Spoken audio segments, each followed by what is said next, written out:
Hey, everybody. Good morning, good evening, good afternoon to everyone. How y'all doing today?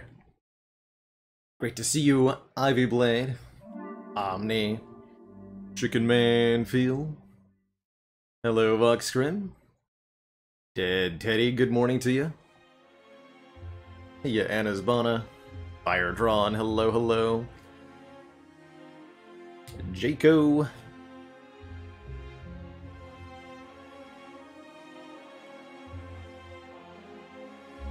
Hello, Malkavian. Javona, hello. Congrats on that A16 win, by the way, Jaco. Just play all the powers against Awaken 1, one of my favorite ways to end up winning a run. Defect in particular can get away with it sometimes, especially if you've got those powers upgraded. It usually is very important to do that. And you're scaling either Frost Orbs or you've got multiple storms going on. And it can get pretty out of control.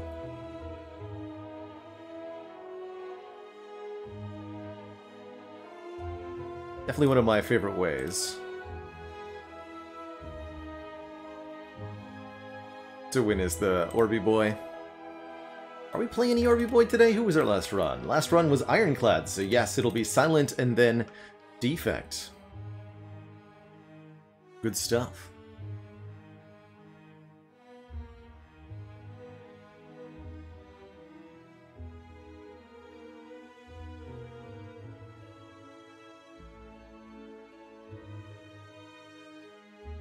Omni says you're working on a Neverwinter Nights project. Is that what NWN stands for? Because that's what my brain interprets that as.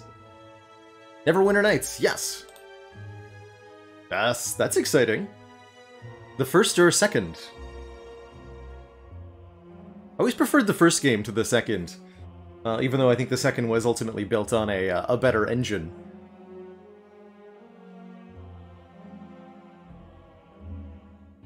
Oh, that's so exciting! I hope that you share whatever it is that you're creating when you're done. Got a lot of hours in Neverwinter Nights as a young teen. Still a fun game in my heart.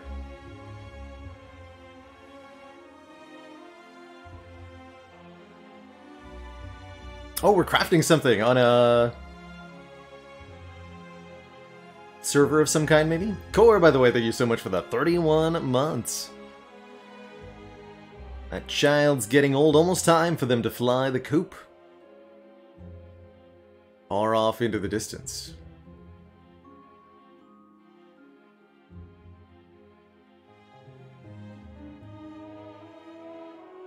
We do have a streak, Anasmana. Yes, we're currently on a 4 streak. As the command is updated, we've got a full clean sweep with all the characters. After Ironclad last perished. Had a bit of a rough run with the Ironclad. Wait, have I? Hold on.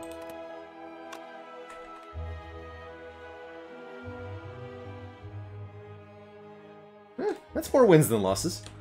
It's pretty good.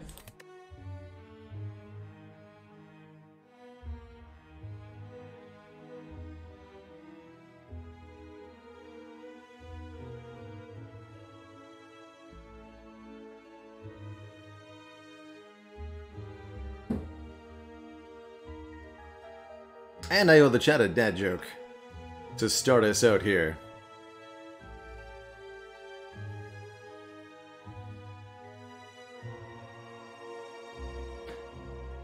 What do you call it when you pester somebody who's trying to scam you? A con badger.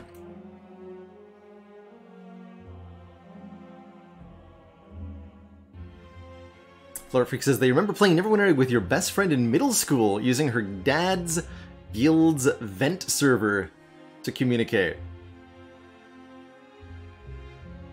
That's good stuff. Back in middle school, my communication technology was a wireless house phone. It was just like a cordless phone, and I would have one hand talking to my friend, holding it to my ear, and the other hand doing the computer thing. playing the game with just the mouse. And we would go for hours like that. One of my friends, we discovered the hard way that his house phone worked on the same frequency as his wireless router. So whenever the phone turned on, the Wi-Fi would go out, so he couldn't be on both the Wi-Fi and the phone, use the phone at the same time.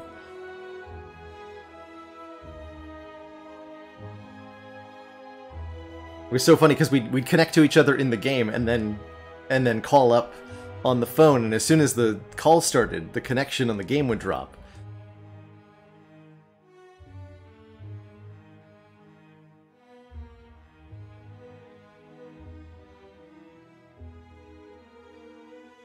And then the adults would come in, and you'd have to evacuate. Adult swim starts. See, 2 cups with string between them would have actually worked better.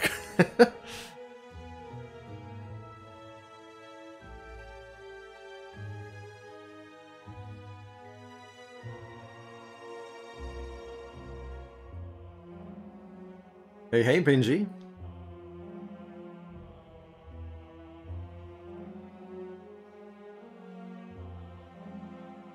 I never had the privilege of attending a proper LAN party. I don't think I knew enough people that were nerd tech-minded as myself to make that happen.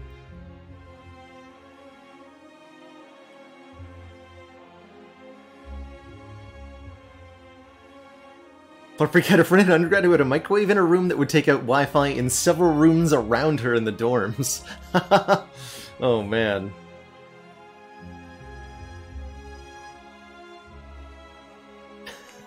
Just like have the internet go out intermittently.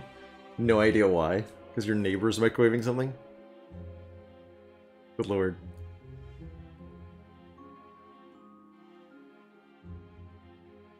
Fond memories of both D2 and the OG Halo games. This is some good times.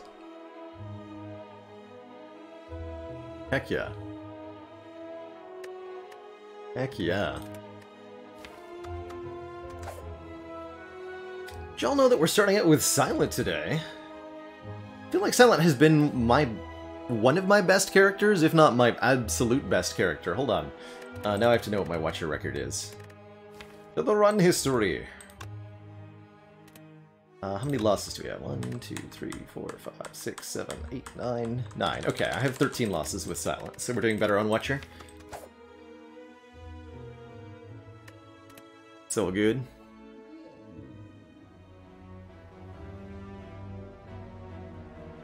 I haven't taken a common relic start in quite a while.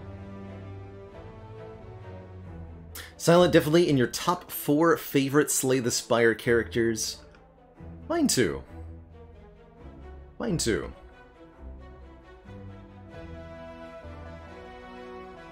Okay, I actually feel... Oh no, that's a question mark, not a combat. I just said I would have been quite confident in a 5 combat path to start. Going into an upgrade and then this elite. I think we're going to be gravitating towards the left half of the Spire, rather than something like this, although maybe Common Relic into Preserved Insect could allow me to take on these two. But then we can fight this last elite. It's 3 elites, 3 campfires, that's rock solid, although I don't exactly like the way that they're distributed throughout the act. It's reasonable. I don't think I would trust a random rare, not on the Silent. Definitely a bunch of whiffs. We could end up with 1,000 cuts to start, or a nightmare. Now, choose a rare would be something I could get behind. I like rare relic starts, but starting with a curse is not my favorite, although we could get rid of it quite quickly. This does require us to visit a shop node and then spend our entire time at the store getting rid of our curse. I don't think that's generally worth it. So let's grab a common relic start. Last but not least, of course, the boss swap, something I'm not a big fan of these days on Silent. I really don't like giving up that turn 1 Ring of the Snake. So, give me a common relic. It's a pensive. Every 10th attack is doubled in damage, and I think that's a marvelous early game relic for the Silent. With a little bit of manipulation in these combats, we can ensure that we get to double an attack card against our elite, and that should be pretty impactful. Not huge, but significant. And if we can pick up a powerful attack, whether it be, you know, a predator, a backstab, an all-out attack, a skewer. Yeah, skewer. It's also an incentive to add lots of small attacks so that we can manipulate the number the pen nib is on. So shivs get a bonus here. Anyway, let's start out with 4 combats. I want to get, ideally, a couple of potions, and then we'll arrive at the fire. Other option is we could route through a shop, but I don't want to. So I won't. Alright, anytime you're fighting cultist and you draw 3 strikes on turn 1, you're gonna have a good time. You do unfortunately take 1 entire damage here. Oh, we're taking more than that. Curses.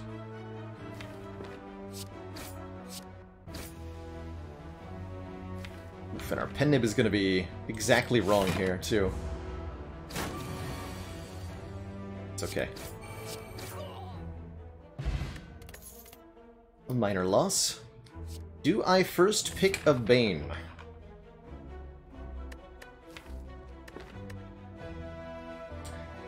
Kind of spicy with pen nib. You can get the Bane to activate. It can do a lot of damage. Most powerful silent attacks are going to be Glass Knife, Die, potentially Finisher or Flechettes, for ones that hit multiple times. But in terms of just raw base damage, yeah, Glass Knife, Predator, Riddle with Holes. Eviscerate. Eviscerate's actually the biggest of those, doing up to 27 upgraded. I feel better about a Piercing Whale take here. We are fighting Hexaghost? I'll first pick a Bane. Let's see how this goes.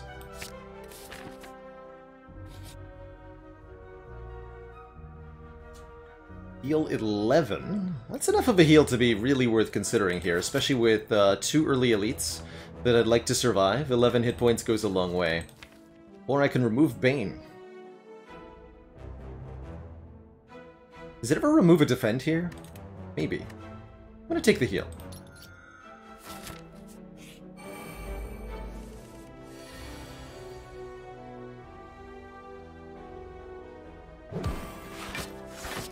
Block.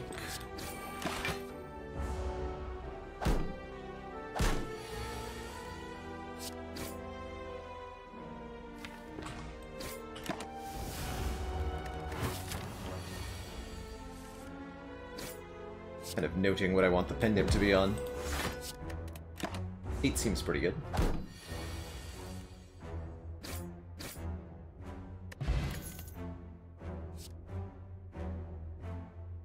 Huh. Interesting. Hey, Sarakura. Yes, we're going for 5 right now. And this is indeed the first run of the day. Tricky choice here, actually. The Fumes is the immediate thing my mind leaps at, because it makes the Bane do double damage, and that's important. Although Fumes is notably one of the worst ways to bring Bane online, because it doesn't apply poison until the turn after you play it. Also worth considering here is all-out attack. 10 damage to all enemies, or upgraded 14, could be 20 or 28 to all enemies with a pen nib, and that's a instant fight ender right there. Especially against the sentries, I'd much rather have the all-out attack than the Noxious Fumes.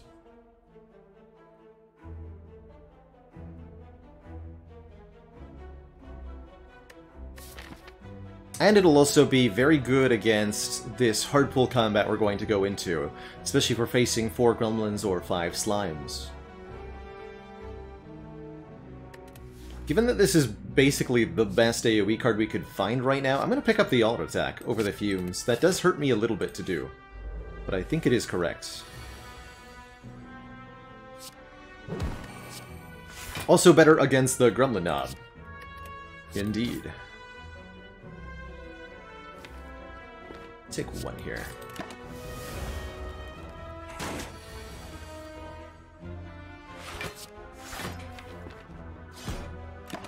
But I won't take two here.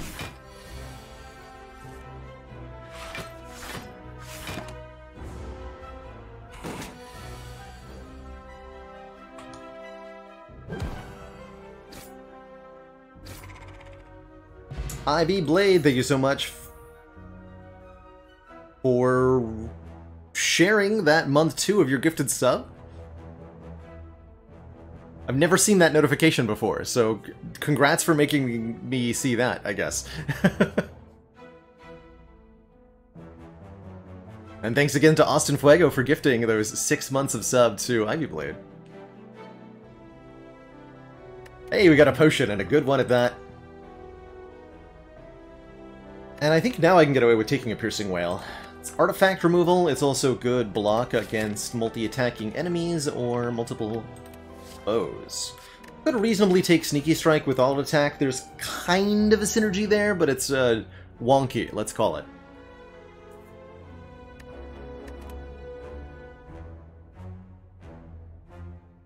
Zoomwaffle says you've been getting beat up by Gremlinob and Slime Boss a lot at low Ascension runs. So, the good news is, yes, you can adjust your play. The bad news is, this is going to be a recurring pattern on Silent for you, especially as you raise your Ascension levels. These are the major roadblocks for Silent, and the ultimate answer is that Silent has relatively low starting damage, and both the Slime Boss and the Gremlinob fights are a big test of your ability to deal damage quickly.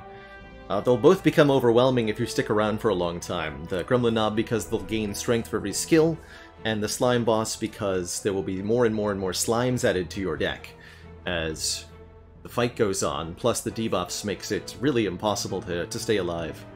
And both fights are really, really easy if you can just do a whole lot of damage immediately. To that end, your Act 1 priorities, especially if you see either Hexaghost or Slime Boss at the end of your Act 1, should be to get some damage cards into the deck. Cards that do damage, and then upgrade one or more of them so that they do bonus damage. Also seek to get relics and upgrades, and if you've got potions, try to keep these with a particular threat in mind.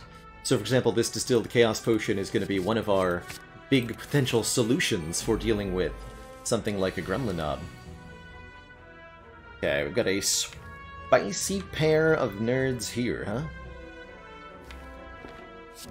Gonna go for the Spike Slime first? Or am I gonna bring it to exactly 20 and then plan to all-out attack with Pendant, maybe? Let's see what our draw next turn looks like.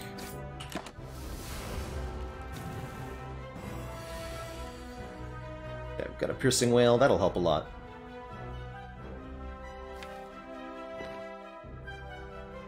Okay, but Pendant on 0 for the Elite is not exactly ideal, you know?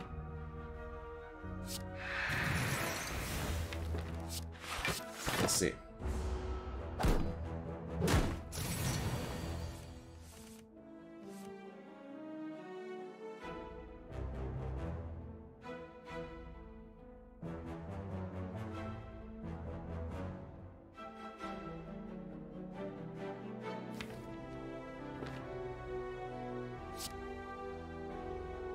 Do something a little weird here.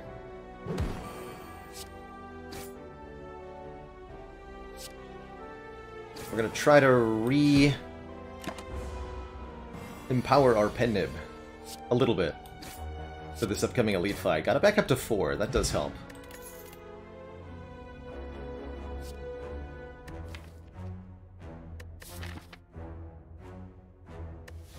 That's not my favorite way to get damage, but with the Pen-Nib I guess it's reasonable. Infinite Blades adds a Shiv to our hand at the start of each turn. 4 damage per turn, but also upping the Pen-Nib. And it could be good in the... it'll be helpful against Hexaghost, and at least reasonable against Sentries and Legovolin, and it's not bad against Nob, I guess. I will take it, because I feel like we need some help right now, but I'm not overall very happy with that. And we're going to upgrade this all-out attack. Maybe I'd be happier with the upgraded Bane into Fumes right now? Maybe. Oh well, on to the first elite fight. We do at least have 62 hit points to work with here, and it is at least sentries, and we drew Infinite Blades on turn 1. Okay, I don't think I can rightfully complain about any of this. This seems pretty solid. We're going to strike the front one with the least, the front or back one. Whichever of the two has less hit points is usually the one I go for. You want to desynchronize the sentries. The front and back one will, of course, attack on the same turn as one another for 20 damage, which is very difficult to block consistently this early in the run. Might be using our Distilled Chaos next turn in order to help ourselves with our Pen-Nib. 7... 8... 9... No, we... Perfect. Perfect. We do get to Pen-Nib this solid attack. Perfect. I can't get them both, right? It's actually a pretty good Distilled Chaos, because it either hits attacks, which are going to be relevant, or it blocks, which is also going to be relevant. So, given that we're getting basically full value here, let's drink. Perfect. Don't know what other attack is going to discard, though. Spicy.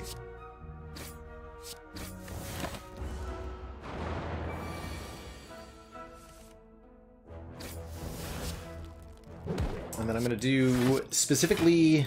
Oh, actually, it's just, yeah, that order to up Pen-Nib as much as we could. Bird Face turn heals us 2 per power. Now I feel less bad about Infinite Blades, actually, so that's cool.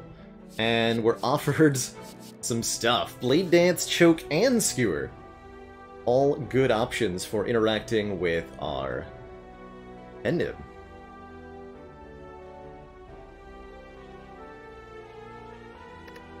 With what we currently have, I quite like a Blade Dance, genuinely. Gives us a bit more shivs and more of a reason to pick up shiv powers, which we're already incentivized towards with the Birdface turn. So a Blade Dance could lead us into taking Accuracy, or After Image, or 1000 Cuts even, maybe? Sure. Of course, now this Bane feels ridiculous. Totally ridiculous. Get, for fighting either Knob or Lagavulin, upgrading Neutralize is a big deal. Upgrading Blade Dance is also quite helpful. Or Wrist Blade? Yeah, sure. I feel like it's going to be a long fight either way, so let's upgrade the Neutralize. That additional turn of weak, quite helpful in mitigating incoming damage. Specimen.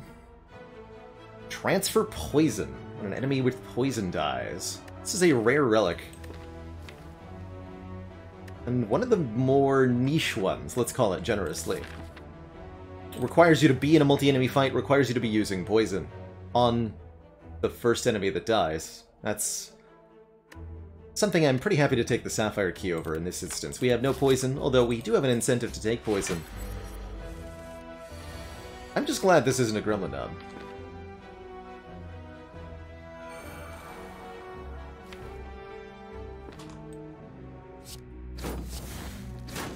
Just manipulating my Pen-Nib a little bit here. Hoping to open this fight with a double strength auto attack. Lega sleeps for up to 3 turns here. Good.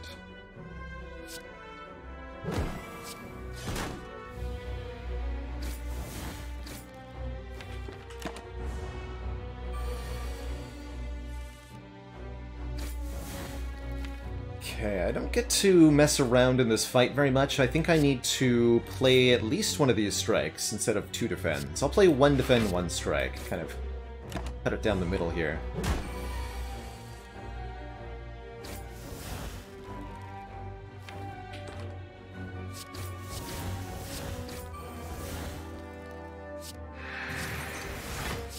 And then we'll try to Pen-Nib the all-out attack again. Ooh, failure. You failed.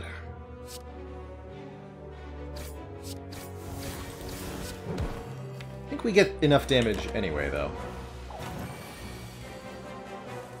Yes.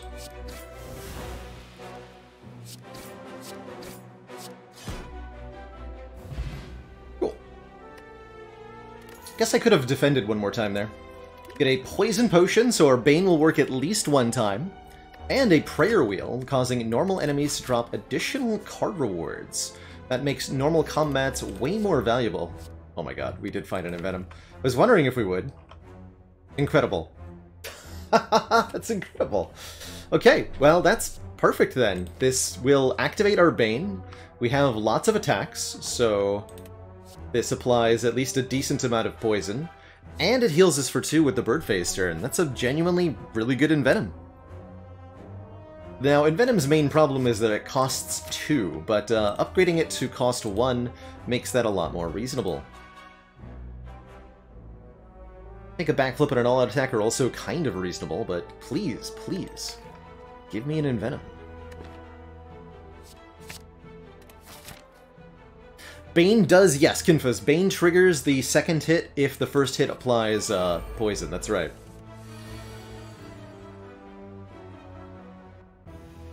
Gentlemen, hello.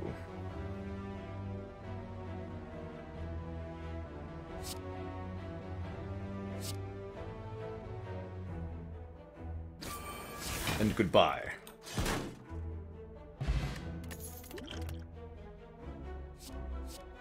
Laid plans, very juicy. And a calculated gamble, potentially, to allow us to dig through the deck when we have all these powers.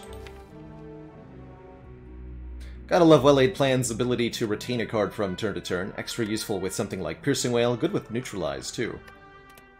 And it, again, heals us for 2. So all these powers that we're, like, incentivized to take are gonna be excellent. Benefiting from the extra card reward here. That's why we took Combat over Question Mark. I'm probably just gonna take at least... well, maybe... I'm not sure about this one, but... let's see what cards we get from this.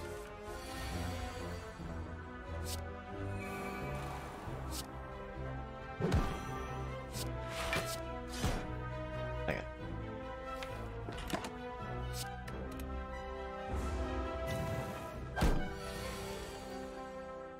So here I can actually demonstrate. Envenom, and then Bane hits twice.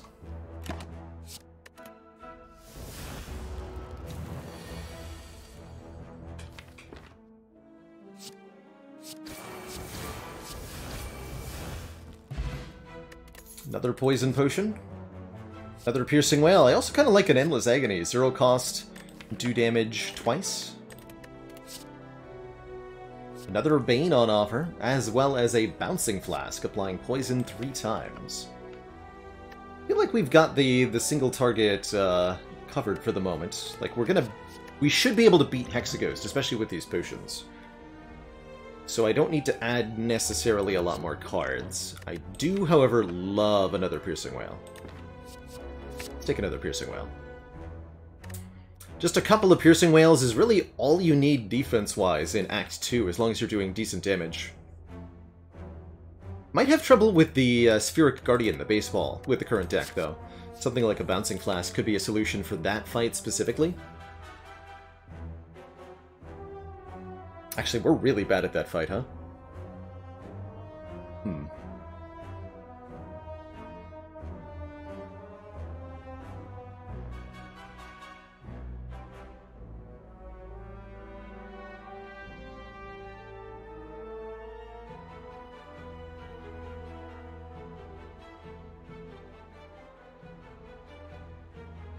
No, Envenom, so against the Spheric Guardian, the baseball enemy, if the enemy blocks your damage, then you do not apply poison. So the Spheric Guardian won't take anything from the Envenom until the block is gone, and we can't get the block gone because we can't do enough damage. The Piercing Wails won't work because of Artifact. The Poison Potion won't work because of Artifact.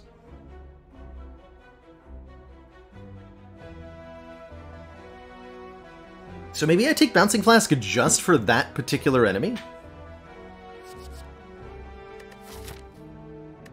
I'm actually down for that. That's also a good way to really stack up the poison in fights where we're up against a single target.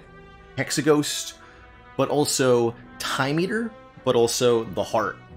Very big reasons to want a Bouncing Flask. We'll pick that up then. But I still think I like the upgrade potion over the second poison. And with this 23 cards now in this deck, I don't want another combat with more card rewards. We'll be happy to lean on the prayer wheel in Act 2. But right now, let's get a card removal. Let's lose a strike. Please, let's lose a strike. Please, let's lose a strike. Thank you. Alright, last delete. Rematch against the Sentries. And just like the first time, there's a Pen Nib All-Out attack involved.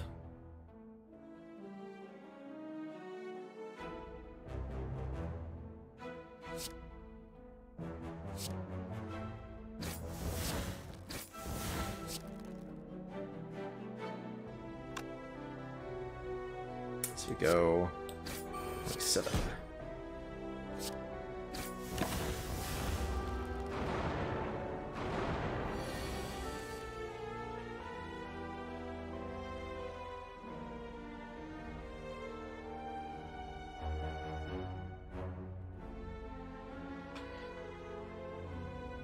Chicken Man Phil, which creature in the Spire has the least amount of money? The Sentries.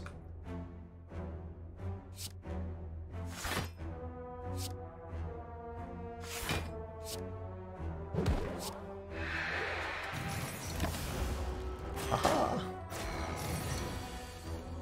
Funny joke, man. Wait to heal for 4 next turn? Good.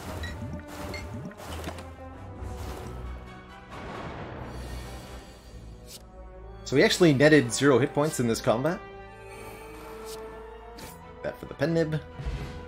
Whetstone will upgrade 2 random attacks. I hope one of them is Bane. Ooh. Ooh, okay. Actually really appreciate a Backstab. Helping out our turn 1s. Poison Stab is also reasonable to lean into the poison thing a little bit more.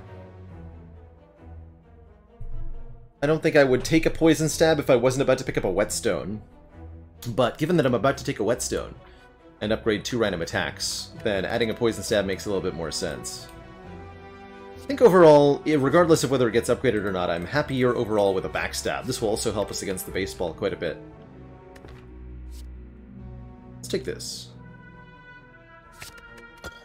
And it does get upgraded. Sweet. So we got a Backstab plus for 15 damage on turn 1. Could be 30 with a Pen Nib upgrade. Speaking of upgrades, let's upgrade the... Would I take a Snecko? Hold on.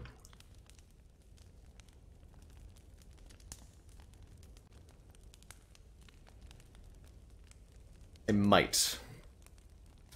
I might take a Snecko. In that case, I'm going to upgrade my Bouncing Flask.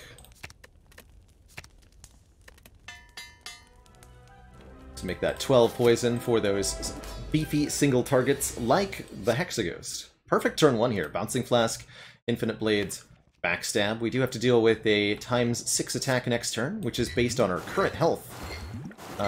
Healing from 43 to 45 does not take us over a health total here. But notably, if you heal on turn 1 against Hexaghost, that can change the damage of turn 2. Yeah, this is fine.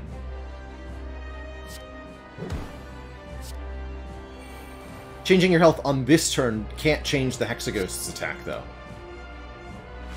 Something to note.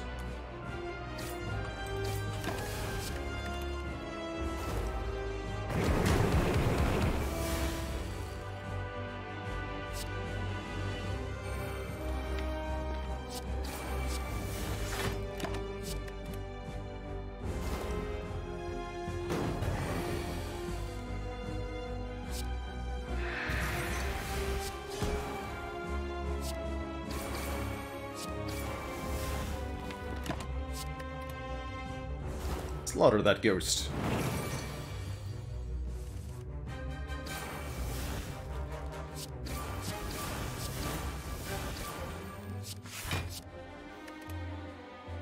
Okay, next turn is a buff turn, right?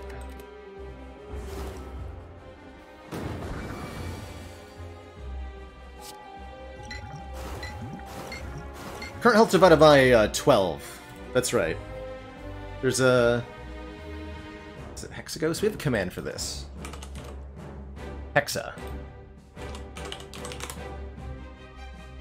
There you go.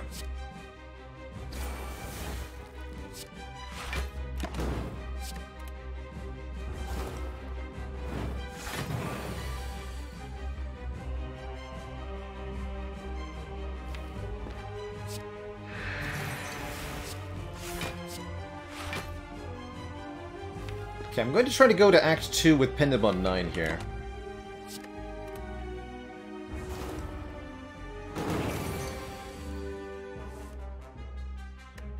This works.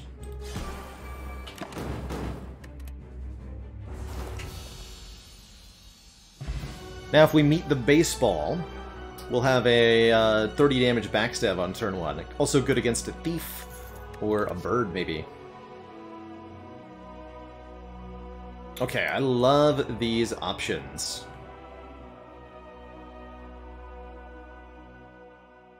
Doppelganger gives next turn energy and draw. I like Doppelganger quite a bit when you can upgrade it. I do think this is a card that gets slept on a lot. It's less convenient than its sibling Adrenaline here, which is instant card draw and energy gain. And Doppelganger offers you basically more of those things as long as you're willing to invest a little bit and wait for it. Doppelganger also is what I think is a kind of a bad rare card with a good upgrade, which is that the upgrade gives you 1 energy and 1 card draw on the next turn, compared to upgrading Adrenaline just gives you 1 energy but not 1 card draw.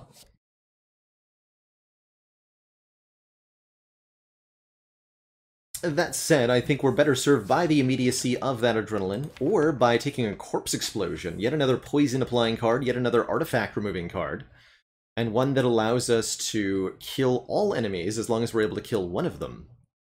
And I do think that Corpse Explosion is probably what we need here.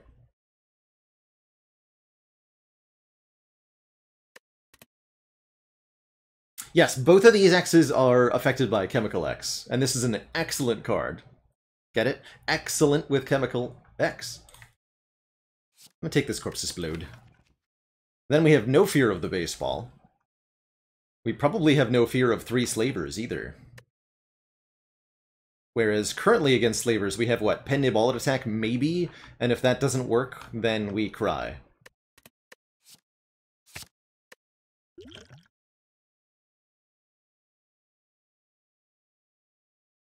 And I'm definitely going to take a regen potion. I guess I'll take that over the Blessing of the Forge?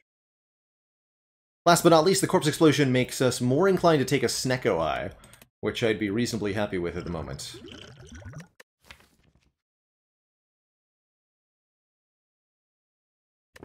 I'll lose the Blessing of the Forge. Ah, we are offered Pyramid instead. Well, I'm pretty happy with that one too. Pyramid lets us retain all of our cards every turn. I have said it before and I'll say it again, if you have a Runic Pyramid, take every Piercing Wail you see.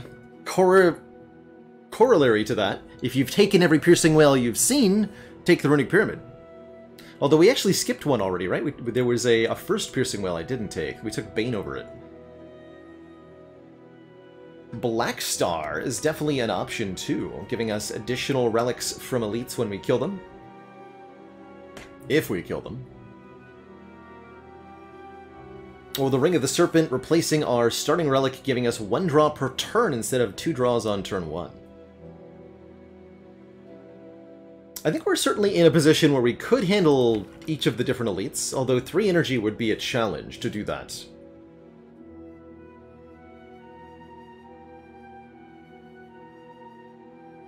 Pyramid can be a bit of a yikes. Infinite Blades, in particular, really does not combo that well with the Pyramid, nor does this Blade Dance.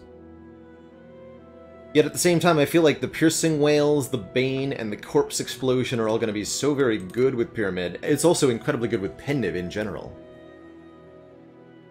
When do I consider Ring of the Serpent seriously? Great question, Carly Slay Jepson. If you have a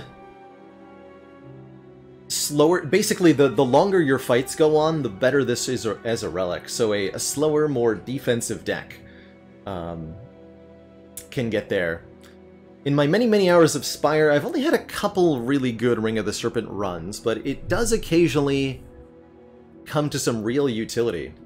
This could be quite good for something that's trying to use Grand Finale frequently.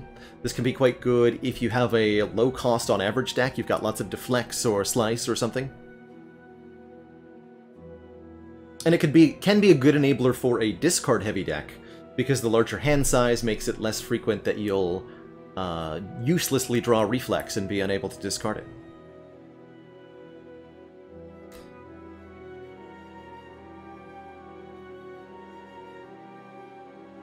But I think ultimately, I am a huge fan of a Runic Pyramid. We've got some really good reasons to take it, being Calculated Gamble, Piercing Whale. Yes, we have a well-laid plans, but no, I did not upgrade it, and I'm okay with that. It still heals us for 2 as well. So I'll probably even keep that well-laid plans around forever. Going to be very happy with the Pyramid. And I'm going to be very happy with an early store here, too. Okay, not an elite-heavy act, per se. That's actually cool. If we're not fighting elites, then we are fighting regular combats and getting huge value out of our prayer wheel.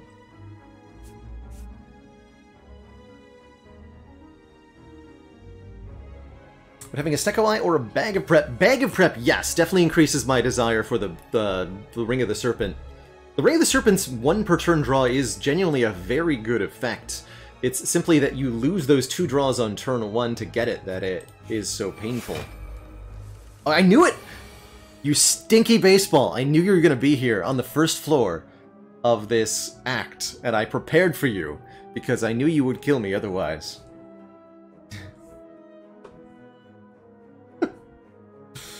Now behold, the power of a man who has prepared himself for your stinkiness.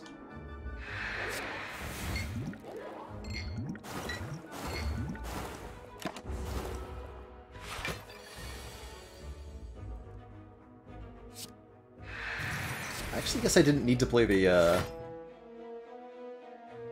No, I needed to play the Neutralize, so yes, I should be making things.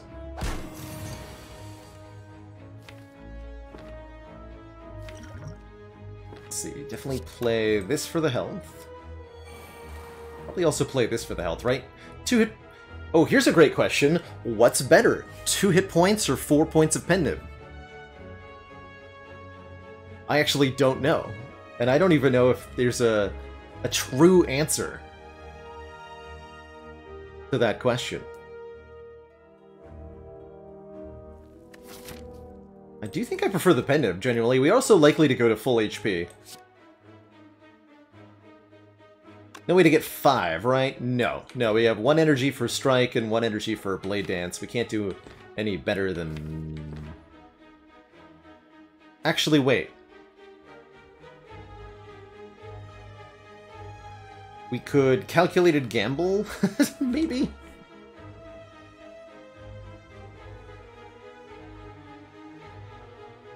Yeah, we could do a bit of both. Blade Dance for 2 shivs, then Calculated Gamble and play the Infinite Blades. That's Pen Nib on 4, instead of Pen Nib on 6 and 2 hit points. I think I'm still going to take Pen Nib on 6, genuinely.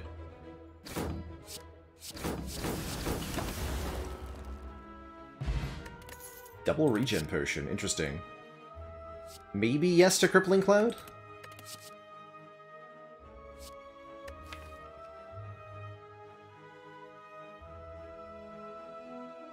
Accuracy plus, huh?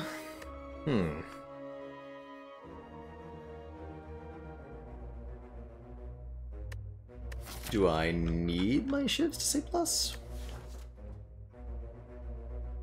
Actually unsure if that's good. And an Escape Plan or a Crippling Cloud is also a somewhat tough choice here. we don't need any of these.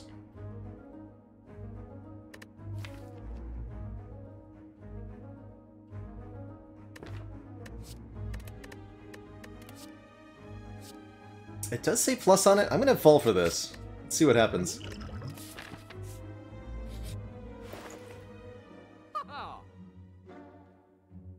Grand finale. Okay, that's excessive. That would definitely be excessive. We do not want another Infinite Blades because of Pyramid, but we do want another Piercing Whale. We don't want a Strange Spoon. Hilariously, Welly Plans is not even the card I would most prefer to remove. It would be a strike card here, probably. Or maybe even a defend, with 3 Piercing Whales. I'm actually quite good removing a defend.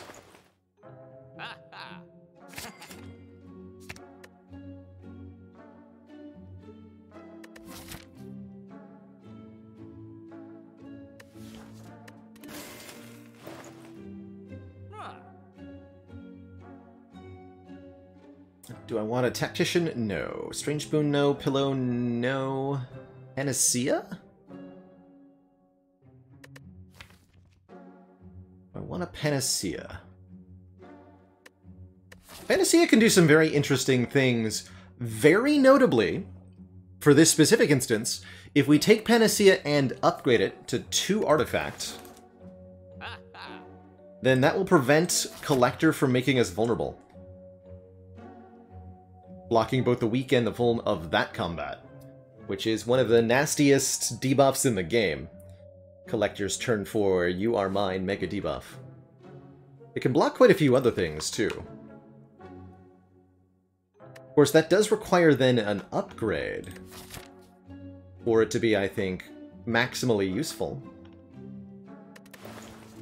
Could go really well with a Wraith form for later, could go really well with a speed or strength potion later. Ooh, a speed potion later. You know what? I'm gonna do that. I'm gonna leave it unupgraded for now. We'll probably upgrade it right before Collector, since that's when the second point of artifact is gonna matter. Hello, you nerds.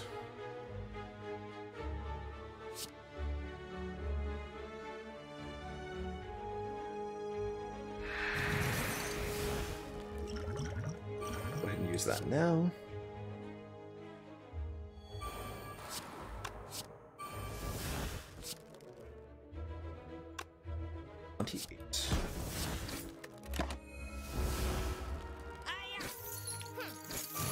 Hiya! Oh, but what if they just both died instantly? Well, that would make the regen potion a little bit of a waste, huh?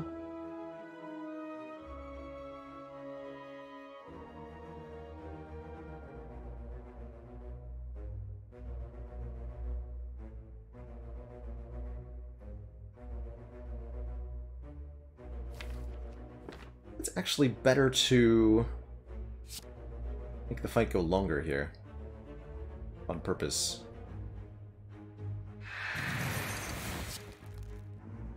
But I can heal more.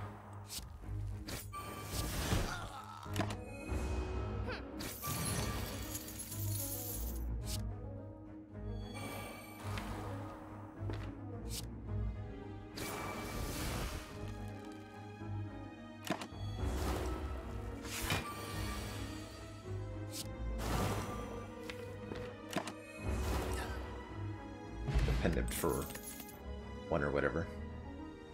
Upgraded Agony is kind of whatever. Another upgraded Bane is interesting. Or an upgraded Bane. Period.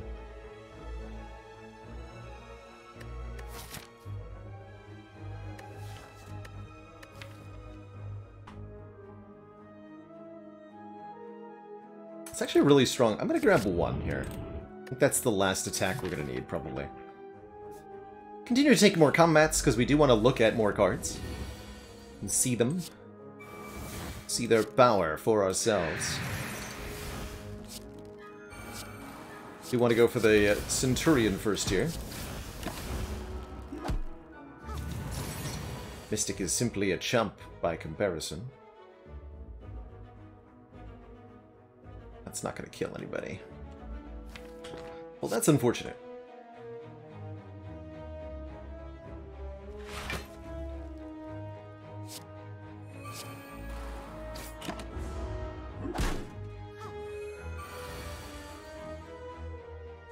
And we don't both take a turn off.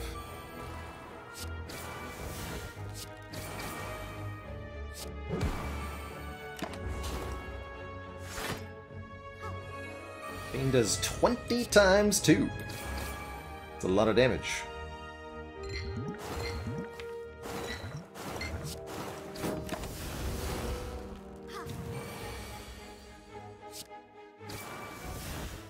$17, huh? Okay.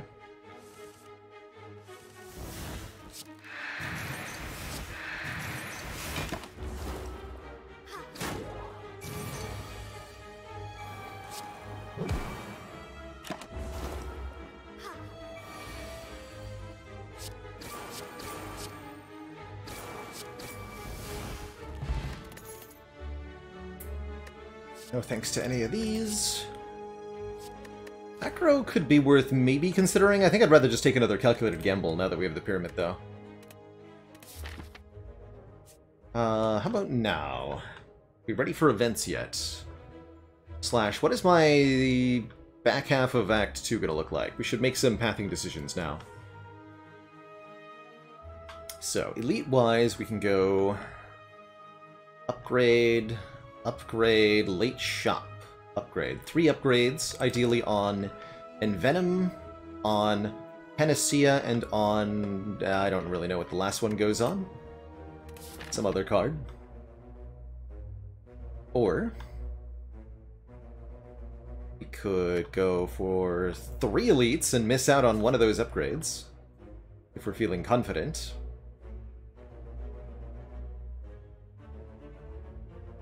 Or also go one of these 2 ways. Well, I arrive at the shop with about 250 gold and, well, more than enough to remove a card, and that'll be good. So I do like that route. Not confident enough to fight a Burning Elite yet.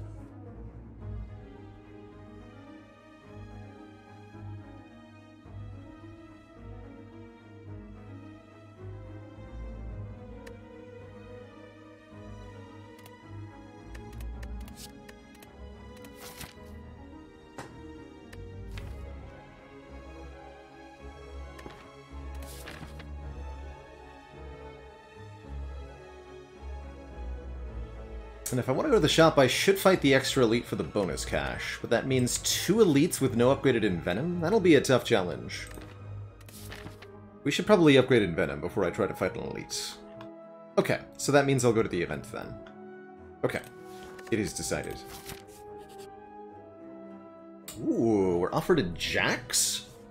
Or Transform 2, or the Mutagenic Strength Relic, which starts us out with 3 strength on turn 1. If we draw Panacea, we could use that to gain the 3 strength for the rest of the fight. It's also big turn 1 damage with our Backstab, maybe our Blade Dance, potentially even the Banes.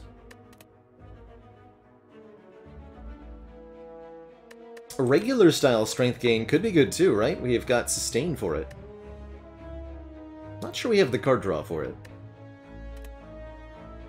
Or the Transform 2 could also be very valuable, getting rid of 2 stinky strikes and turning them into literally anything else.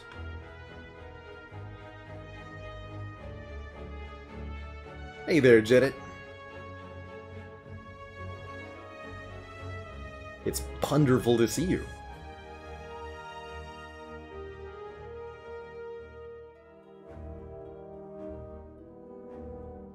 Ceramic Fish Bloody Idol is a good one, Targaryen. I also like Bloody Idol plus Hand of Greed as a way to heal. Or Bloody Idol plus Wish can be fun, too. This is a tough choice. I think the... But if I go Mutagenic Strength and then we do fight 2 elites? What then?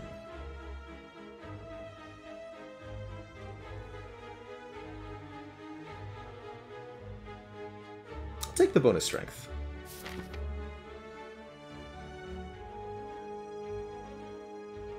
play conservatively, that's fine.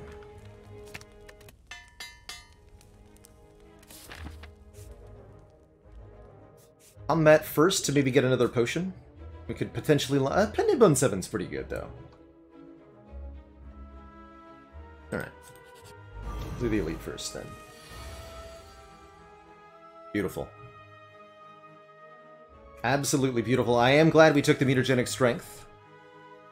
Quite so. This is going to be 36. Okay, so I either need to neutralize the back line, or I need to... strike instead of defending. Actually, wait, if I play in Venom, though... This will be 12 plus 36 is 48. That'd be perfect. So I can go in Venom, strike, backstab, neutralize. Venom, neutralize, strike, backstab, rather. And then we get to Piercing Well at the end. Perfect.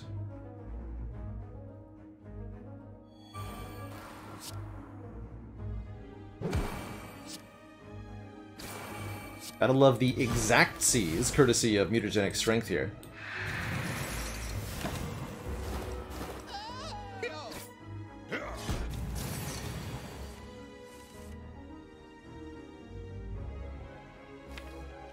But what if Exacxes wasn't what I needed?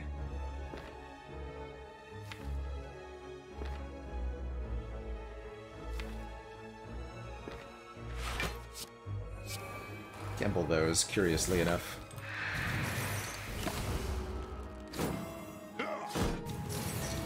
So happy to have so many Piercing Wells.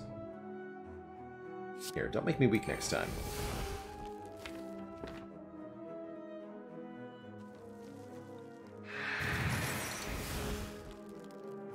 Yeah, I can full block this turn as well, but what's the point? I'm just trying to block every turn forever. Gotta make some progress at some point. So let's... Poison going.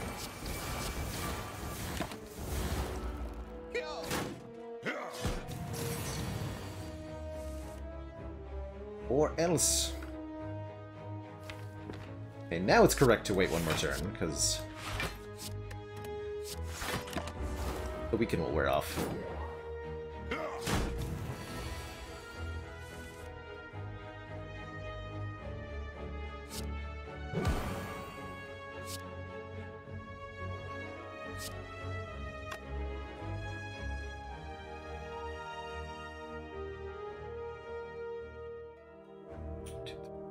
Yeah, okay.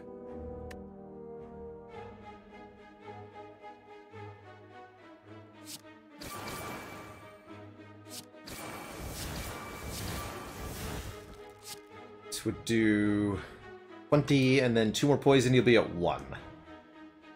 For shame. But we only take 3, and I can actually heal more next turn, so it's better.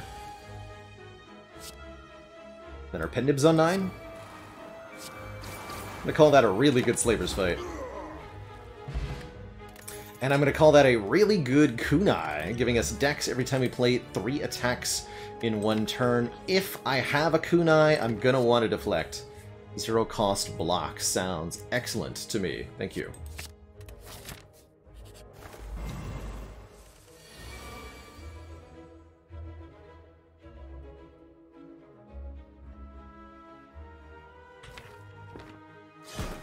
Murder the bird. Bird murder.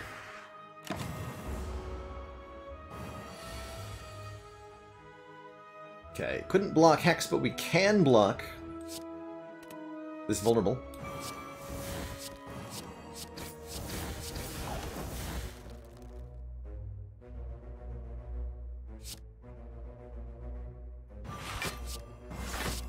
There's an unfortunate amount of days put into the draw pile, but we care a lot less with the Runic Pyramid about the dazed thing. Genuinely. Since we get to retain the cards that are not dazed.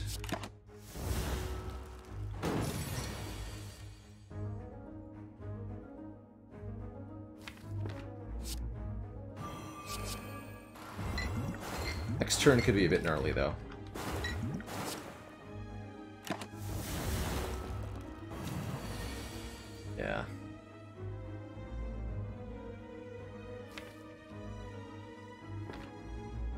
I needed the poison potion here.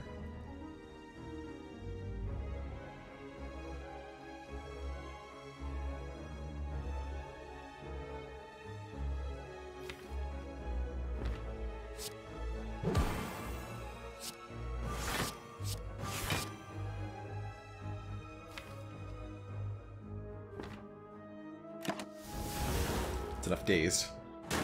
Here. Dependent of the Bane? Good. That's probably enough then, yeah?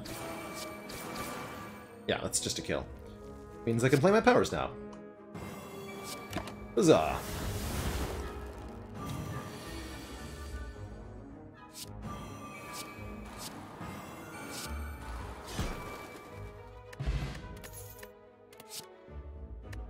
Flex Potion very powerful with our Panacea. Probably better than a Strength Potion. We are offered a Alchemize as well as a Cloak and Dagger. I think Cloak and Dagger is a good addition and will be a pretty good upgrade too. I like that actually more than the Blade Dance with the Pyramid.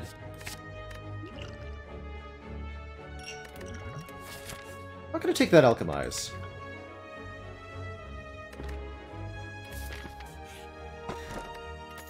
Very happy with an Art of War. If we don't play any attacks on our turn, we'll gain an extra energy on the following turn, and I'm also very happy with the Red Mask Gang, who will give us not only significant cash, but also their wonderful red mask when we slay them.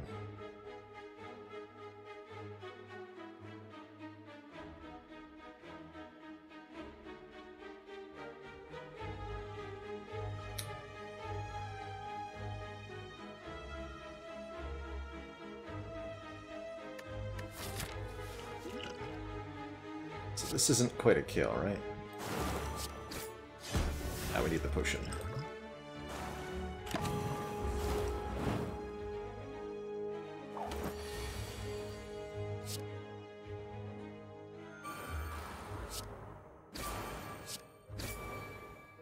Fair no.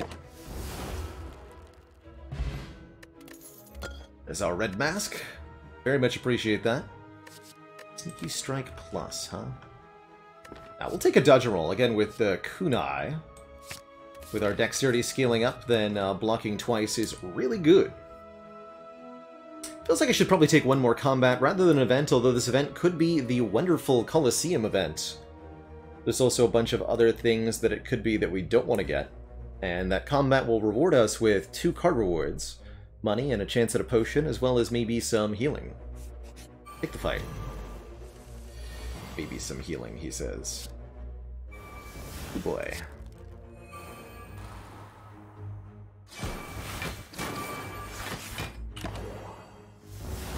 Have to keep the strength, though.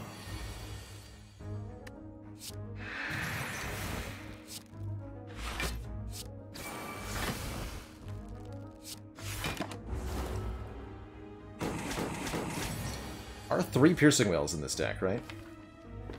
Yeah. Let's find another one. Easy.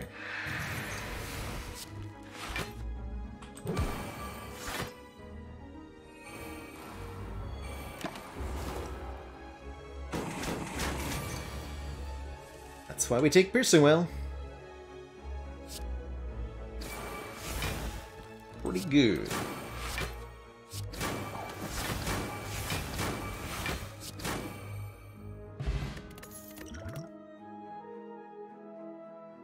Prepared could be nice to help deal with Hand Clog. I'd really prefer an upgraded one. Or draw 2, discard 2. Foolish. I mean, I guess I'll take one more dodge and roll. Could take another Piercing Well too, but 2 dodge and rolls in this kunai deck sounds grand. That's fine. That's fine. Definitely a lot of cards in this deck at this point, though. We gotta be careful about adding too many. It's certainly a thing you can do. I guess Cloak and Dagger is going to be that 3rd upgrade we talked about. Next up, the Gremlanius Ladarius. Again, Piercing Wail is, as always, the ultimate block card.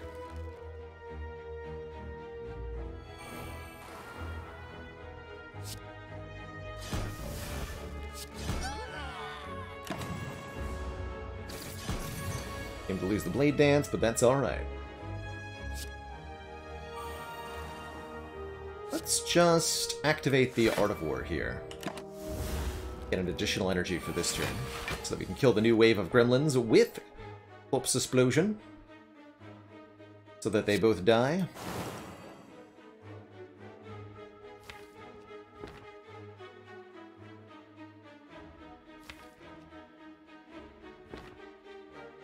And to try to infinite blades and then gamble into something that can kill this gremlin.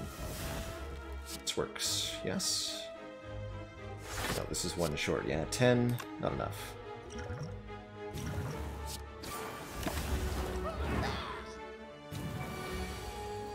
Good. Very good.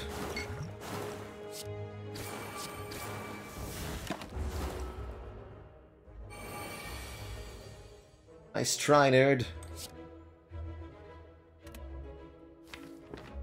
Can't make me fall for that.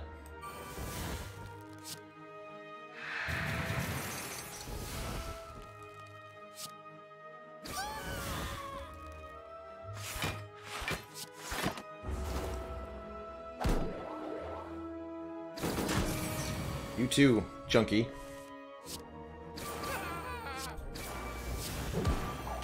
Will not fall for your wily ways.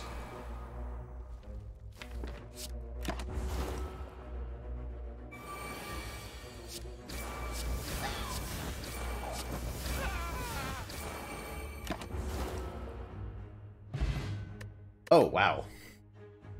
How about some combat rewards there? 33 gold, a Bottled Lightning, letting us choose a skill to put into our opening hand, probably Corpse Explosion, but other good considerations could be Calculated Gamble, Piercing Wail, Panacea, actually?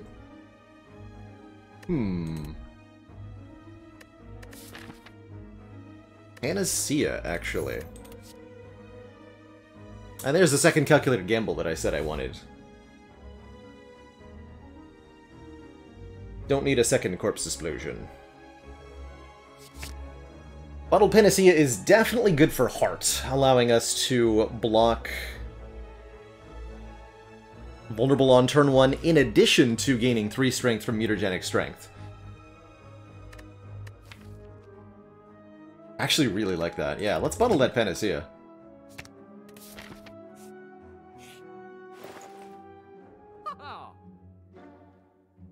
Some really good things here. Including one of the good uses for a Panacea artifact charge, Panic Button. If you've got an artifact charge, this is just 30 block for 0 energy. Extremely good with Runic Pyramid. Oh man, we have enough money for Panic Button card remove Terror, too.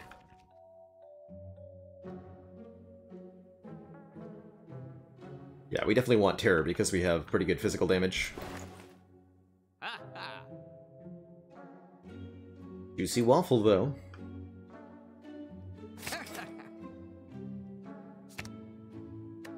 Strikes are better now that we have more Strongitude. Take one out. And then remove a defend, and then remove a strike, and then a defend. So on and so forth. And sure, I guess I'll take a Terror. Maybe that becomes the upgrade then, to be a zero-cost Terror?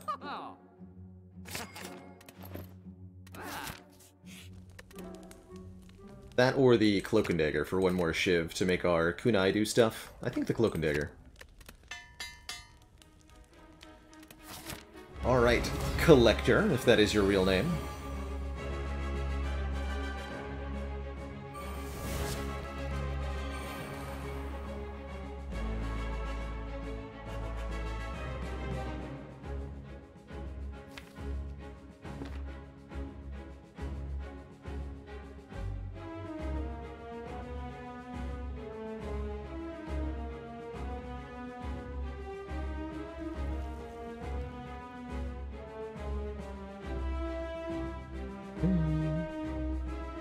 Should have used the... If I was going to use the Flex Potion, I should have used it first. Keep that for later, then.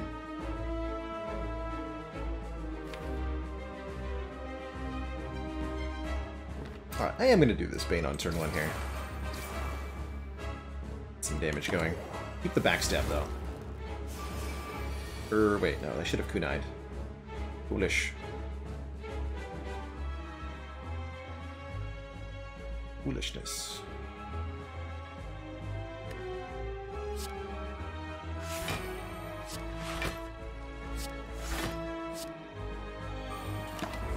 Once more, then.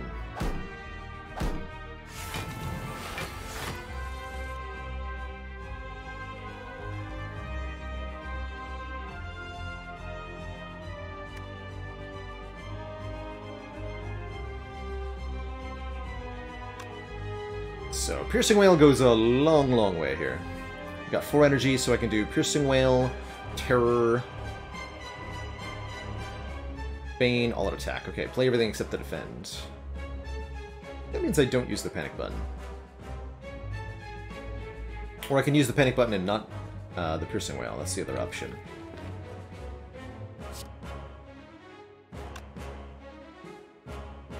This does 17, this does 18. It's also fine.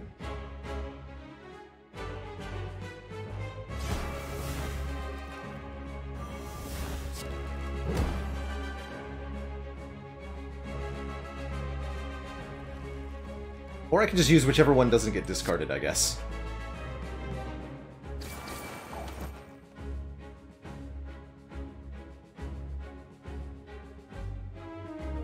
That makes sense. Panic button it is.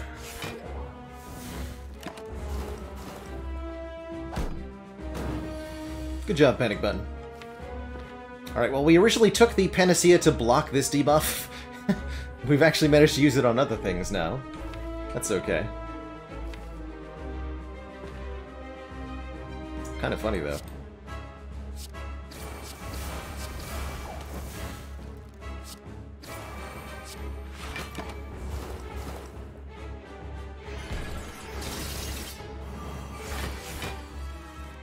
Ooh, that's a big attack. It's a bit of a yikes from me.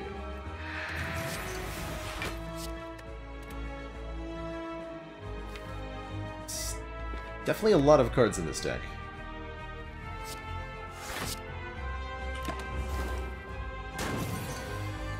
Oof. Okay.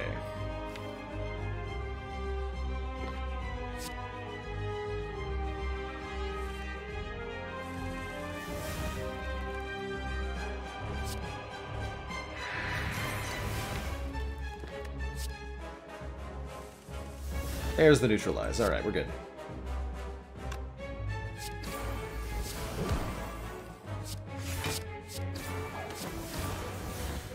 We're not going to be attacked again next turn, so there's no point in dodge and roll. Collector cannot attack 3 times in a row. Actually surprised at how well we ended up blocking that.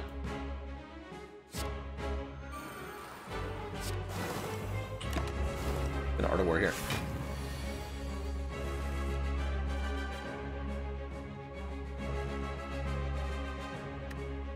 Guess who has lots of piercing wails?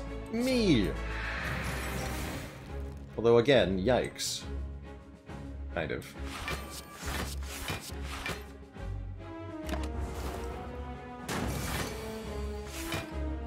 Another merciful turn. Good.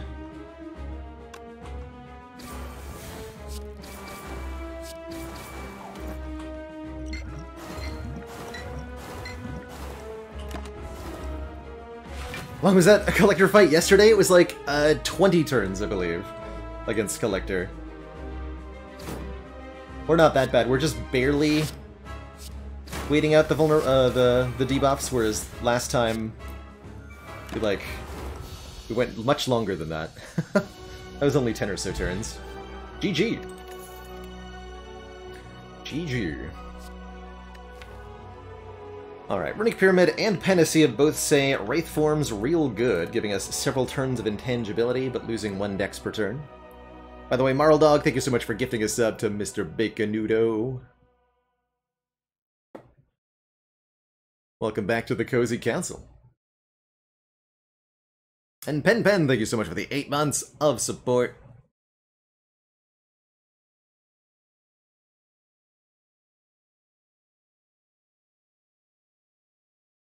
One more till a new shiny badge. But it's not only just a Wraith form, but it's a Wraith form that heals us for 2. That's good stuff. Birdface turn has been a Burning Blood so far. 5 hit points per combat almost.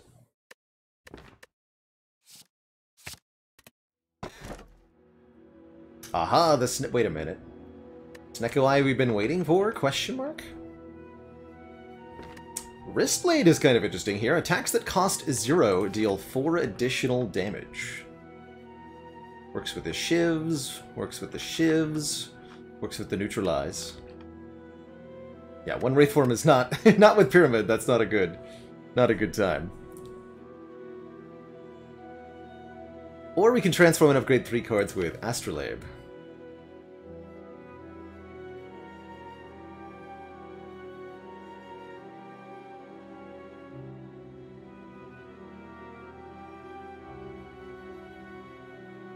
I think that would be a good time to transform maybe like Strike, Well-Laid Plans, or even Strike, Defend, Well-Laid Plans. Probably time to lose the Well-Laid Plans. But what about this Wristblade, though? 4 additional damage on Shivs. 4 additional damage on Backstab.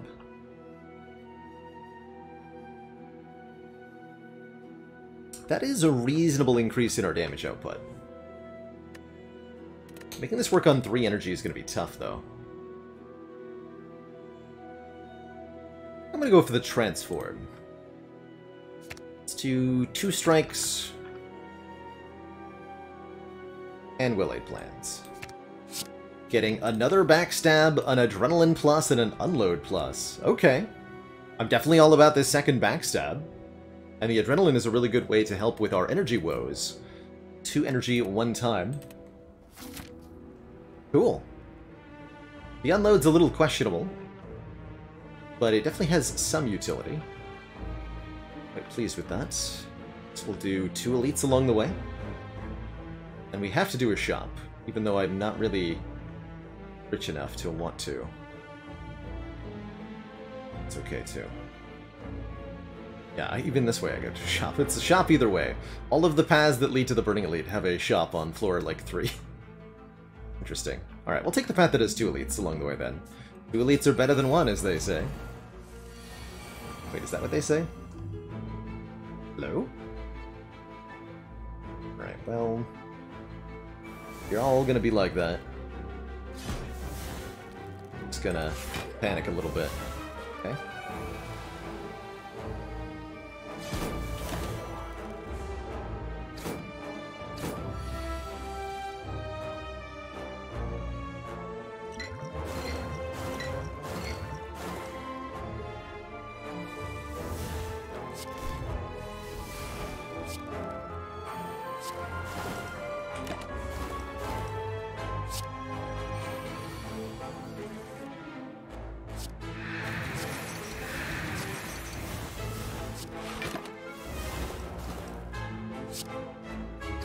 Last 2 hit points. No luck.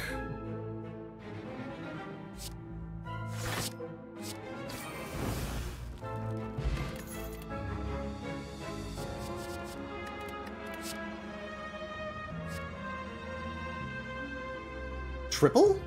Okay. I'll take that. I will take that. We have enough poison for a Catalyst Plus to be really good with Runic Pyramid, right? I don't think I want these now that we have a Catalyst. Catalyst is a big answer to Heart. It's also a really big answer to the Awakened one. To Time Eater, excuse me.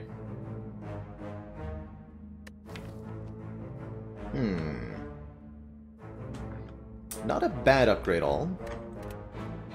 Could take 999 gold, 2 normalities. Get to remove 1 here, and then the other one we get to remove after fighting Time Eater with Runic Pyramid? No, I'm not going to do that, chat. No, thank you. You're going to be crazy to make me take a normality into Act 4. Now, if I could get rid of both of them, it would be a different story.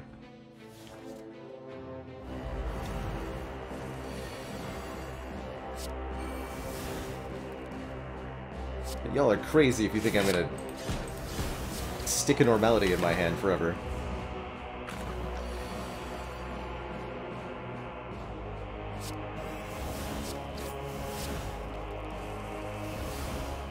Of course, there is actually going to be a blue candle in the store. I'm gonna look like a fool. Fool who got crushed by the slime boss. Oh wait, no, Bane does 80 damage, by the way.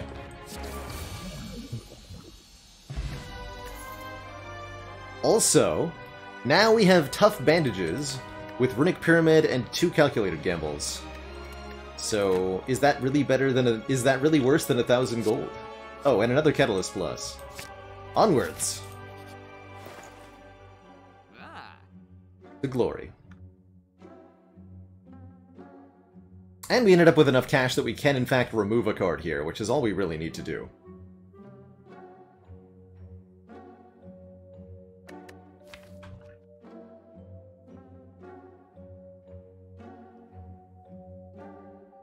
I think it's going to be a defend.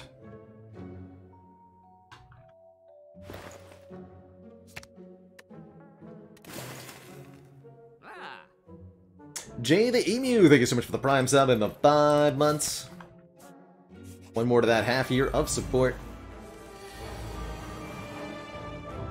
So thank you, thank you.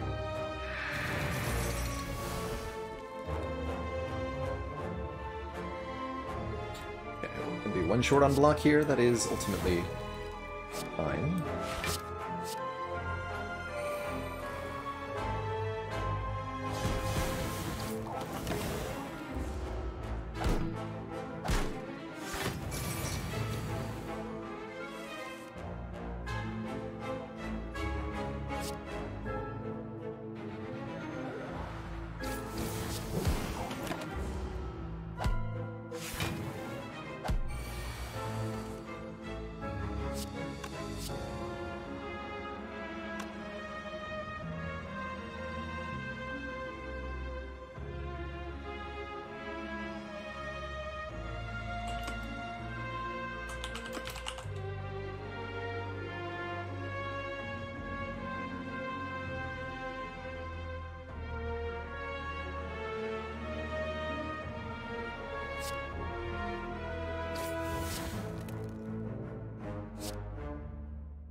My brain just, like, completely dissolved there. What am I doing? I'm killing you now. Oh, the unload actually... Yes! Oh, our unload is so happy now. Oh, that's so exciting. That's so very exciting.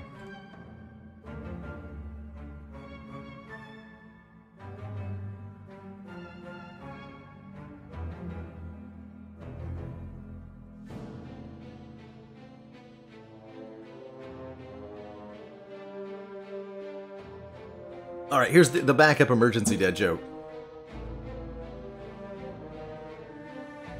Anna's Bonham, did you hear that Sun Tzu made a second famous work about how to create delicious graham cracker, chocolate, and marshmallow creations? He called it the art of s'mores. Brute Cleverness, thank you so much for the 16 months and that tier 1 sub. Closing in on the year and a half. We don't need another accuracy. Although, actually, Deadly Poison Plus with 2 Catalyst Pluses, I think, is a reasonable addition. So we'll pick that one up. That one was a treat! Ha! Aha! Ha. Ha. Alright, just block whatever nonsense is about to happen to me.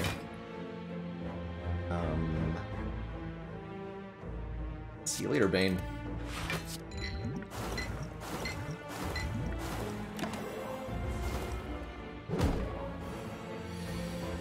Prefer tiramisu Sun Tzu. Alright. That's good. That's good.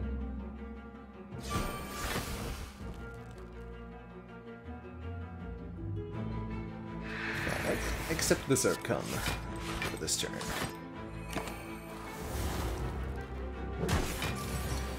Stop ending my life.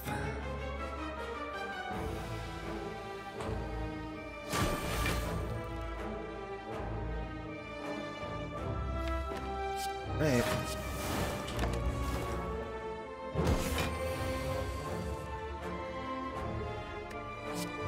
So we cannot gain block from block cards when the panic button effect is in play, but we can gain block from tough bandages still. Look at that. Not that we needed it this turn, but I wanted to prove a point.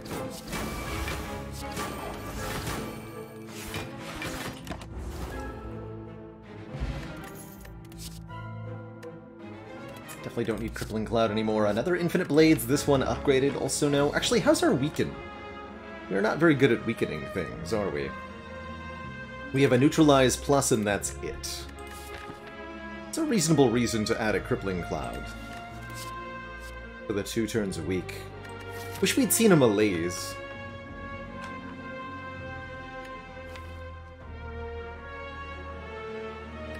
I don't think it's going to be good enough. I just don't have the energy to spend on such a comparatively weak effect.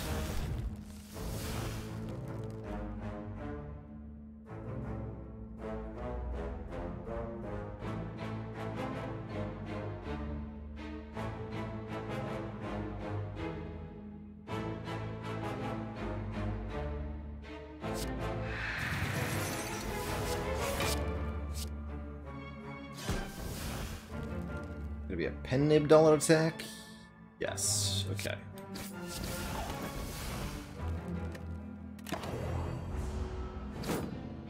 So we'll let her summon 2 more daggers. This forces her to attack us on this turn.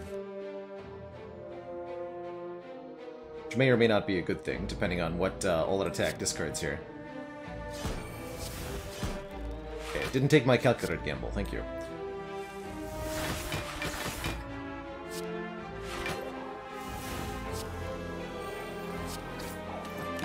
Beautiful turn. Simply beautiful.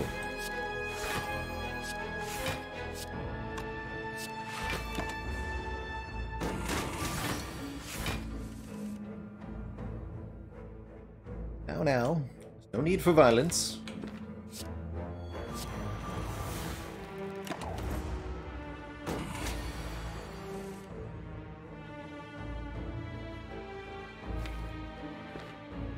Discarded the Envenom, huh? I did.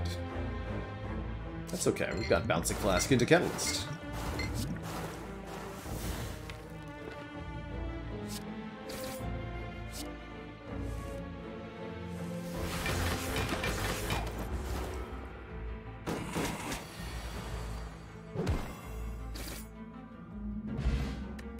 Tornithopter will be some nice healing. An Outmaneuver Plus could be interesting if we want to get more energy. Outmaneuver says next turn gain 3 energy so that we can have kind of an explosive turn and play a bunch of stuff. Expand on his culinary works with the art of shawarma. Now there's a proper first time comment. Welcome, Hostile. Love that.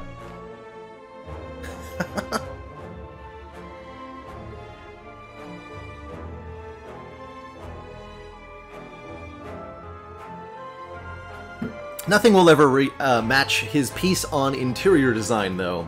The Art of Floor. I am going to take this. I recognize that we have too many cards already, but what if the solution to too many cards is to add more of them? What then?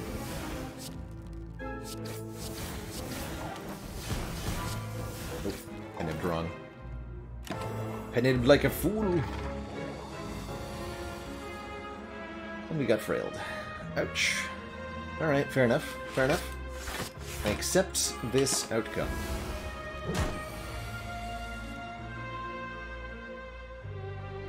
Even as I rail against it.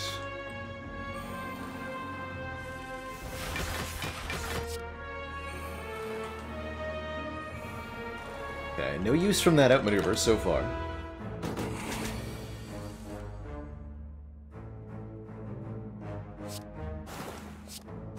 Still may be that that's okay.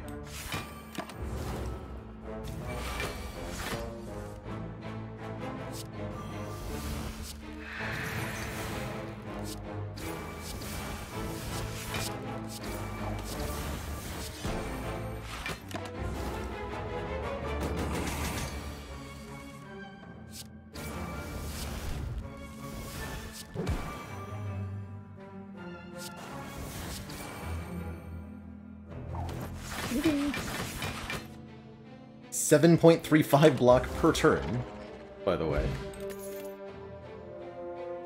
You're a little bit better now. Still haven't seen an upgraded one. Upgraded Cloak and Dagger, though. Now you're talking my language. Or an upgraded Footwork for some direct dexterity. Directsterity. Honestly, I think we might actually be better served by not adding more cards to this deck. We have the winning pieces in play. We just need to upgrade Wraithform and maybe one of the calculated gambles. So what if it's correct to not add more cards?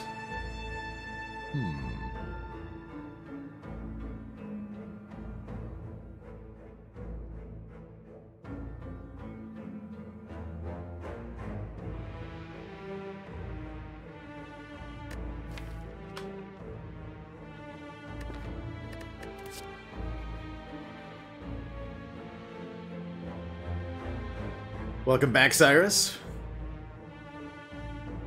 Thrilled we were able to get that Ironclad to win, and this Silent looks very promising here.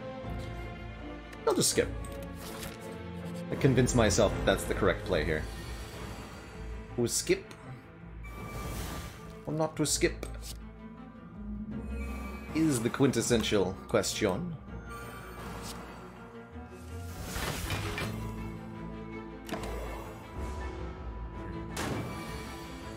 It's gonna eat my artifact, unfortunately.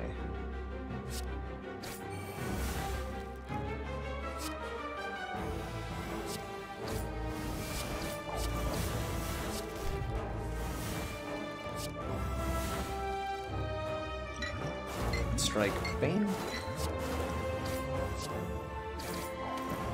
Some seriously big damage with the basic attacks there.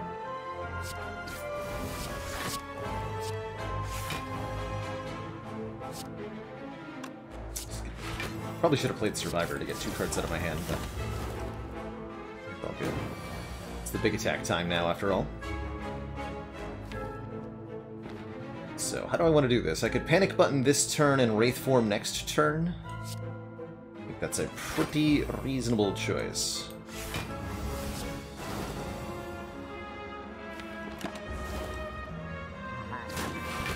Why are you still here?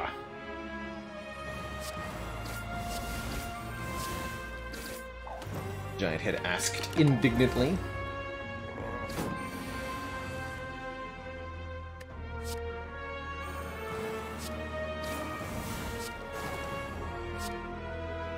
Perfect.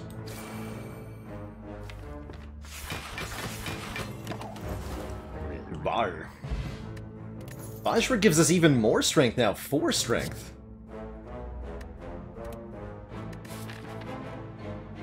Super Repto is gonna have a bad time. I like the current potions quite a bit. Ancient Tea Set is more energy on turn 1 after visiting a rest site, which is admittedly probably not that useful. That's okay.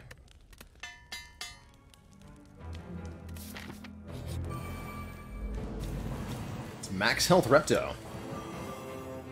Fair enough.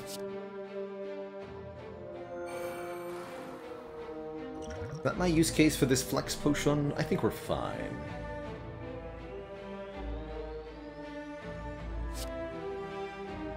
Chips are 14 each.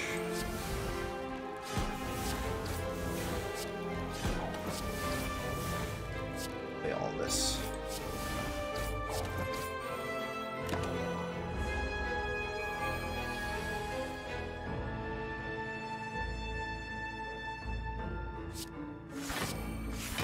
Okay, we can Corpse Explosion Bane to take out all 4 of the daggers next turn.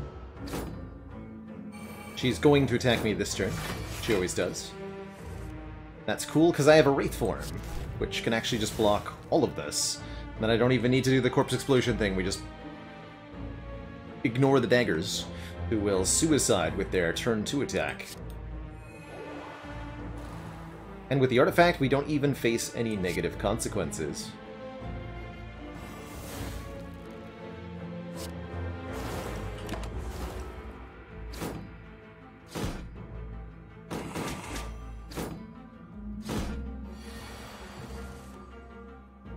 Perfect.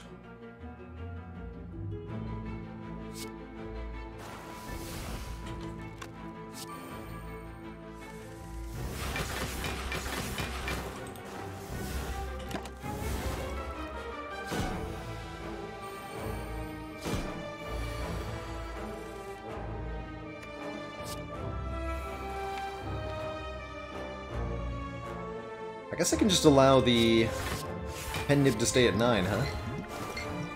Hey, Silvardo.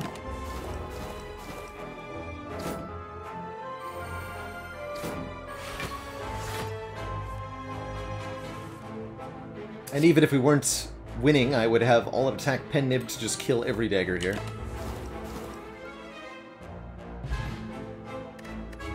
Root juice. At this stage of the run, we're unlikely to be able to replace the potion. Our current potions are extremely good, so I'd rather not lose either of them. And I think that means that I'm going to leave this fruit juice on the ground. Because I don't want to drop either current potion. Hey, enjoy the work, Lurk Frequency OL.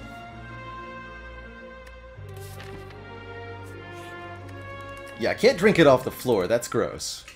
You have to properly discard a potion and then pick it up. I guess I could have regenerated the potion, but these are worse potions than these potions are. Hey, hey, guess what I've got, Mr. Nerd? It's called Bottled Panacea. It has your name all over it. Nice try. Cool.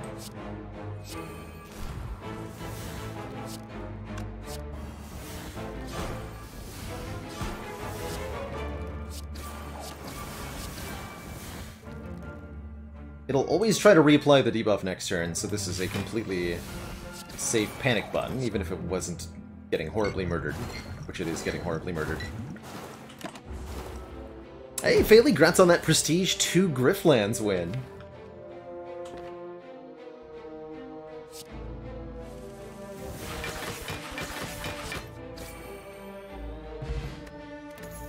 Ain't too easy. And then, again, another decent potion. Another Bouncing Flask Plus is pretty good, as is another Piercing Wail. Blur could do some stuff, too. I think I'll take one more Piercing Wail. Hard to go wrong with that.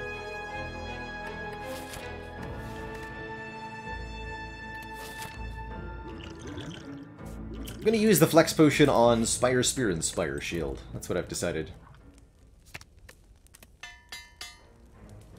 Upgrade Gamble so that we can theoretically reuse it. Just one of them, for now. Corpse Explosion will definitely help in this fight. But I have 8 energy? That's fine. Okay. I understand completely. This one, then.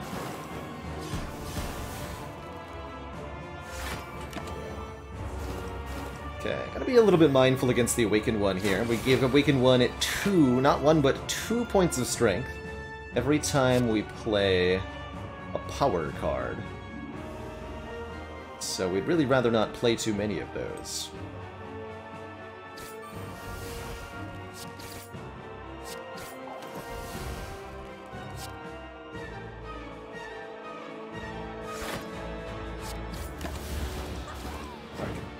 Wait, you lived?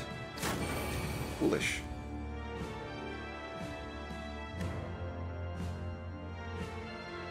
Okay, good turn for one of our Piercing Wails. We can also reset Strength with Piercing Wails, so that'll give us leeway to play one or more powers.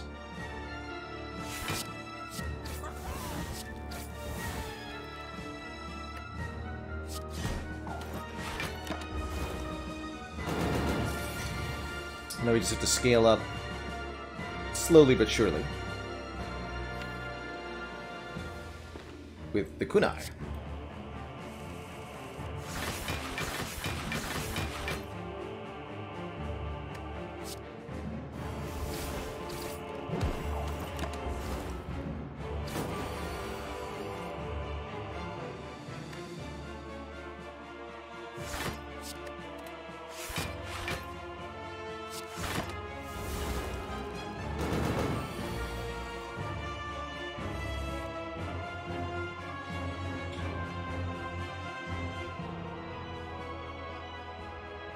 I'm not good.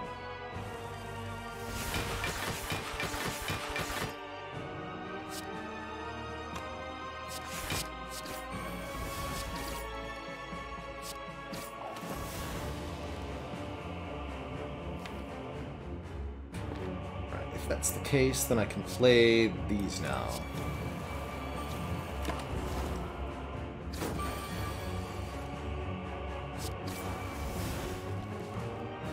We play Piercing Wail on the turn that we kill the Awakened one.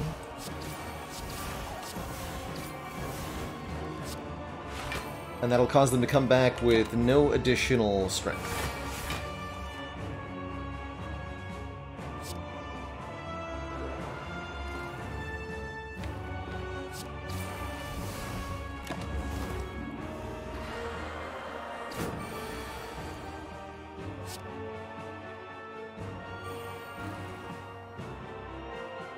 Wait a minute, that's illegal! You can't do that! This is a violation of bird law. Or something.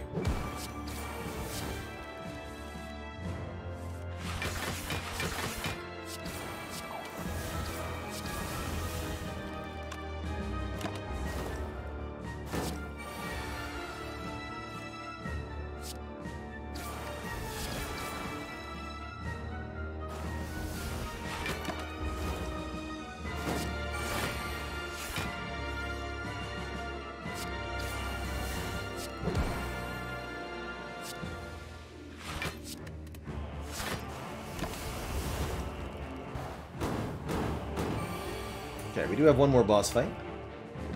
Did play every power now, yeah? Yeah.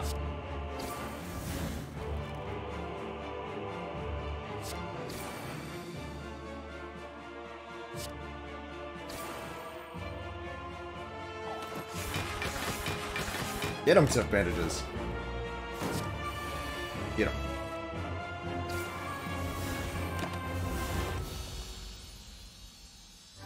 Alright, who's next? It's the Shapes, not Time Eater, so we don't have to worry about our cards per turn, at least. We do have to worry about our hit points per turn, though. Which seems like it's going to be a little on the low side here. This probably won't matter, but let's see what we can do.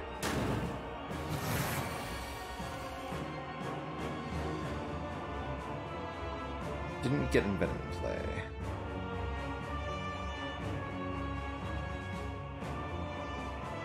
Ouch. Hopefully I don't have to use the Ghost in a Jar here.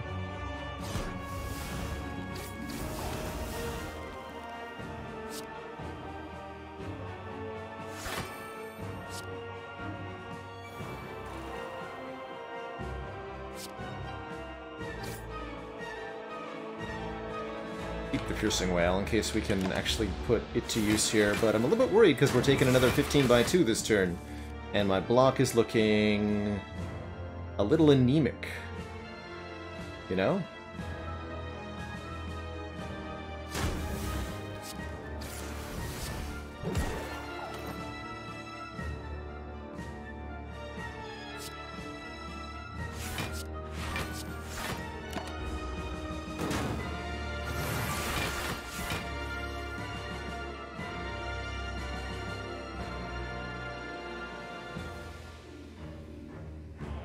Terror, then Piercing Wail, then Calculated Gamble seems like the best line here. Reduce that damage significantly and partially negate Dekka's thingy. Then we have Corpse Explosion and... okay, we're safe next turn now. This is looking good. As soon as Dekka dies, they both die.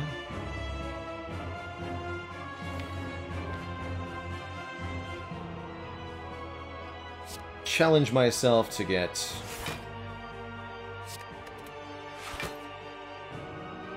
Corpse Explosion played this turn.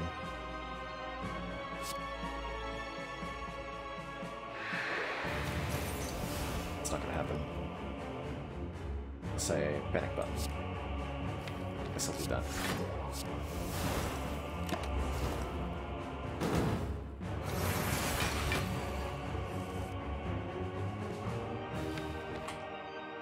Now we can play this.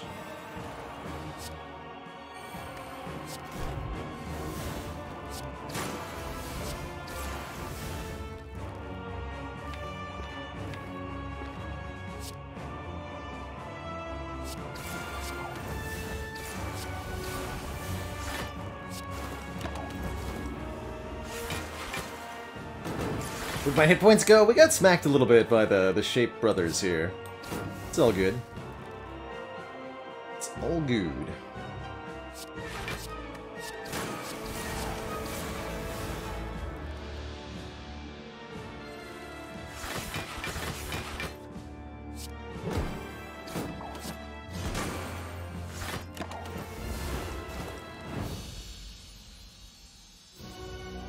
Okay.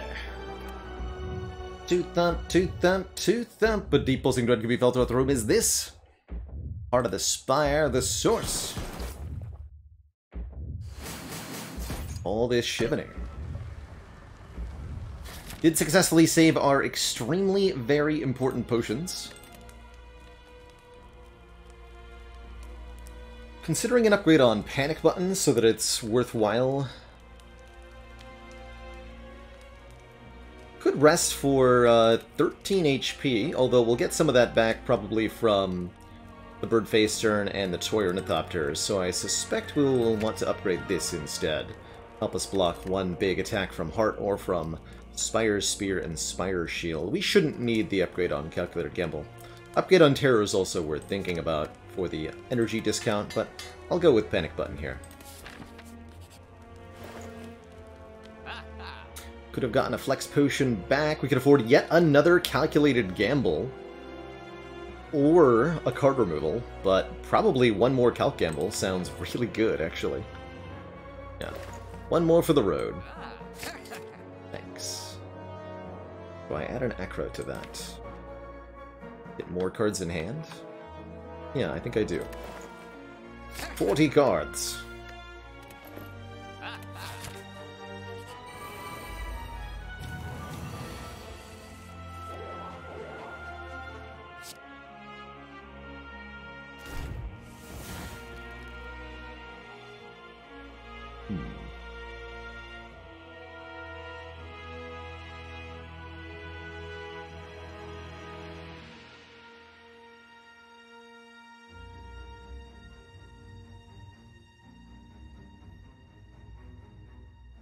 So I'm going to use the Flex Potion in this fight. We drink it first so that it stacks with the Mutagenic Strength and then apply the artifact. That way we only use one artifact charge.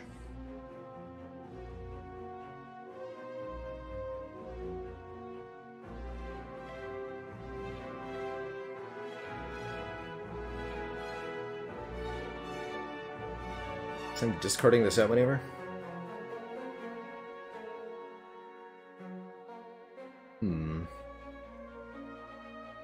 Maybe I want to hold Piercing Wail for next turn.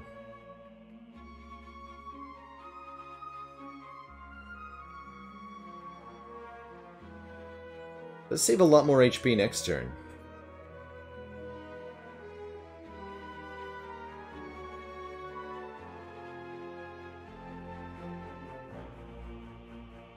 Okay.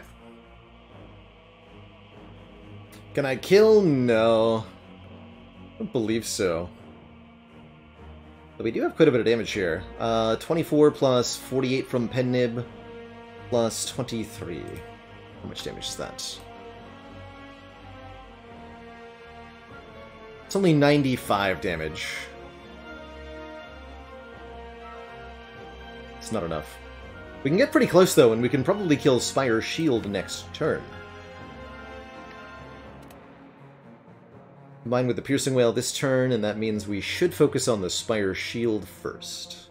Although I want to play Corpse Explosion on you to remove the artifact, so alright. Guess my mind has been made up then.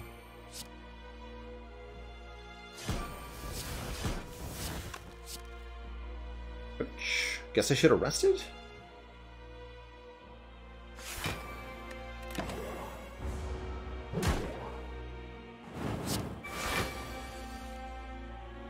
Another one. Foolish.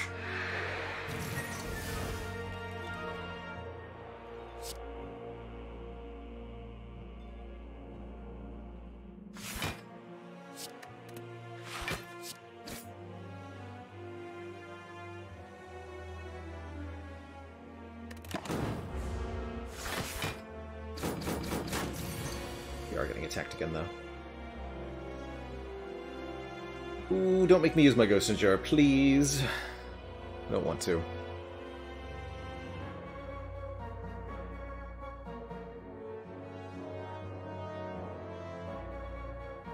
I unfortunately did not draw the right combination of damage and block cards to get us through these early turns very well. Couldn't kill either of them, not quite. Couldn't block either. It's unfortunate.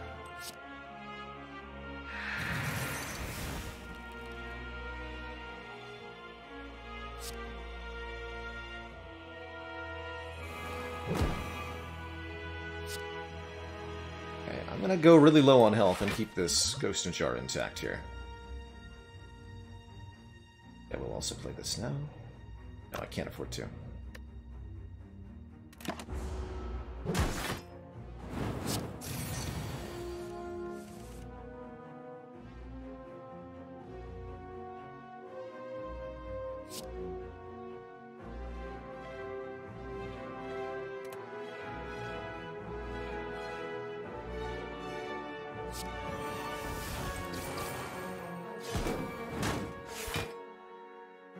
Wait a minute. Didn't think about that interaction. We're good, though. Okay, how much health can I get back? Quite a bit.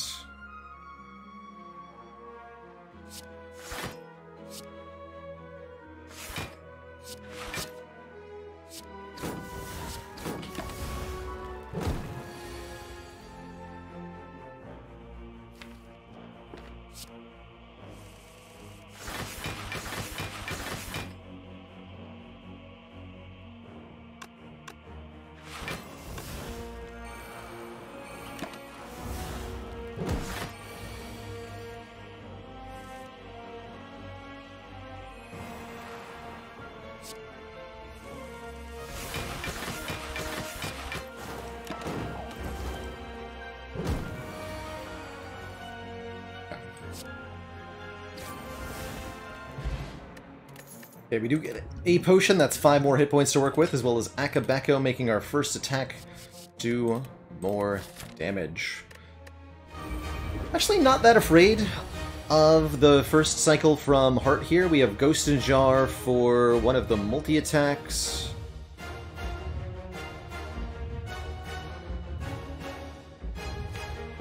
Or for the big hit, rather, and we should have Piercing Wail for one of the multi-hits.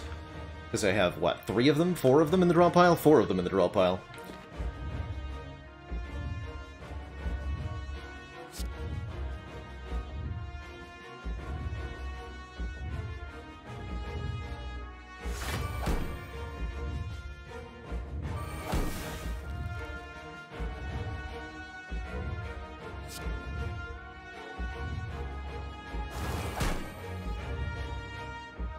I don't think so. So we'll block Vuln, but not Frail. I want to keep this Ancient Pot for the Wraith form. Okay.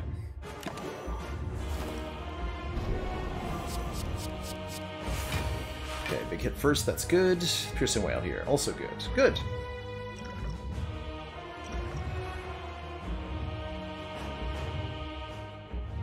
Great.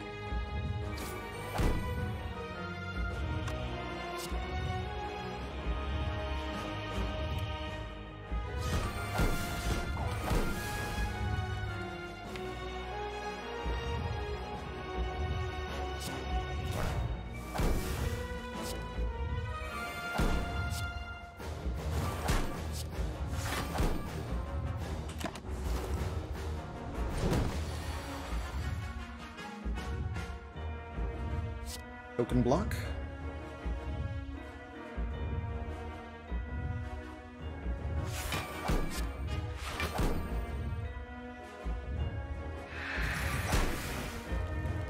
And now's a good turn for the elevator. You take 2 for that.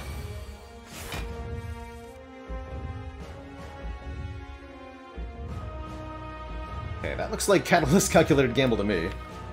Let's get rid of all of this, please.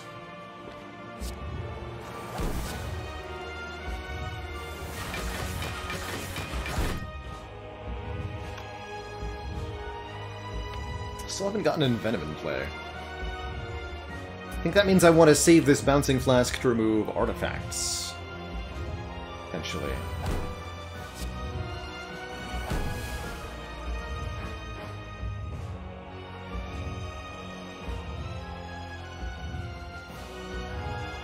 But I should play the Blade Dance now for the point of Dex. Yes. Good damage as well. Okay. Is the big hit first? I can work with that.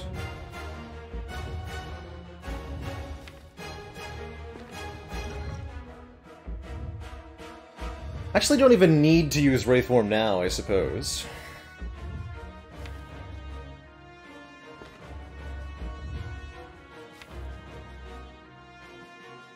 I actually have pretty good ways to deal with it next turn, too. Okay, let's do this then.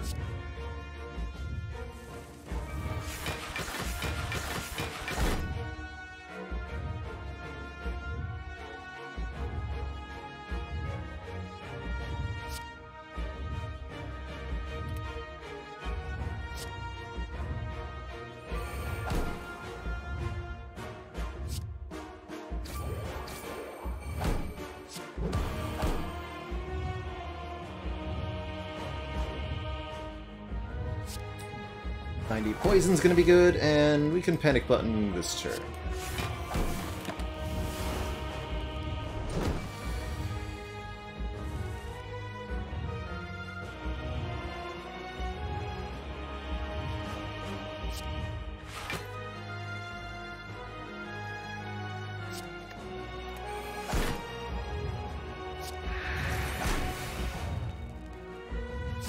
Play that as well.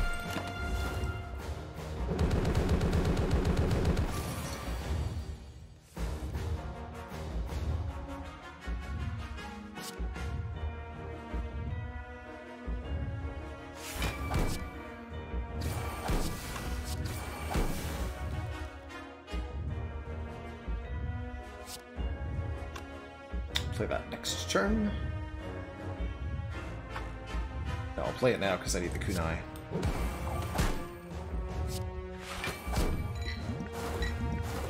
Okay, one more turn to survive, basically.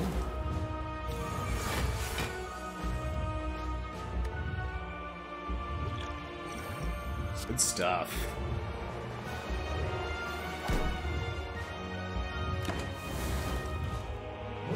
GG, everybody. GG.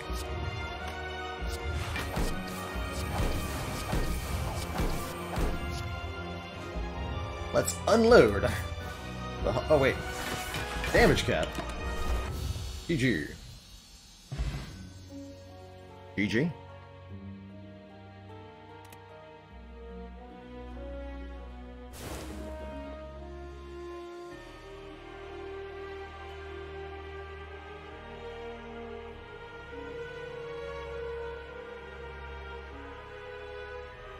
Let's call that a Zizzy victory. Vacation. GG.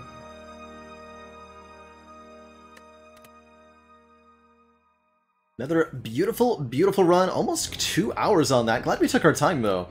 It was a very well-executed silent victory.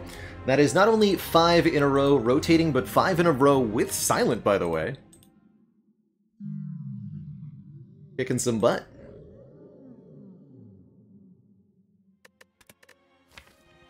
Oh, that's silent. 1, 2, 3, 4, 5 in a row since our last loss. Previously, we had some other recent decent streak. 1, 2, 3, 4, 5, 6. So we've had a 5 streak and a 6 streak recently with the Silent. So good. So good. Lots of kunais and runic pyramids, though. Notably, kunai, kunai, kunai. Who's this run? Busted Crown?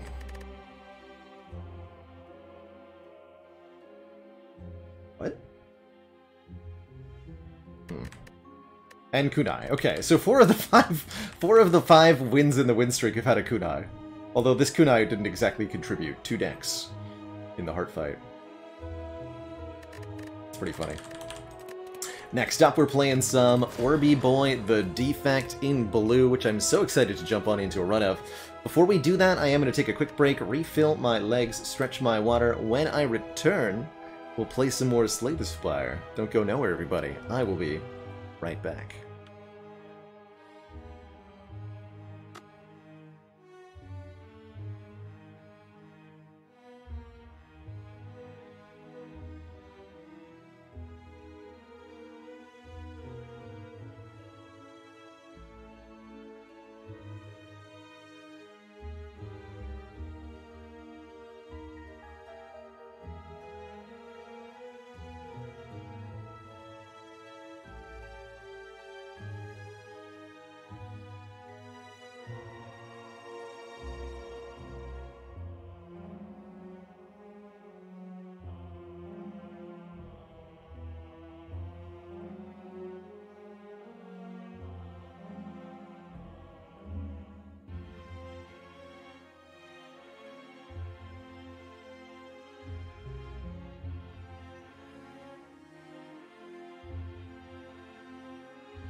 Alright, folks, we are back.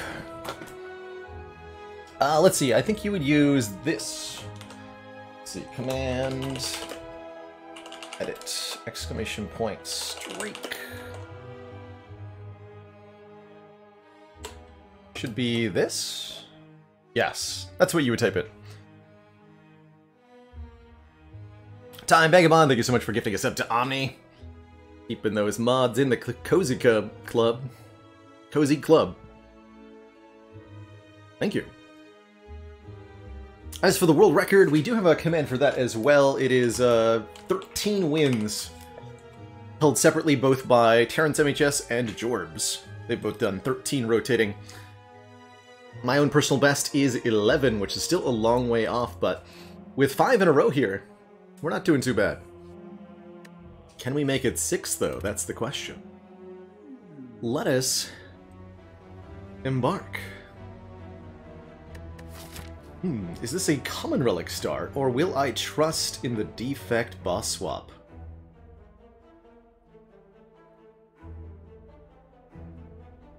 I love this path. Elite here, late Burning Elite. Easy to pick off in Act 1.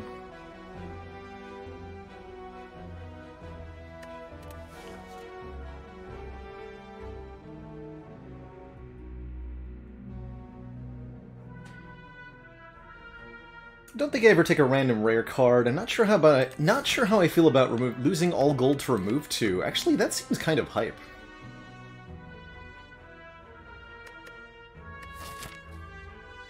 Certainly the defect thrives on card removes, and removing 2 strikes at Act 1, especially since we get a long time to gear up before our first elite combat. You know, that doesn't sound too bad at all.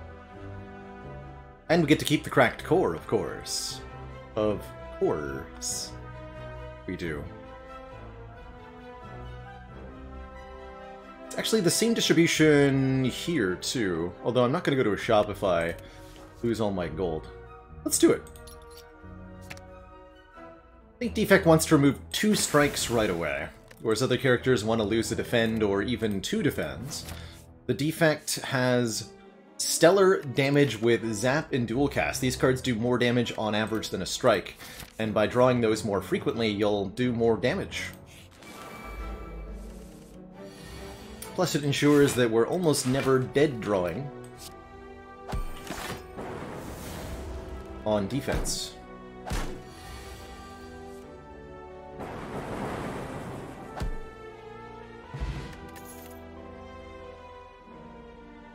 I love an FTL as a first pick here, given that we just dramatically reduced our damage output and the size of the deck. A 0 cost, do 5 damage, draw a card effect is grand. We'll be able to play this every turn or even every other turn, on average. And that'll help a lot, although I don't think it's got a very good upgrade here. Only +1 damage. Hologram, a little bit too early there, I think.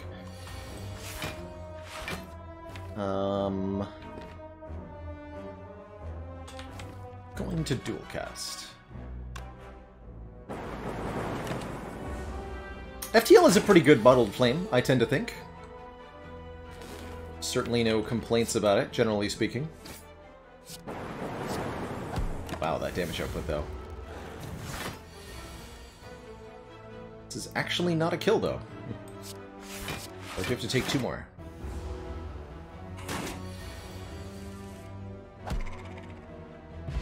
Something like a Ball Lightning, a Cold Snap, or a Melter?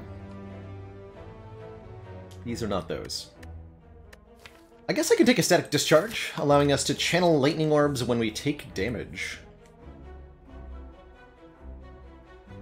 Pretty good against the Guardian. Not bad against various elites of Act 1. I'm not going to take a Blizzard with no Frost Orbs, and I'm not going to take a Storm with no powers.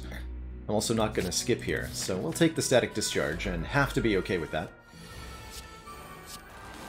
If we block for 5, it'll give me a free Lightning Orb on this turn here.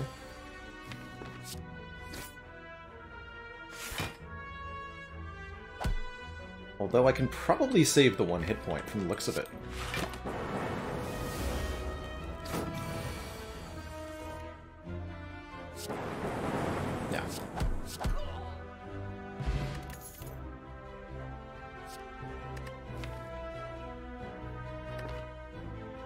Beam Cell is a little bit of damage.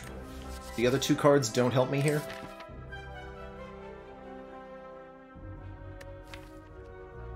Guess I'm cool with a Beam Cell. 3 damage and a little bit of vulnerable. We're now into the hardpool combats of the act. Our deck didn't exactly get a lot better, but it got a little better. So that's nice. First up, 3 lice. Hit the one that's buffing its strength. YOLO. Good.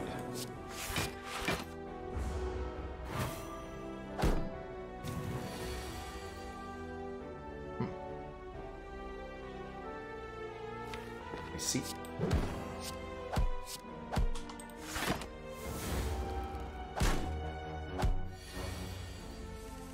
Hurts to lose 11 there.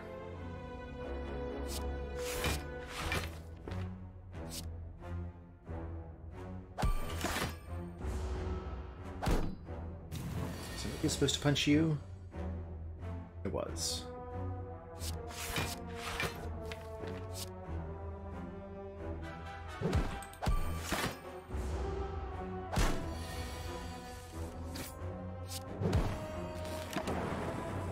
Okay, potion? Yes. Strength potion's very good. And there's our ball lightning. 7 damage and a lightning orb. Okay.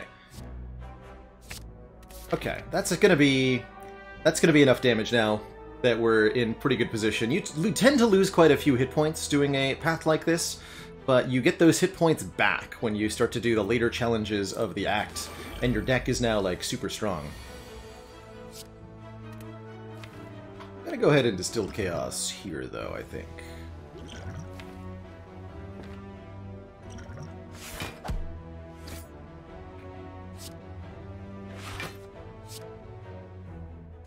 One Sunder away from being great. I like that description. It feels right. Feels very right. Okay, that full blocks either way.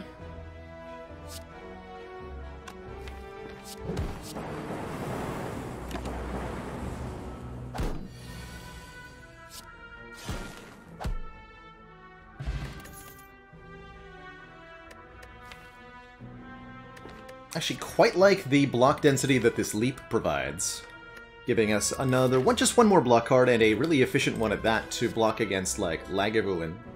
Claw's decent with the strength potion. Multicast is kind of interesting with the orbs and such, but I'm going to take the leap here. And I think our one upgrade should actually be our Beam Cell for the extended vulnerable, so that we can, especially with the strength potion, benefit from all of our various attacks empowered. Other reasonable upgrades include the Ball Lightning to hit for 3 more, or the Static Discharge to channel 2 lightning per hit instead of 1. But I think the Strength Potion makes me want to upgrade the Beam Cell more. Alright, 5 Slimeth. Should have upgraded the Static Discharge, looks like.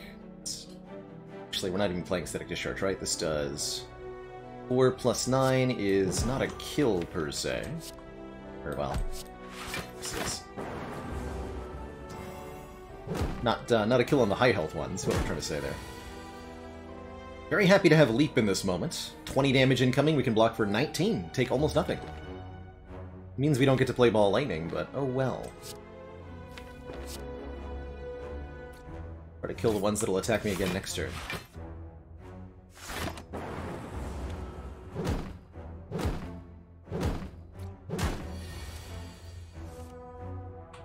Please. Thank you. Good work.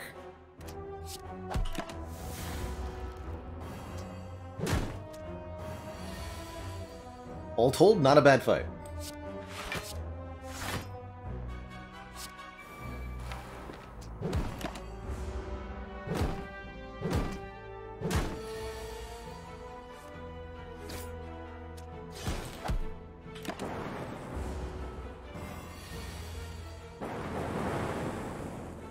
And we do get our potion back. Excellent. Scrape can draw Beam Cell and FTL. It can discard other stuff. It's yet another attack to add to the deck. Actually, don't mind a Scrape here. 7 damage, draw 4, discarding everything that does not cost 0. I don't think we're allowed to take an additional block card, although the Steam Barrier would be great against Lagavulin and the Sentries against Gremlin. It is a great liability for us. Streamline's reasonable too. That's right, and Zap if we upgrade the Zap, or Dual Cast if we upgrade that instead. Plus many other cards that we may consider adding. Right, I am gonna do this. Bit risky, but we're here.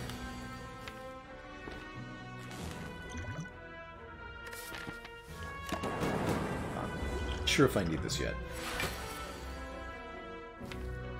I'm gonna go with yes. Also, we're gonna take 1 damage next turn. That's beautiful.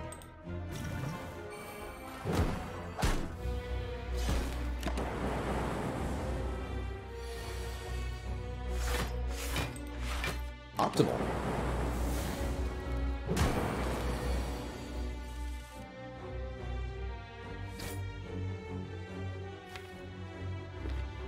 Drop Beam Cell. We'll just going defend, ball lightning.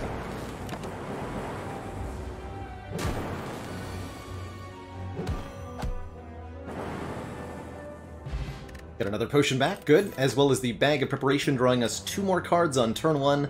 That's great news. And I honestly kind of really like a Self-Repair here to give us some maintenance, allowing us to heal after combat, although it will make the next elite more dangerous for us. A Barrage or a Beam are options too. I don't think either are particularly good. Look at that. Ooh. Energy conserved between turns. Bag of Prep Ice Cream, one of my favorite couple of relics to find. This feels good. And we're not fighting a Nob, so that's very exciting. Very exciting. I'm gonna use this.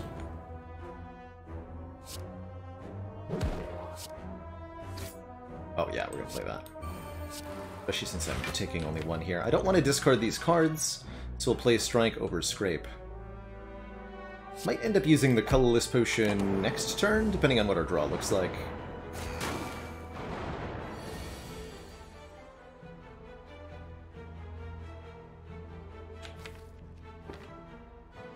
Yeah, that looks like a Colorless Potion to me. Flash of Steel. 7, 13 damage. That would be 16. Still not enough. Bomb would have been good last turn. It's not so good this turn. So I Secret Technique for what? Defend? Flash of Steel is better, because I'll just draw the thing.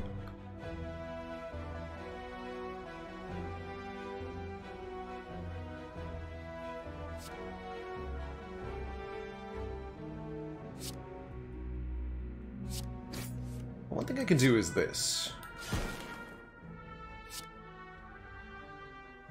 Actually, this has a 1 in 3 chance to kill the back line outright. And then I'll block for 5, and we get another chance. Now. No dice.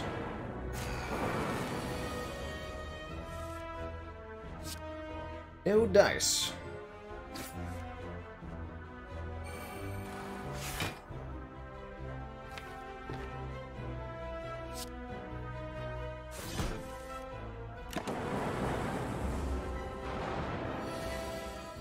Oh. Rats.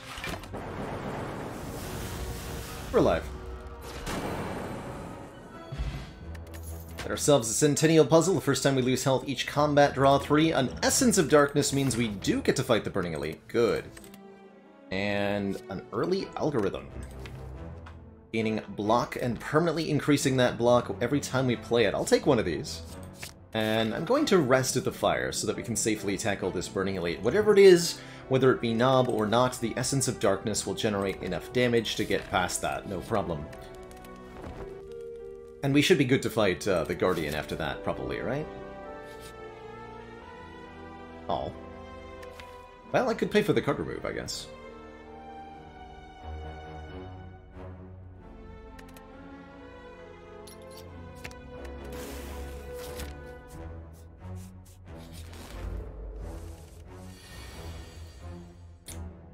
You dare.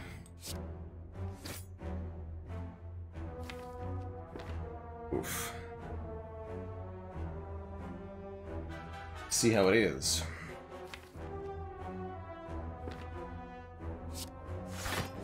I'm gonna play the Zap here. We need to kill one of the two of these very quickly, or bad times will ensue.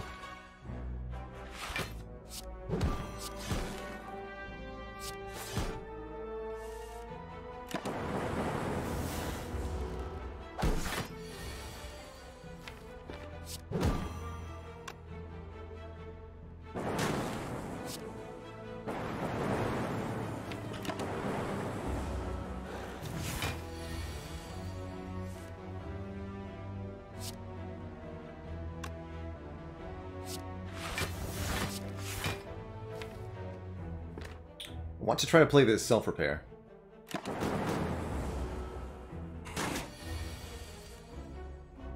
Dang. Okay, we at least get a Gambler's Brew. Or block. What about a Tempest? Ice Cream? X cost? Yes. Yes, we'll take a Tempest here, allowing us to channel X lightning orbs, where X is the number of energy that we currently have. Don't think I need to use the Essence of Darkness, because we're fighting Lagavulin with Ice Cream, so I can bank up energy for a turn or two here.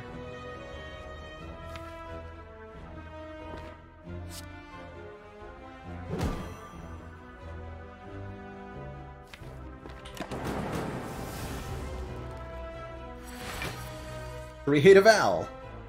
Our friend.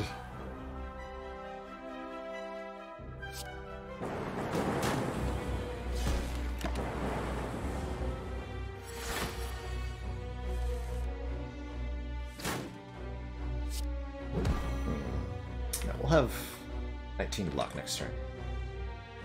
It's all good.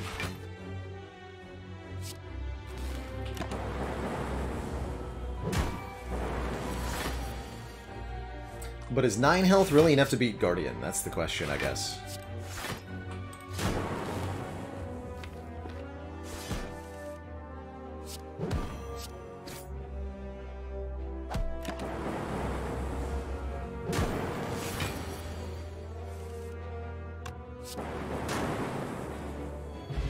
Oh, 16 health? And a Tori, reducing unblocked attack damage from 5 to 1. That sure makes Static Discharge way better. And I have an Essence of Darkness if I need it. And I think that means we can. Especially with our extremely good block density in this deck. And cards that get removed. Like, once we play out the powers, we have 1, 2, 3, 4 attacks, so we can't even draw a full hand of attacks. These cards I don't want, although we could take a charge... Actually, Charge Battery is quite good. Let's take 1 Charge Battery with Ice Cream here. As a 0 energy block. And that means I'm going to upgrade my Static Discharge to be 2 per. I really want the upgraded Static with the Tori, I think. We can take some tactical damage against Guardian, maybe.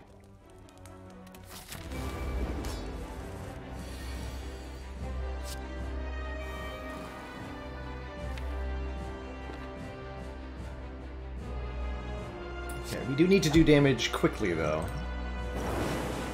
As if we don't do at least this 26 damage to Guardian by the end of next turn, we get smacked for 36, and this deck cannot block for 36.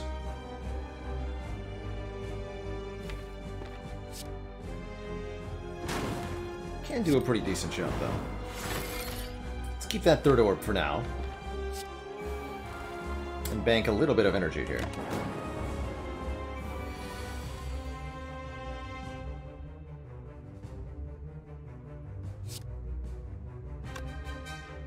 Math. Block for 14, minus 8 is...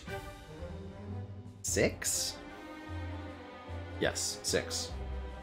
Which means we'll take only 1 if I play everything. We'll take 1 damage, which is ideal. 4 back, take 4 back. We'll also evoke the Dark Orb now, I guess. That's fine. Do some zippity-zappity back.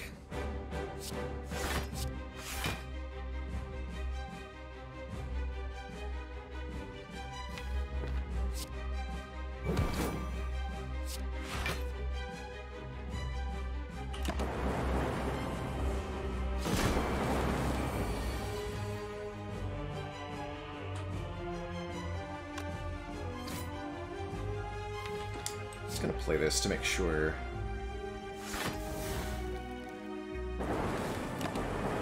It gets played, because this fight's gonna end real fast here.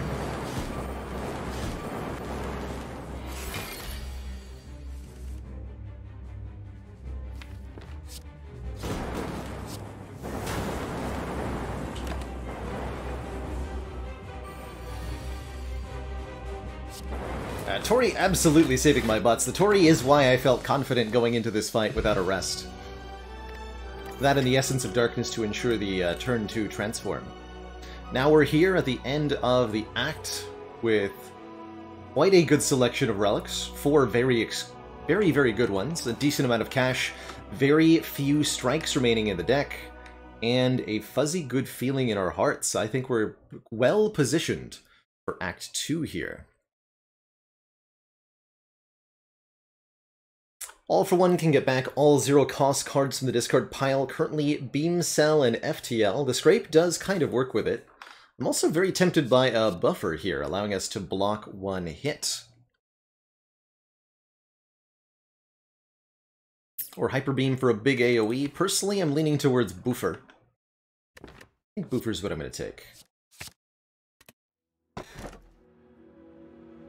Of course, we would get a Pandora's box offered after removing so many cards. You can transform none of them into anything anymore. So our choices then are the Sacred Bark, doubling the effectiveness of potions, currently doing nothing. And the Black Star, giving us extra relics from elites, also currently doing nothing. Although at least we'll get, you know, double elite relics. But that's sketchy. That essentially means we're going into Act 2 with no boss relic, for now.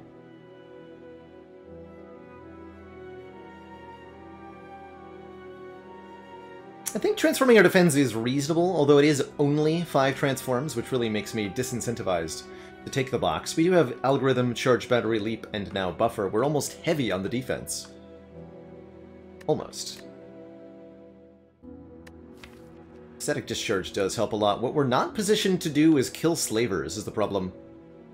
I have no way to do that, really.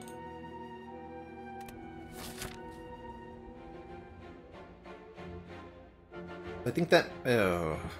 I was gonna say, I think that means we want to avoid early elites. Okay. Well, I Blah.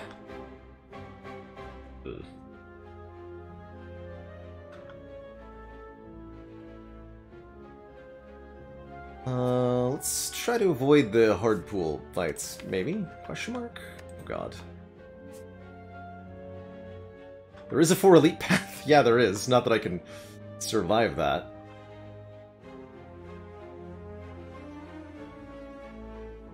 So we could try to get to the shop. The problem with the shop is that there's 4 combats in the way. I think I like the idea of getting to this fire first. Apparitions would kind of help. This is not a very good Apparitions deck, unfortunately.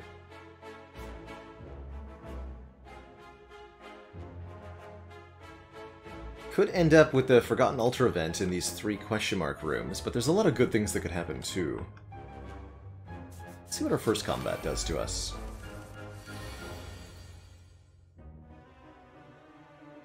Pain and Agony is my guess.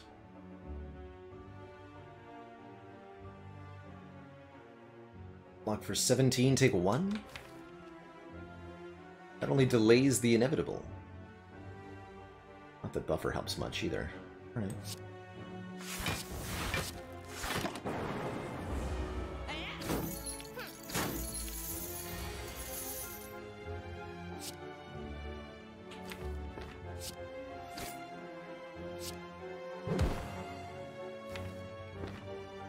discard all that.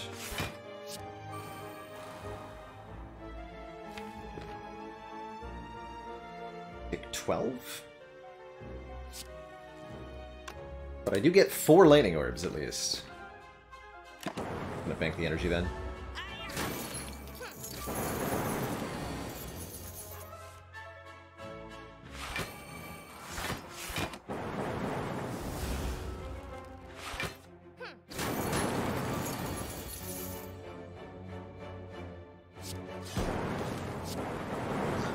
Good.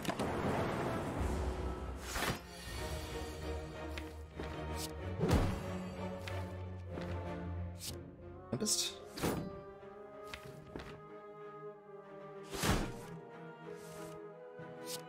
All good. Okay, that wasn't that bad, actually. We're offered another Tempest. Heat Sinks is reasonable. We have 3 other powers, so this is draw 3 currently unupgraded. More if we had more powers. Problem is the energy. We're going to want to add some energy here. And I'm going to go this way. Ooh, okay. Let's upgrade those defense. I think. Making these 8 block each will help quite a bit as we seek to stall. We could get the last strike removed, which is kind of hype, but doesn't really help me. Give me a relic! That helps. 14 HP from the mango.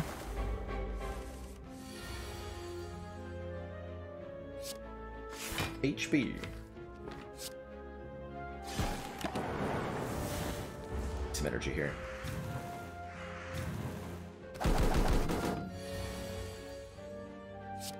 Fools. You dare strike at me. I like to play the self-repair and the algorithm, so I don't want them all to die.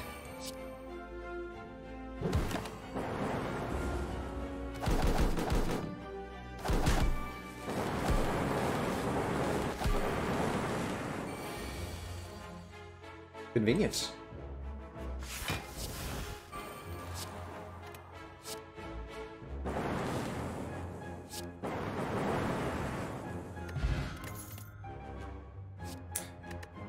Barrage Plus. Is that better than the second Ball Lightning? This does 18? I think that is better than the second Ball Lightning. Because of the free upgrade on it. Oh, and we do get a Merchant, although the Merchant isn't offering us a whole lot to work with here. There is a Doom and Gloom in the shop. I think an Explosive Potion is a pretty good idea, too. Unfortunately, I don't have enough money for Explosive Potion plus card removal. I do have enough money for Weak Potion plus card removal, and actually Weak Potion is good Book of Stabbing insurance, because it brings the Book of Stabbing's multi-attacks down to 5 damage each. Kind of a big deal.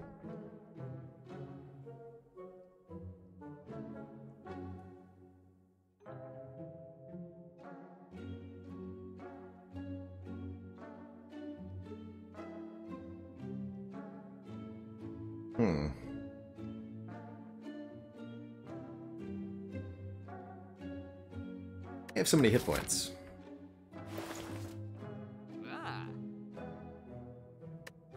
What would I remove? Defend plus? Zap? Probably Zap. Remove Zap plus Weak Potion, or just buy the Explosive Potion? The choices. We could also buy the Doom and Gloom. That is genuinely quite good. We need some help against Gremlin Leader, too. How are we going to beat Gremlin Leader? Static Discharge? That's not going to work. Oh boy, that's not going to work. Oh boy. Yikes. What's my upgrade is the other question. I could upgrade Buffer? That doesn't help with our damage problem, though. Upgrading with Ice Cream one of the energy cards is a reasonable choice. Maybe Zap? Especially if I keep it around. Zap is a great upgrade. So I could do that. Buy Doom and Gloom, upgrade Zap. That I do like. Let's do that. Could also take that Hello World. Or do I upgrade the Doom and Gloom? No, I gotta upgrade the Doom and Gloom. Oh boy. Hey, we drew it on turn 1 though.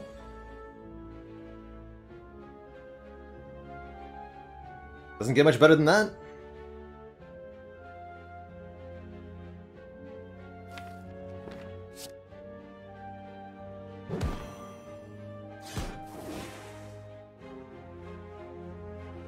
Not get much better than that. I think I'm gonna Elgo. Good job, Lightning Orb.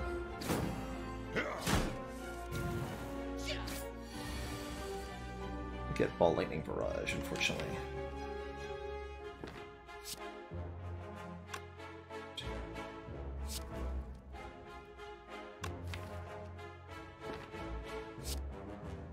I need to draw Ball Lightning to kill you.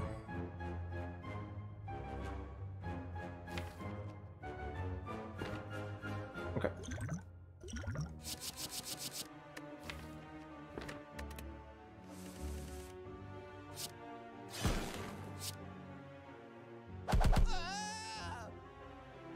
Somehow we are in business here.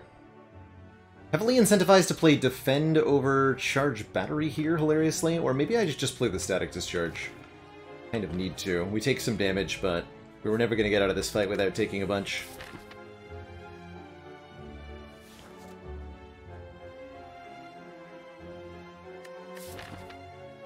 Never.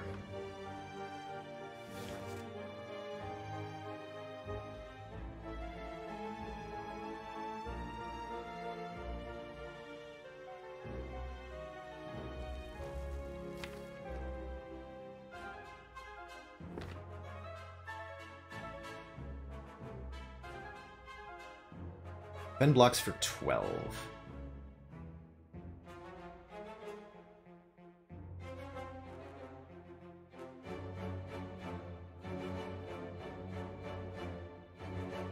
Let's play this.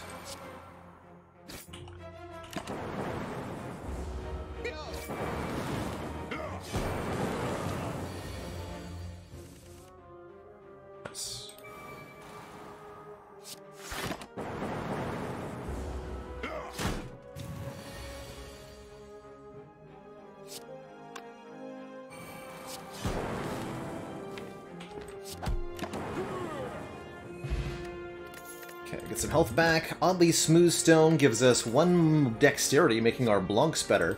And I think Asunder is indeed our answer to the Gremlin Leader.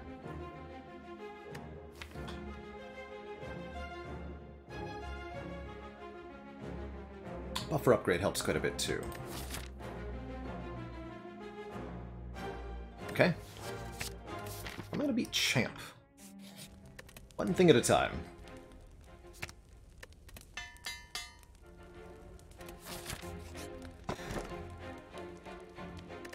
Okay. More options from card rewards, question mark? Happy to see this, Elise. Truly. Really happy to see the Book of Stepping here.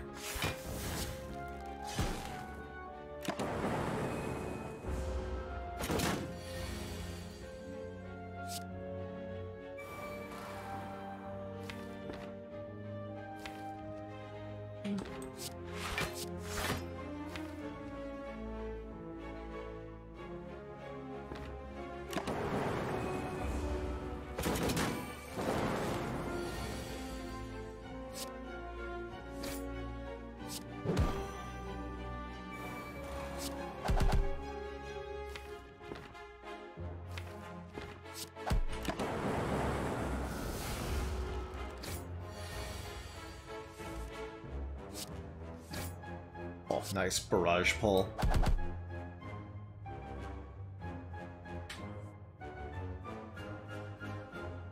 Does I mean... Bruh.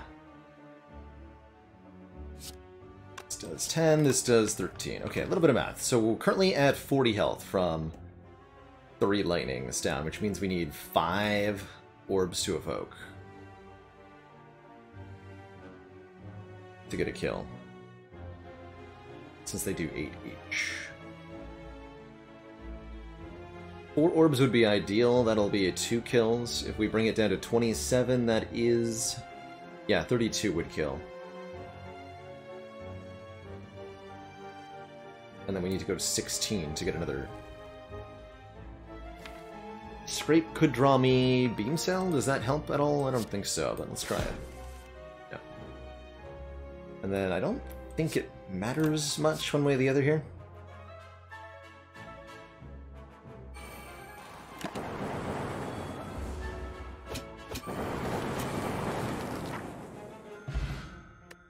Lizard Tail gives us a second chance at life, and Akabeko makes our first attack do more damage. Double energy. Oh, that's how we beat Champ. Okay, sweet. Cool. Double your energy. That's very good. Shaloo, thank you so much for the Prime sub in those 5 months, almost to that whole half year.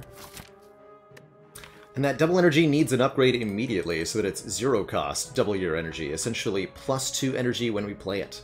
The plan then becomes build up some energy, double energy, Tempest. Problem is, we don't have that much energy generation base. Right, yeah, I'm gonna get that upgraded. Yeah, we did do this in Monster Train already. It was much better in Monster Train than it's gonna be here. I don't get 50 energy on turn 1, right? The tragedy. The tragedy. Welcome back, Slavers. Good to see you all again. Oh, that Doom and Gloom turn 1. You love to see it.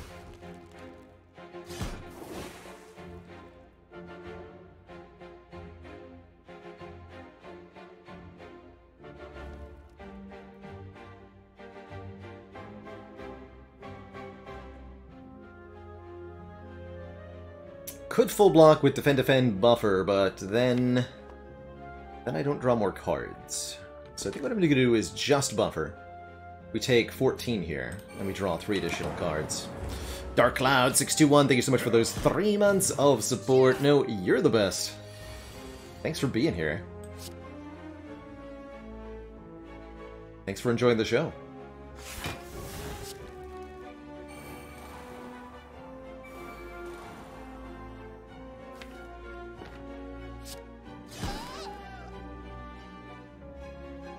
Okay, this only takes 1.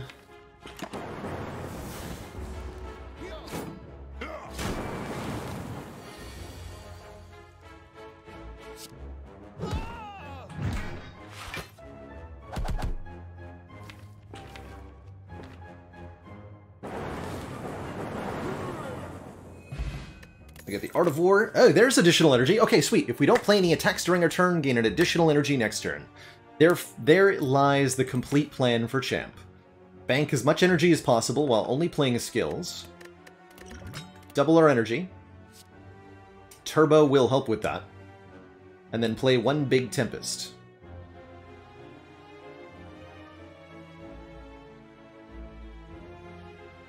Pennib Akabeko, by the way. If we combine those 2 together, we can have a really good time. And we can get rid of our last strike before Champ, too. In Spire, yes, 999 is the max of energy that you're allowed to have.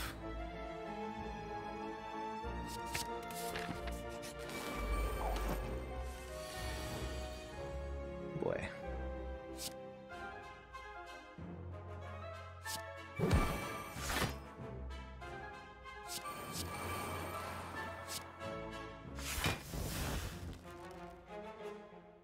And then 6 on the 3rd hit, right? Yeah, 6, so...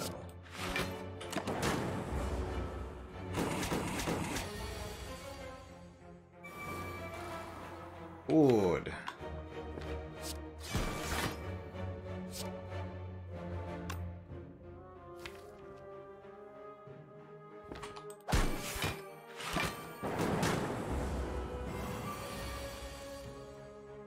Bad. 12, huh?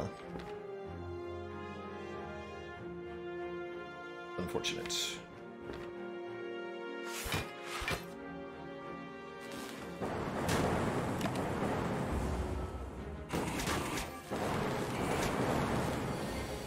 Oh, I might have actually been able to kill using the static discharge there. I wonder if I bungled that.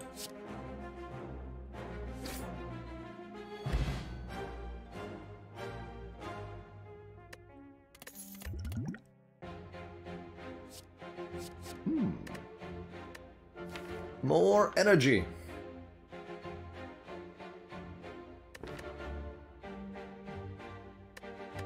Actually, like having, if we're gonna do like double energy into Tempest things, having an electrodynamics is a really good idea. For Act 3. Yeah, I think that's a good idea.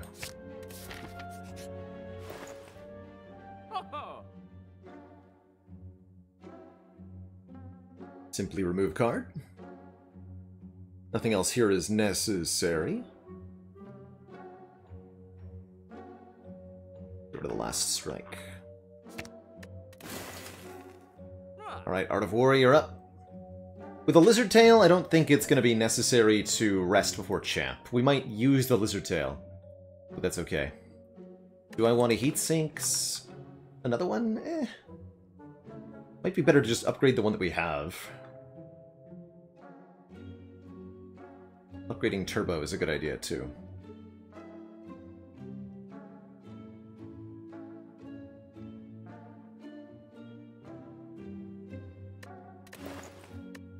Let's upgrade Turbo first.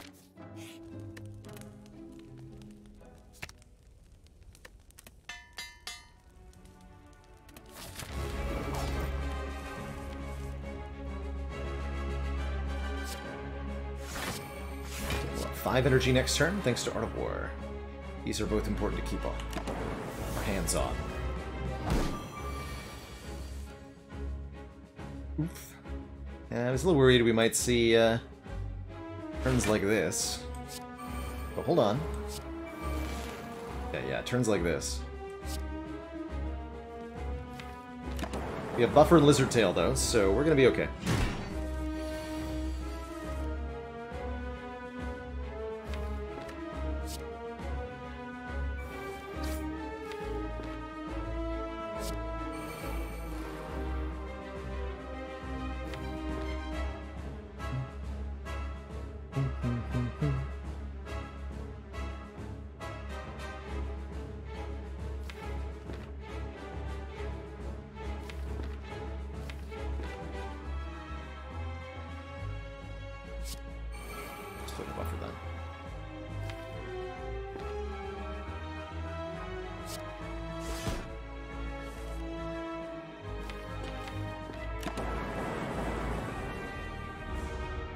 No attack on this turn.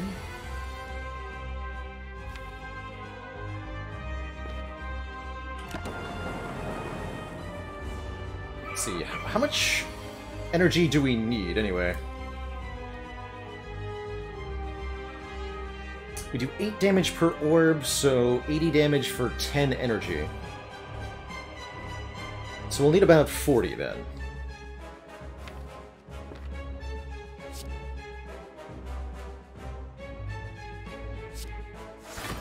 Give or take a few.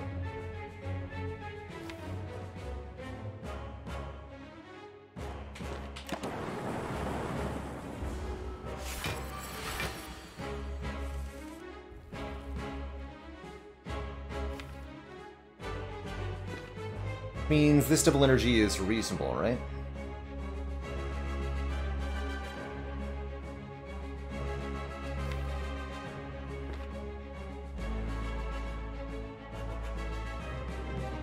Might be looking at a big hit next turn. That might kill me.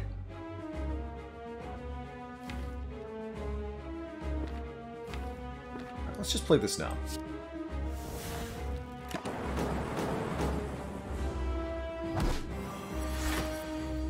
Big hit, yes. Kill. No. Not quite. Good.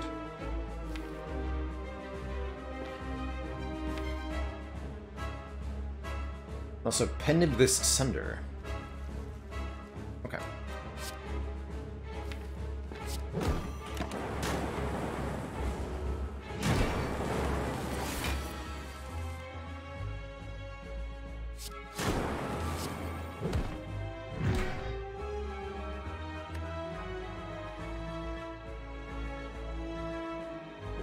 Beautiful.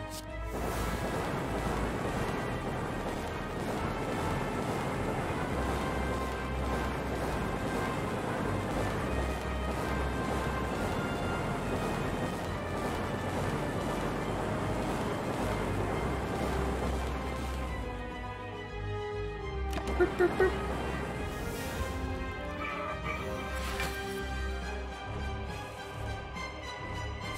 forget this.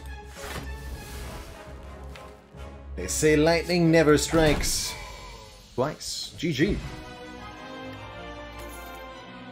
We made it through the champ. I don't think so. Actually, wait. Maybe?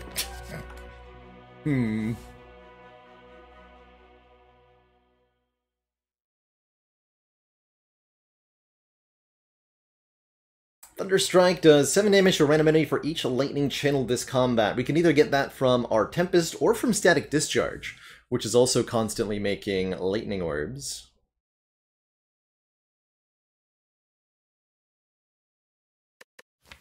This deck is weird. But that's often how High Ascension Defect goes by, oh no. You have to make something really weird out of all the pieces of the character. Savanian, thank you so much for those 2 months. Thunderstrike rhymes with Cool Strike, so I have to take it. Irrefutable logic. Honestly, I think it's quite powerful. With our persistent lightning orb generation, we have a beam cell and a pen nib too. I don't think it ever does with Akabeko, but maybe someday. Don't have any focus, so I don't really like the rainbow. I'm in. And then our block strategy becomes Tori, Lizard Tail, and Genetic Algorithm. Okay.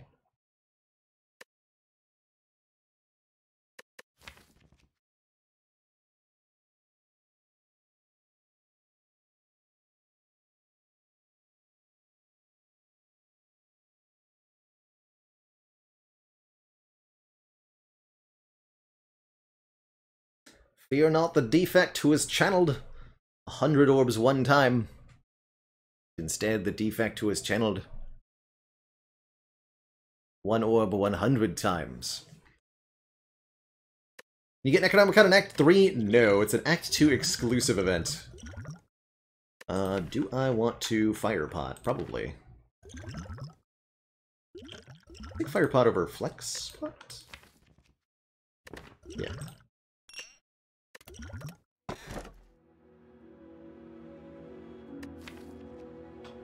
Actually, Velvet Choker seems completely fine as an energy generator here. Choker says we gain energy at the start of our turn, but cannot play more than 6 cards. Now that does slightly weaken stuff like FTL and Scrape, but for the most part, we're trying to accumulate lots of energy to play an X-cost card. And the Choker definitely helps with that. Sozu would also help, but I don't think our current potions are good enough to want to take the Sozu. Definitely don't want a tiny house.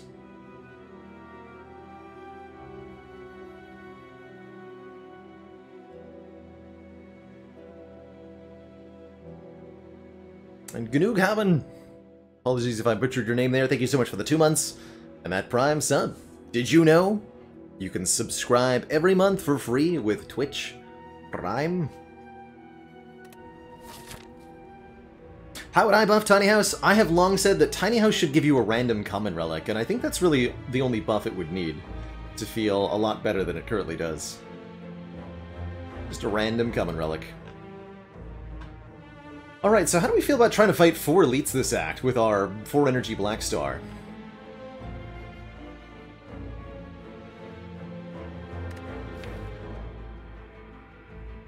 What's that? We're all in agreement that it's an awesome idea? Cool, I'm in.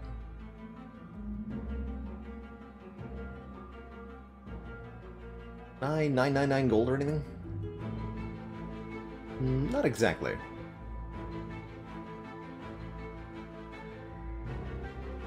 Although, Juzu?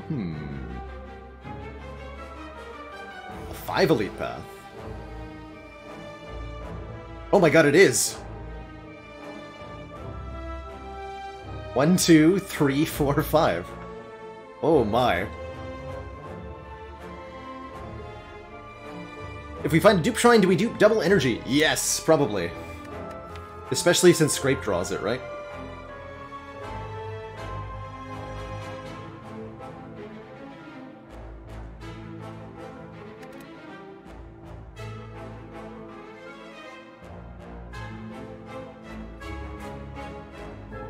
So the question, last question then, how many events before the shop?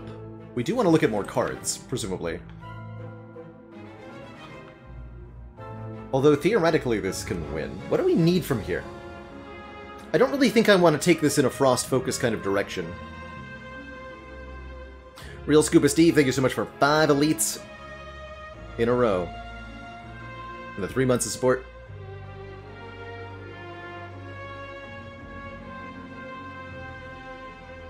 Reinforced body would be okay. Block plan currently is a combination of algorithm, buffer, Tory, and having a lot of hit points. I think we have... If we could somehow get past the elites without taking too much damage, we could probably beat Heart using the current block strategy. Although we'd need some help with the draw order. Equilibrium would be good. Equilibrium would be really good. I think I'm going to take 2 combats for the shop then. That's where I've landed.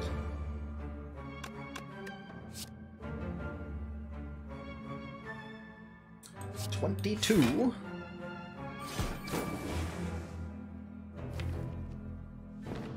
Damage.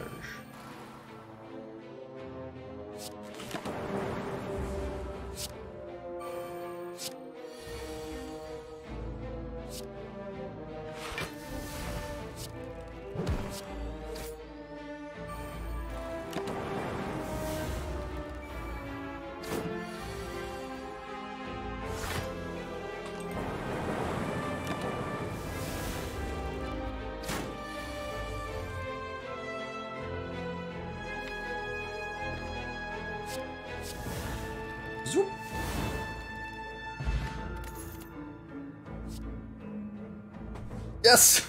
It's here! It's even upgraded for free. Double your energy again! Let's go. First try.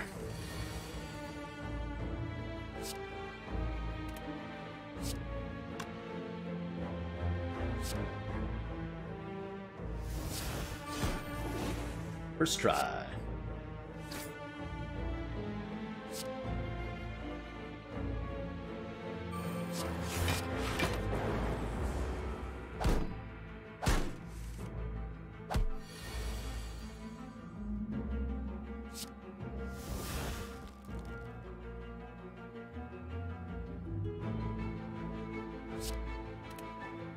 Damage.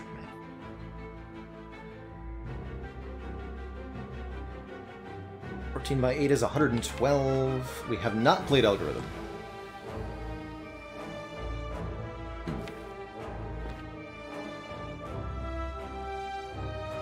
I think I just play this.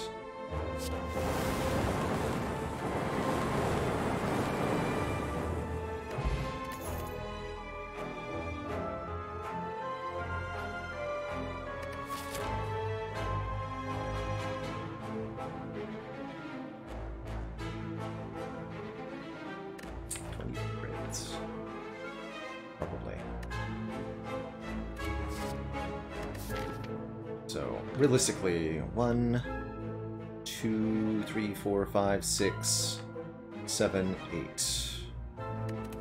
This could be 25 block by the time it matters.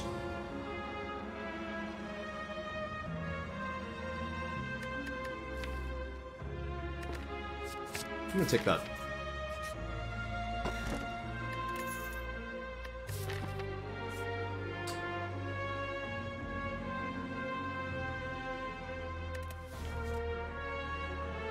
I mean, I have to give this Omamori a chance, right? There's one more event right before a shop, and we have a Juzu bracelet. So I think we just gotta believe in the power of Omamori?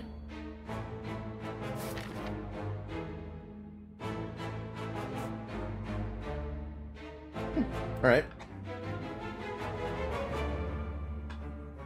I'll count it.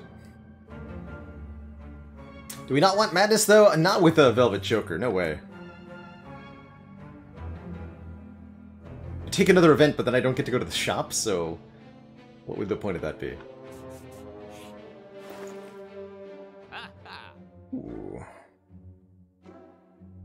Orrery could be a lot of cards.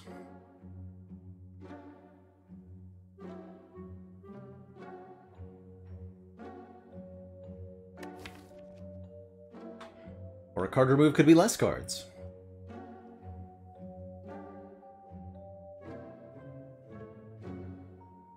Orrery could be 5 double energies. And it's question card Orrery, too. We get to look at 20 cards? Alright, I'm sold. What do you got? Another self-repair. Seek. Consume. Wow, both of those are powerful. Plus, another heat sinks. Self-repair plus. Storm plus. There's the equilibrium I wanted. I'll definitely take an equilibrium. I think equilibrium and seek is probably my pick here. Although consume is quite good too. Comes with a free upgrade after all. That would make our lightning orbs do way more damage individually, which is quite powerful. Although I'm not sure it matters because we have a thunder strike, you know? And then I don't think I'm going to take a self-repair plus. I'd rather just upgrade the one that we have. Okay, not the world's greatest story, but a Seek is pretty good. I would have paid 160 gold for a Seek, so I'm not going to complain. Alright, real talk. 5 elites or 4 with more upgrades. Now I can upgrade Seek, though. Oh yeah, we're going to upgrade. Although first I'm going to upgrade heat sinks, believe it or not. I think we want more card draw now.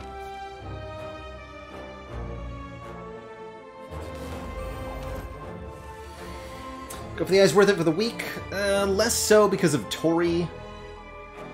Less so, I think in general here.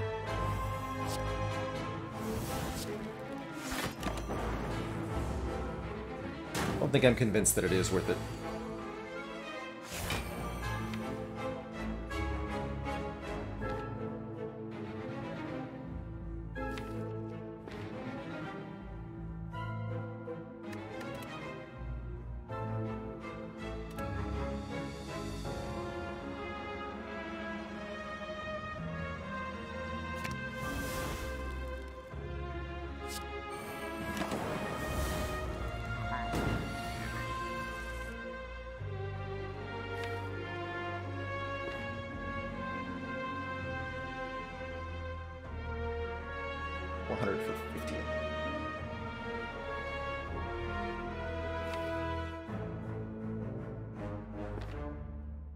Two buffer stacks means I've got some time now.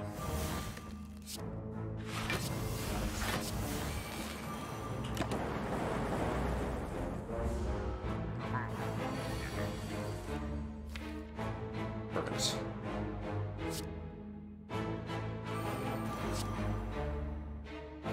Zippity zappity.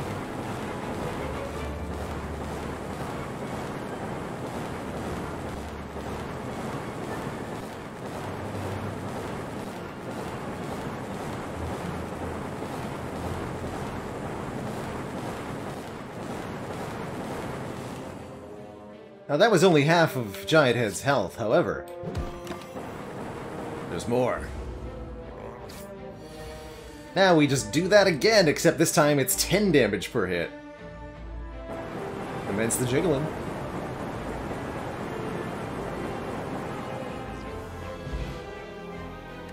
Got him. Don't think we need a turbo now. Let's upgrade 2 skills at random. I really don't care what this hits. Those are both good. Those are both great. Really feels like we could use a second Tempest, though, you know?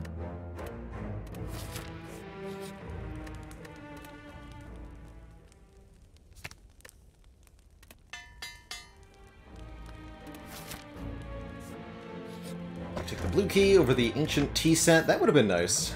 But I trusted in Omamori. It let me down. Like usual.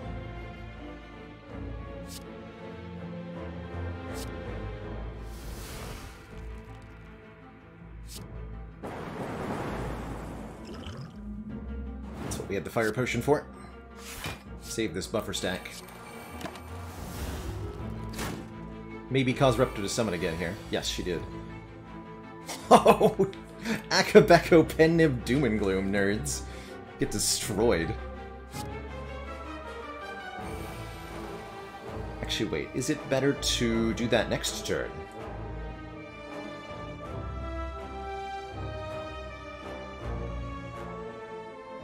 I think it is better to do that next turn.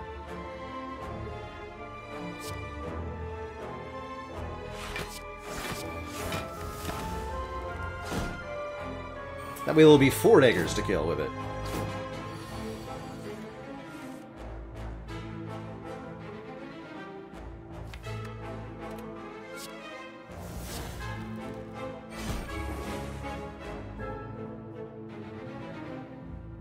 She can't summon 3 times in a row, so she was going to attack on this turn either way.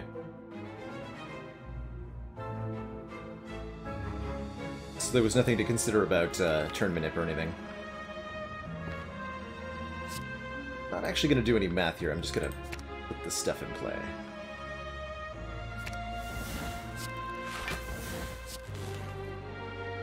Die.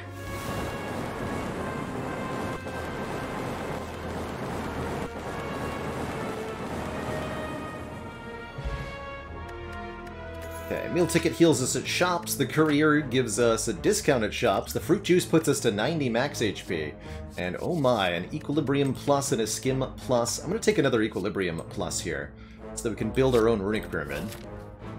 We're going to take on 2 more elites. Uh-oh.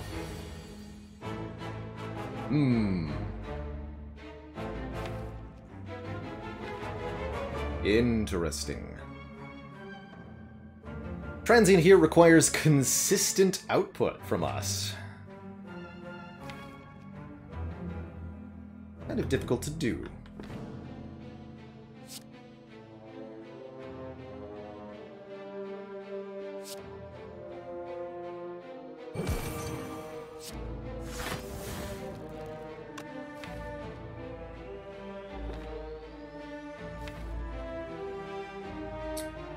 Can we kill the Transient? Maybe.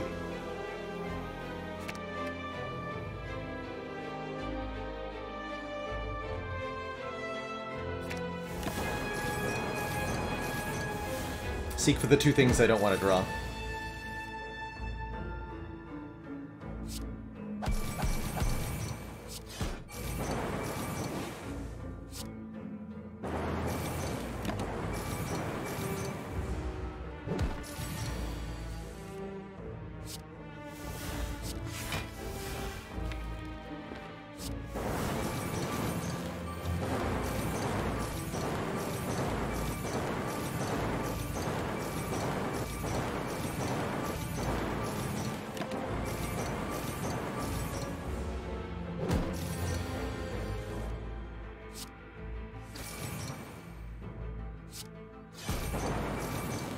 This looks like it has to be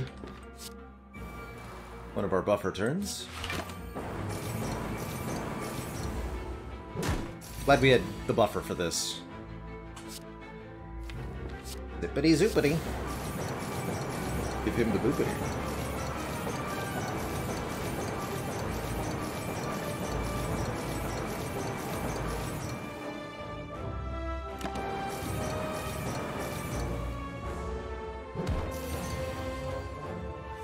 Okay, I'd hardly call this close to a kill. In fact, we do kind of miserably fail on this turn to do much. Oop, oop, hold on. Heat sinks. Nope, heat sinks did not get there either.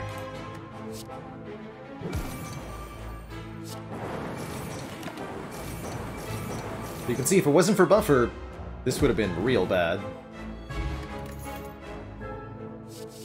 None of that, thanks.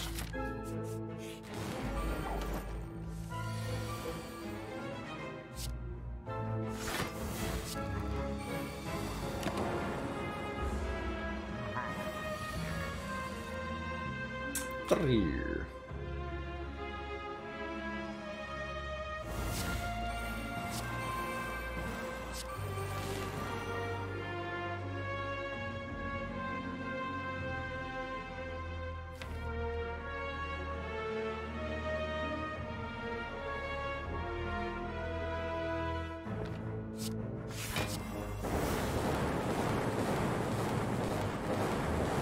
Alright, somebody who wanted to see the Akabeko Pennib Thunderstrike, because here's your chance. 30 damage! 15 times. My god, the power. The power. It's here. The mints. The blappening.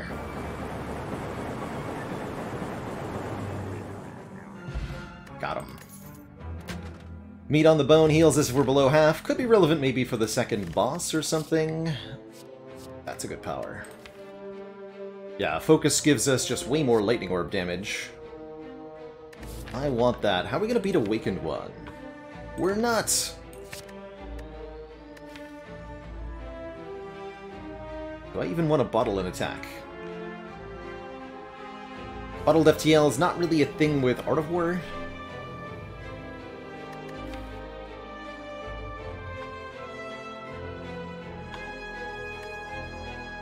I could bottle Doom and Gloom. Doom and Gloom is a pretty good bottle. But honestly, I think we're past the point where I want anything bottled.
Theoretically goes with our Thunderstrike, but we'll pass.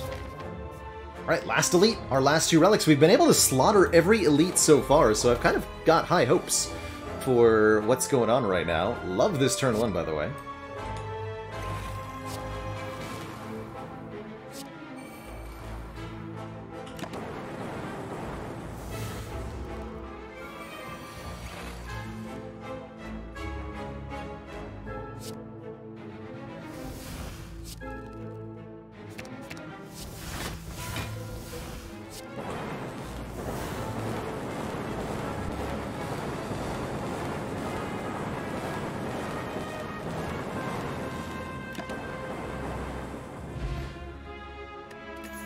Seven more max HP, and draw a card whenever we play 10 cards. Plus a chance at an upgraded charge battery. Not bad, but I don't think that helps us. Surely a Blessing of the Forge is better than a Strength Potion, though. Able to upgrade our bias cog? Our electrodynamics? Okay, maybe it's not that good. I'll just keep the Strength Potion then. I'm gonna recall. Alright, I don't think Donu and Deka are gonna be a real problem. My hope is to leave this combat with lots of hit points. It's like that's a little bit of a challenge. Strike in the opening hand. And Tempest in the opening hand.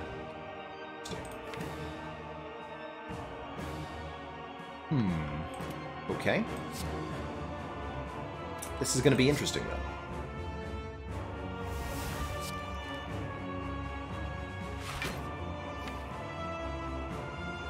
I don't think I play the bias cog yet. I don't think I play any of that yet.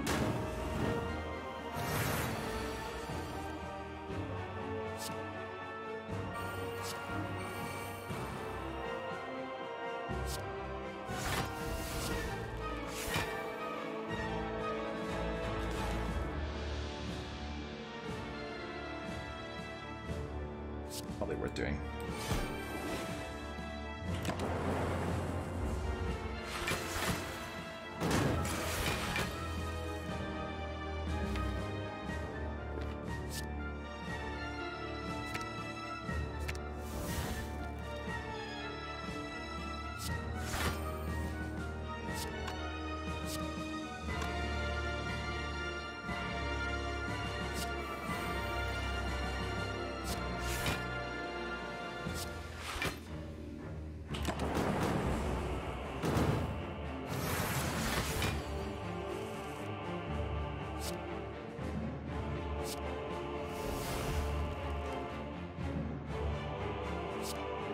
This is 36.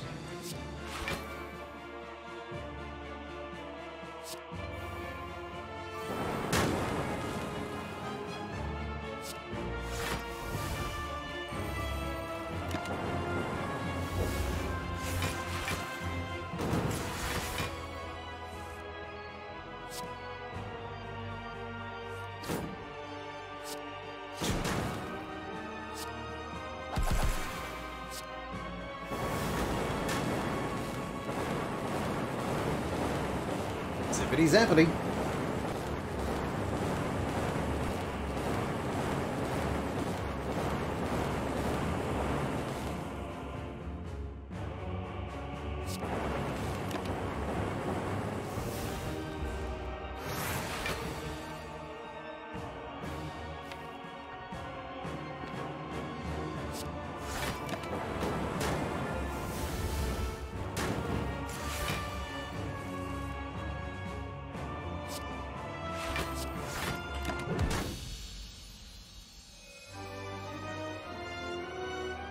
Okay, this way we have Pennib charged with Akabeko. This is to help me with the Awakened one, primarily.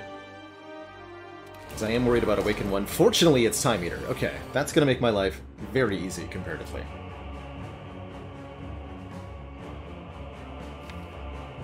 Good.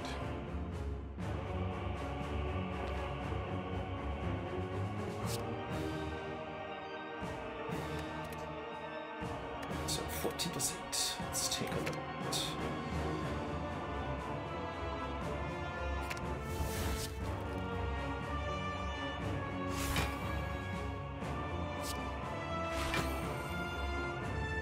Neat.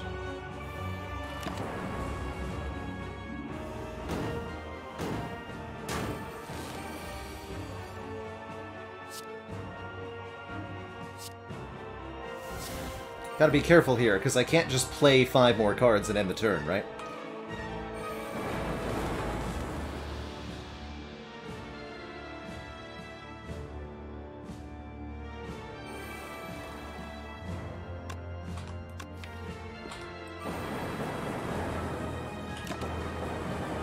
Another Akabeko Pennib Thunderstrike for ya.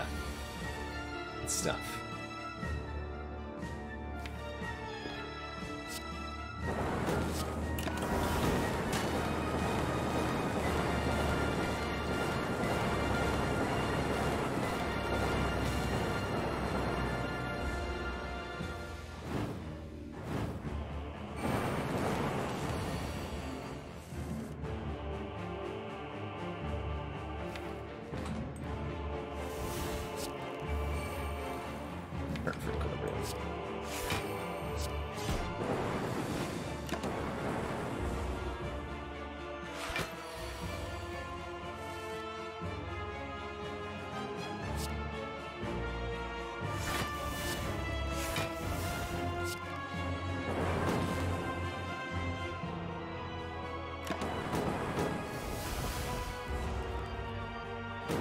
Cards for this turn.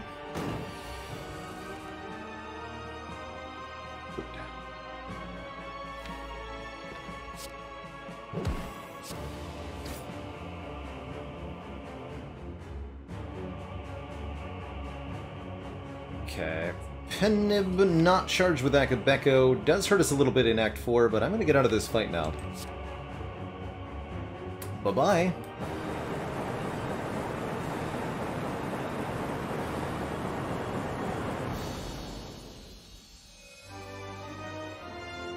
GG. Two thump, a deep pulsing dread can be felt throughout the room. Is this the heart of the Spire, the source of all these evoked lightning orbs? Charging your core, you deal 21/21, and wish the Awakened one good luck, so long, farewell, may I never have to deal with you, and goodbye. Okay, things that I could upgrade. Thunderstrike is reasonable. There's no point in resting. We get healed to full with the meal ticket here. So yes, we're upgrading something. Either 1 focus from Bias Cog, 2 damage per hit from Thunderstrike. An upgrade on Sunder could be good, as could 1 more Lightning Orb from Electrodynamics. think the most likely upgrade to matter is Sunder against the elites. I think Thunderstrike is going to cap damage against Heart whenever we play it, and against the elites likewise. When we play it, it probably kills them both.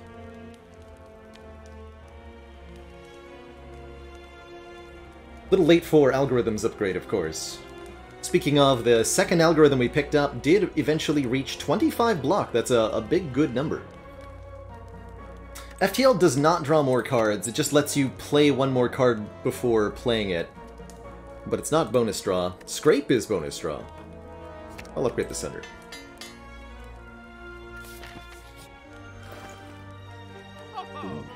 Flower.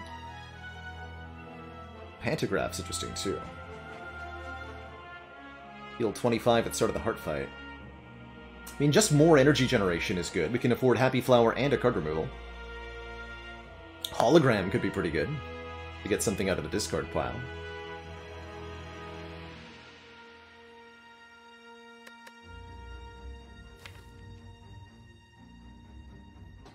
Definitely don't need dual cast anymore. Get rid of that. And I'll take the flower? Take the flower. Oof, I would have loved bottled heat sinks. Why is not Bullseye good? Because we don't have the ability to really bust through the artifact charges that our enemies have. This is a status effect, and unfortunately, both the elites and the Heart will be able to get artifact charges. Uh-oh.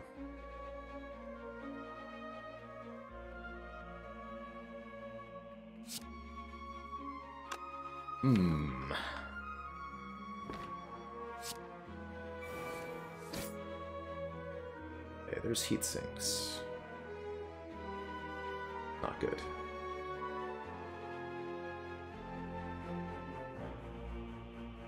Like heat sinks Electro here?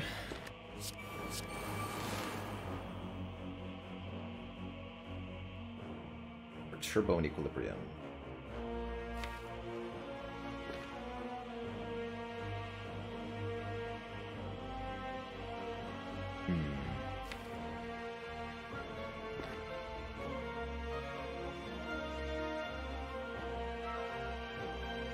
Choker is really limiting in this moment here.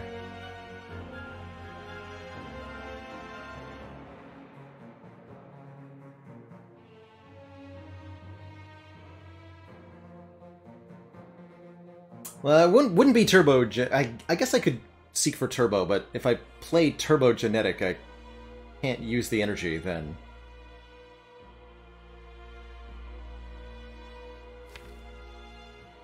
I think it's going to be Turbo Equilibrium. Actually, do I even need the... Yeah, in order to play the Equilibrium.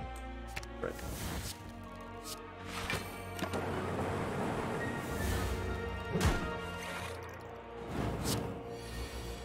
Easy Genetic every time.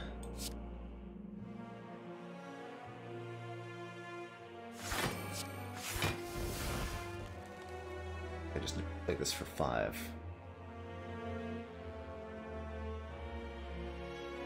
No, I got a buffer, right?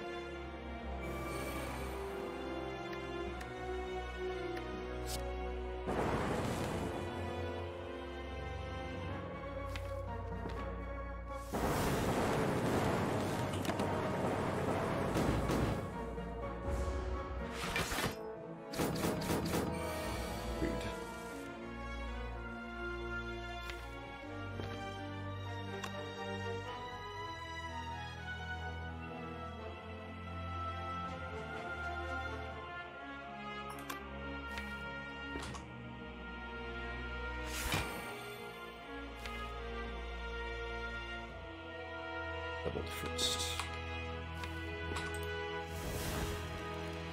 First down there.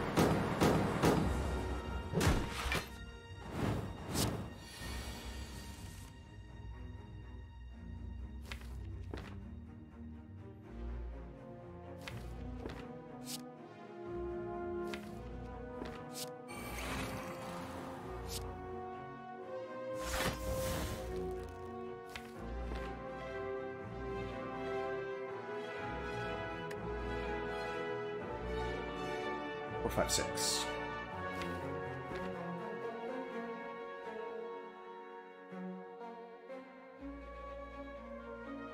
99 block, what's the point?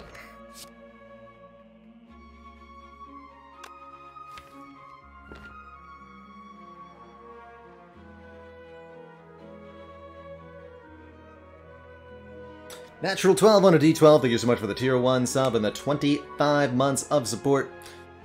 They say you just moved across the country and your new condo came with a giant chair looking just like mine, but it's not comfy. Disaster. Disaster. I think what I should be doing is using the strength potion. Okay, then we'll do all the stuff.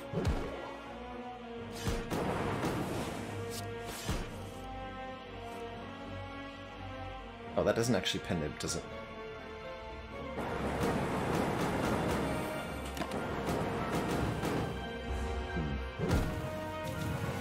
That's not good. Oh, saved!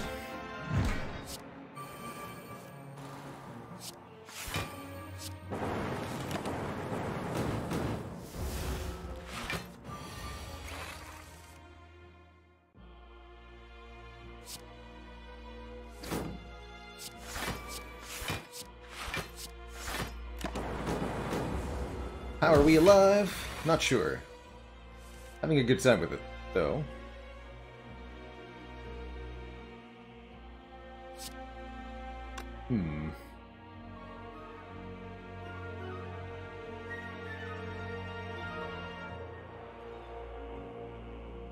Stone calendar shipping in.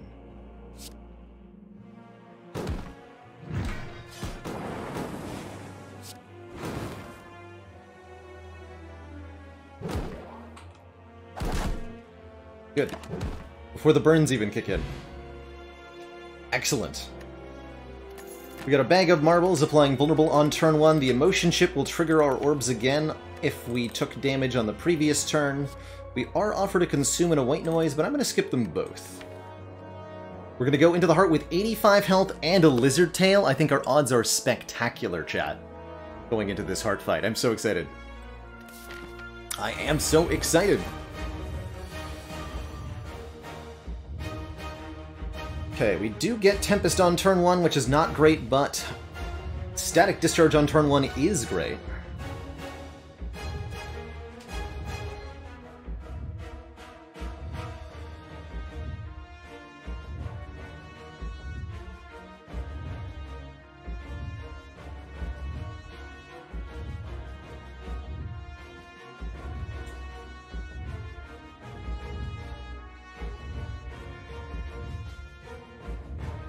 Not gonna draw any extra here. I think I'm playing both the biased and the static.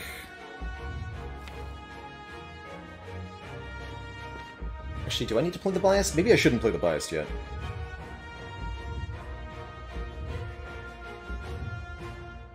We can use the artifact on the biased if we want to here. I don't think that's a good idea.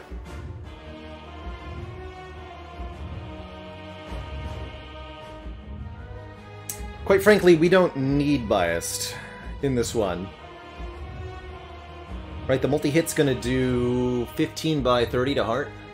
Or not, 30 times our lightning orb. Yeah, we just, even with 0 focus, we damage cap heart when we take a multi-hit.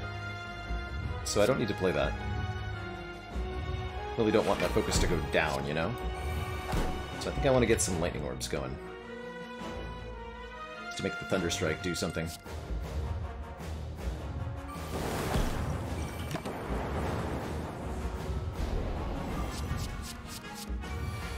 Block vulnerable so that this hit specifically does way less damage.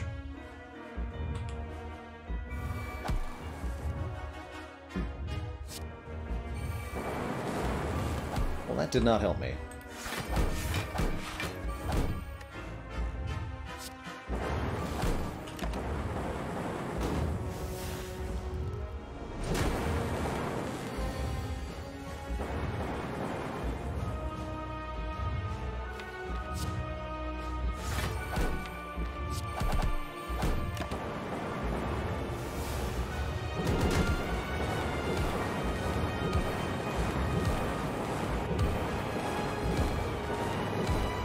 Was much zapping.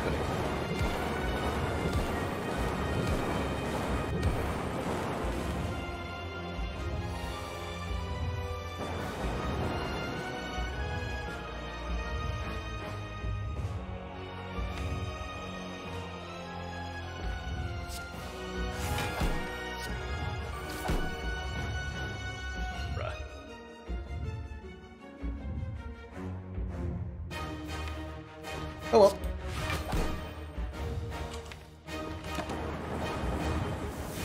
Let's play that for an ink bottle, but we do want to bank our energy here. Oh, you son of a gun.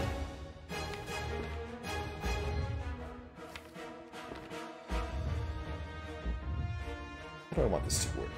I guess I could just play the buffer. Nothing wrong with that. In fact, that's ideal. Okay, yeah. You get 2 buffer charges after all. Refined Beam, thank you so much for the 11 beans of support. Almost to that full beam.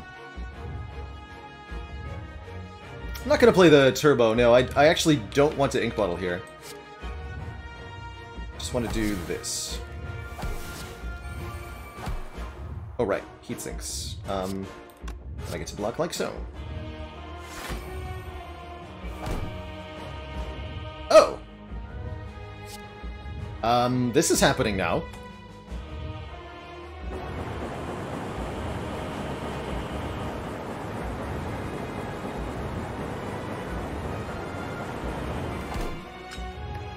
Not a traitor today. Good job.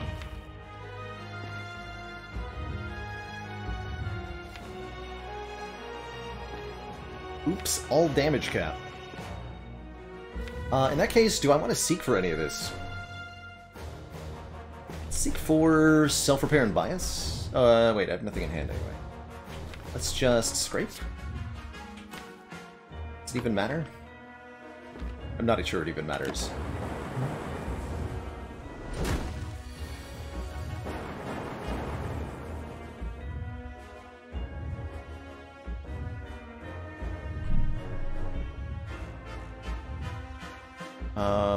Actually, it does matter.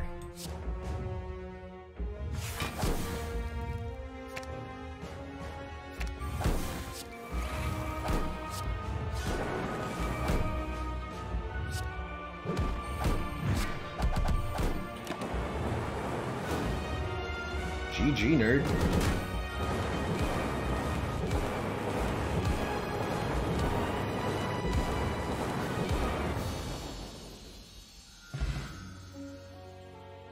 Be free, my lizard tail. Be free. GG, that brings us to 6. Feels good.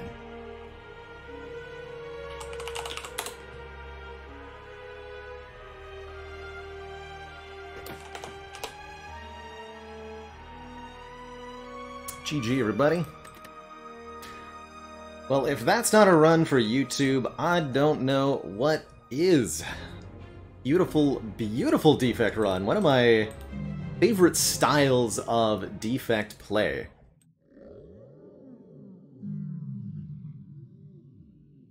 Spire sleeps and so shall I. So this was a defect deck that very, very notably has 0, count 'em, 0 Frost Orbs. And we found our defense from other means. From our relics, Tori really did a lot here, preventing 78 damage. From just having a lot of HP, thanks to the mango and the strawberry and the fruit juice. From Oddly Smoothstone and Defect's premium upgraded block cards, Equilibrium Plus blocking for 17. Leap blocking for 10, Charge Battery blocking for 8. Those are all pretty good too. And that was able to come together to let us use our orb slots for damage instead, playing these massive, massive double energy tempests for instant death. What a great run. What a great run.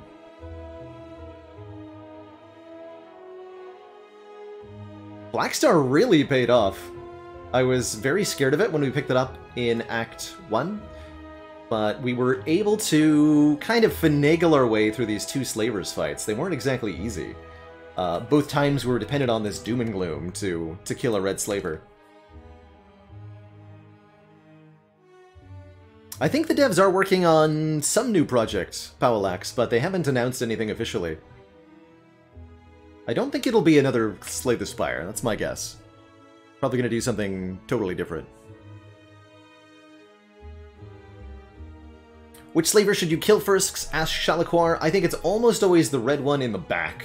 That slaver is able to apply both vulnerable to you and entangle to you, which can prevent you from attacking, and these are both very, very, very bad things to have happen. Now, that said, if your deck is reliant on... If it's a very, very small deck of cards, or if you're a slow, tankier, Runic Pyramid style deck, you may need to kill the middle guy, the Taskmaster, first, because the wounds that are added each turn can become overwhelming, especially if the fight goes too long. So if your damage output is low, you have to kill the middle one first.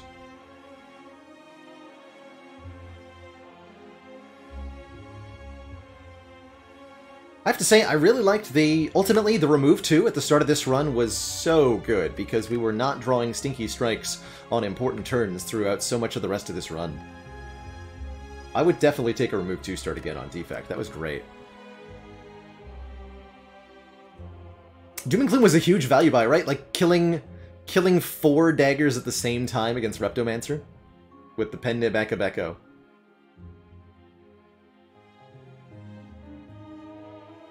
GG, everybody. For number 7 will be The Watcher. Before I dive into this run, I am going to take a quick break, refill my legs, stretch my water, grab a snack so that the brain can thinky. And when I return, we'll play an A20 Watcher run for 7 in a row. Be right back, everybody.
Alright, my fine feathered friends, we are back.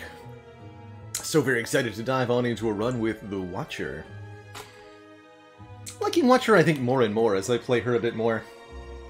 Still kind of just stoked about our double Judgment run we had recently. Actually, I gotta look at the run history for that real quick. That was this one. 2 copies of Judgment. Enabled in part by Gremlin Horn. Just picked off every single enemy that was low health. And then behind that we of course had 3 apparitions, 2 Talk to the Hands, and a Tantrum. But I was shocked, genuinely, how useful the 2 Judgments were. And they did some really cool things to, say, Collector. Killing all those minions very easily, and dunking the gremlins of Gremlin Leader. What will this Watcher be? That is the question, of course. Hello again, choose.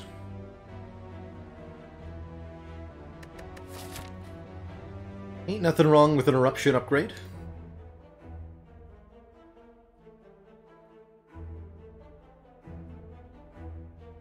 Nothing wrong with that at all. I see we could fight as many as 4 elites, and an Eruption upgrade could enable that.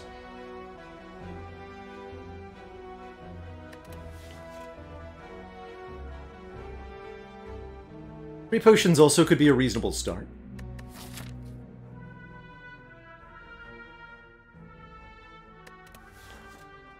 Transform 2 is a bit variable. I would transform 2 to Fens, and who knows what I would get.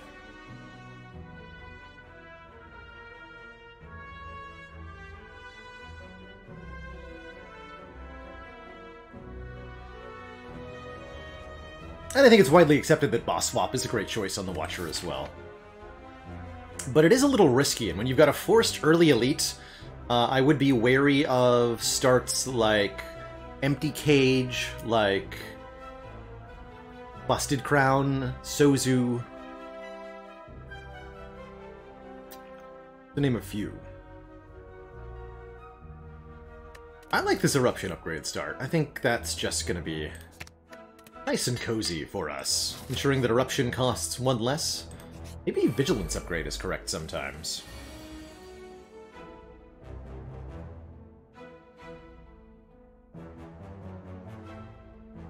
Hmm. 6, you say? So, for example, here, Vigilance upgrade would be saving us more hit points than this Eruption upgrade did. Food for thought.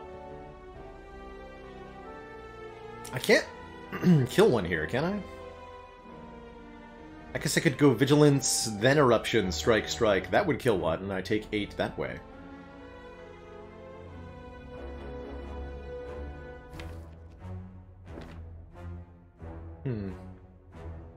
Either way, I'm taking 8.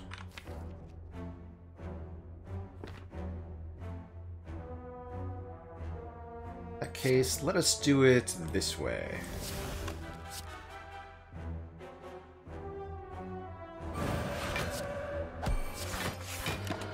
So we at least remove the block from both of them.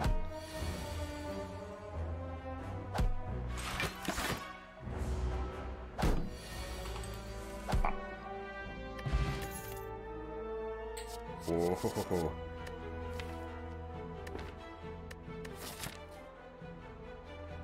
I'm a simple man. I think a Cut Through Fate is a great addition here. It's not a lot of damage necessarily, but the scry and draw attached to it gives you useful deck control as Watcher. Very, very valuable.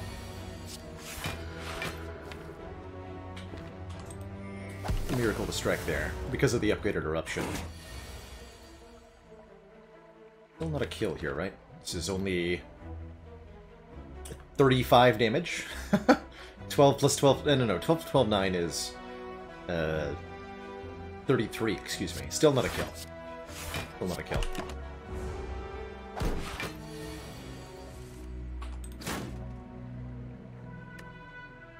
Uh-oh. Actually, I think we discard that, and then we draw... Yeah, we guaranteed draw Eruption Strike, Strike next turn. That'll kill.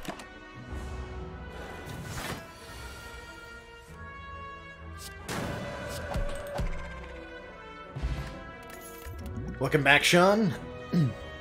We sure indeed did get there with defects. Static Discharge and Tori really carried the heart fight. I like all of these, actually. I think Reach Heaven is a great early game damage card to add, especially with the upgraded Eruption, and it's a good card to fetch with the Cut-Through Fate.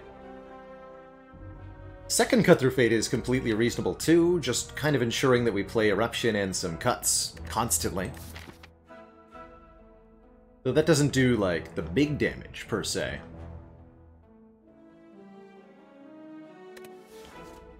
Foresight is Scry every turn, and I love that as an effect, although I think it's a little early to add it. I think we need to gear up for a potential Burning Elite here. So is it Reach Heaven or cut number 2? Let's go cut number 2. That would also let us take something like a Nirvana or a Weave and feel really good about it. Any of those cards that interact with scry effects on Watcher. Alright, draw pile, what have you got for me? Sadness. I mean, what can I get that's better than 2 defends at this point? Nothing.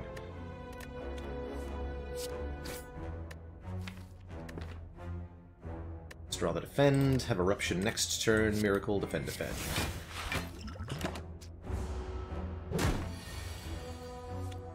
Okay. Is that a kill, actually? This is 13, 20, yeah. Thank you, Upgraded Eruption, for being awesome.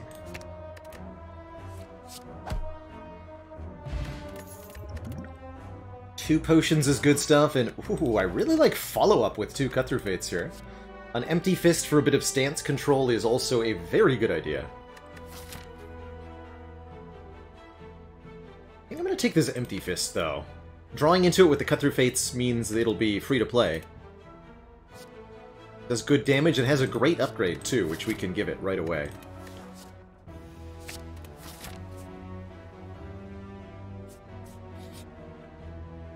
Definitely gonna take the Golden Idol. We'll lose some max HP to get it.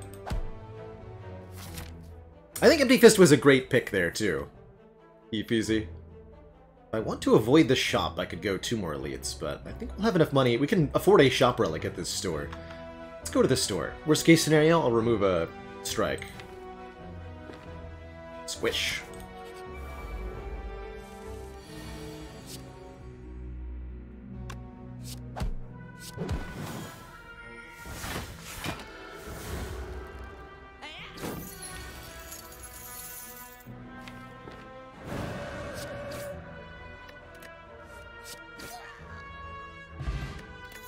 Here.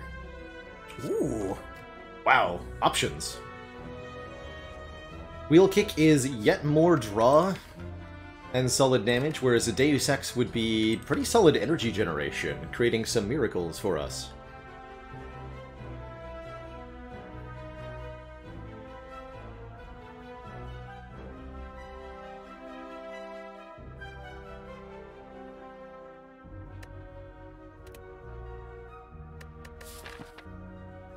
Wheel Kick would be a good slapper for Gremlinob. We could even immediately upgrade it so that we have a 20 damage attack. That's also draw 2 and also activates follow-up. And then from there, we're looking to add a defensive stance-changing card, Meditate, Empty Body, Empty Mind. Any of those would be great. If I take the Deus Ex, I'm then looking for expensive cards of some kind to add. Actually kind of about that. You know what? I will take the Deus Ex. It is the rarer card as well. And I've already got a good upgrade on this follow-up here. I think that's the upgrade over one of the Cut-Through Fates, which 2 more damage and 1 more scry is also quite good. I tend to evaluate my upgrades in terms of their raw numerical power. So it's not about how much % more damage does it do, but does it do 3 more damage, 4 more damage, 5 more damage, or more than that? Those are kind of the tiers. 3 damage upgrades are fine. They're slightly below the curve, whereas 4 damage and upgrades are going to be much better for you.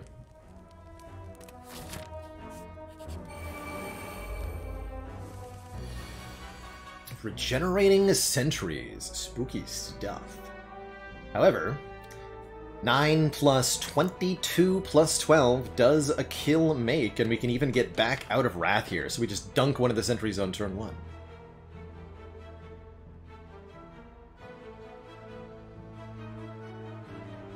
Right, that's 17, 34 plus 9, yeah, so we can kill the front one here.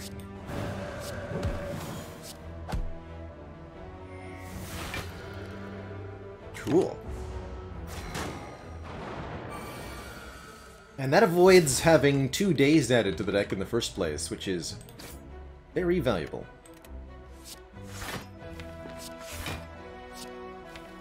Better play that strike.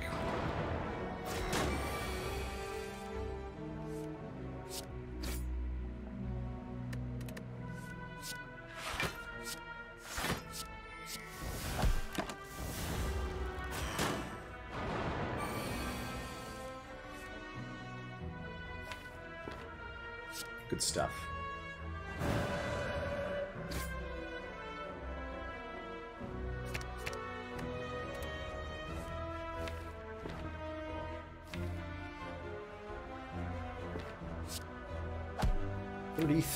This does 12 plus 22. 34. So we don't want to play Vigilance, we just want to play Strike follow-up next turn. That's why we look at our draw pile. Playing Vigilance there has a punish of at least 5 HP.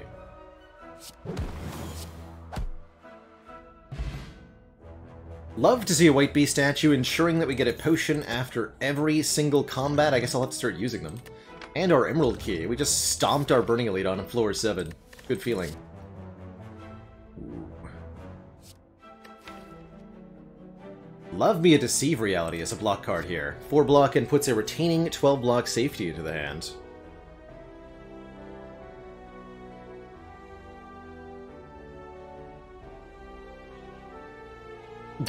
It's definitely easy to overestimate oneself as Watcher, right, Elmekia?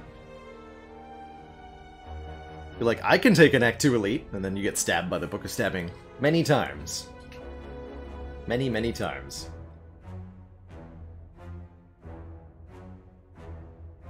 I do think this is a genuinely decent prey, as we have so much scry and draw already.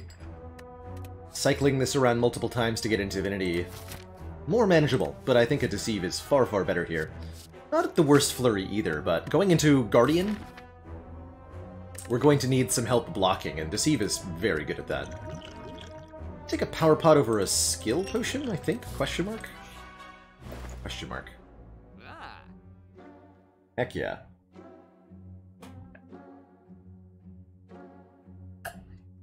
And we're offered one of my favorite relics on Watcher, genuinely, which is the Sling of Courage here. Sling of Courage gives you 2 strength in elite fights. I see we've also got a very tempting Toy Ornithopter, 5 hit points per potion, which we're guaranteed to get every single combat, so that's a nice and easy sustain. For sure.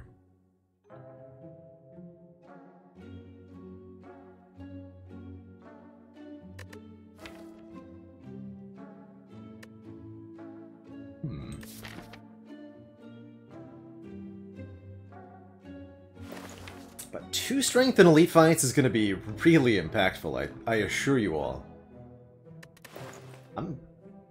I genuinely think I want the Sling of Courage more than I want the Toy Ornithopter. And it does leave me enough money to buy the Mental Fortress. Good late game block. This deck's going to want some stance switch-ins, so we'll take that too.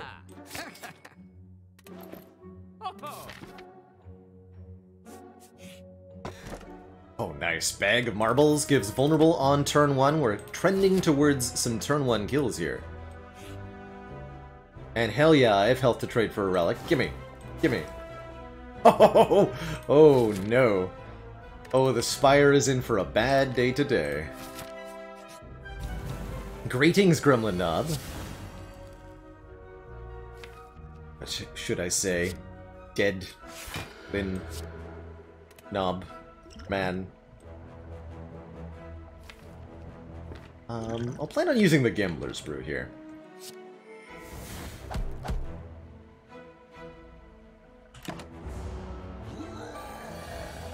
Just to line up the... I think we get there anyway, though, right? This is 20 damage. Oh, we did whiff. Okay, well, that's what this is for.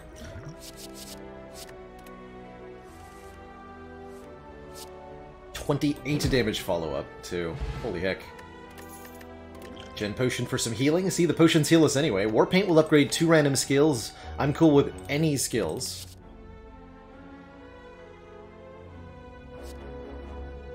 Three Strength Ragnarok? Question mark?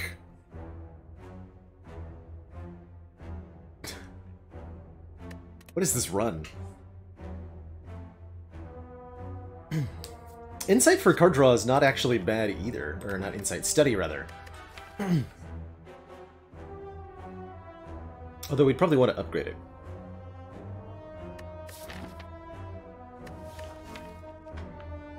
Sure, I'll take 1 Ragnarok. We want to talk to the hand already anyway. Love the Deceive Reality upgrade. And I guess I'll just upgrade this.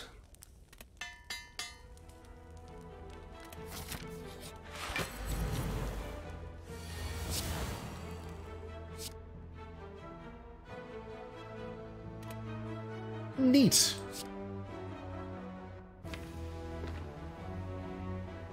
Actually, wait, I gotta cut through Fate first, right? To see if we get a... Eruption?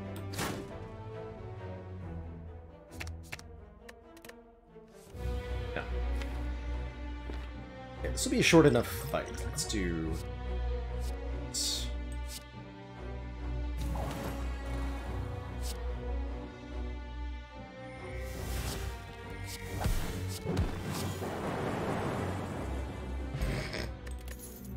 And a molten egg. Oh my god. So now all the attacks will be upgraded, including Talk to the Hands, Crush Joints, you name it. There's the Meditate.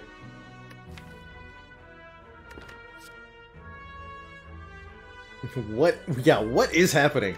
And no, we're done with the elites. Okay, I was gonna say, I thought there was one more elite. Our reality is pretty potent here.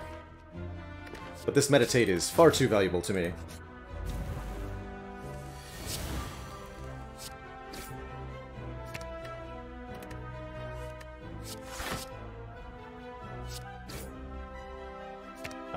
Too.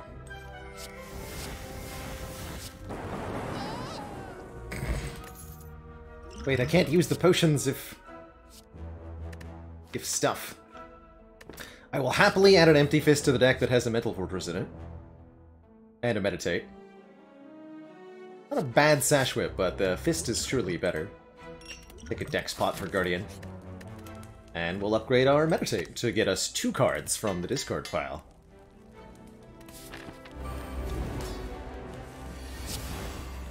Turn 1 Ragnarok every time.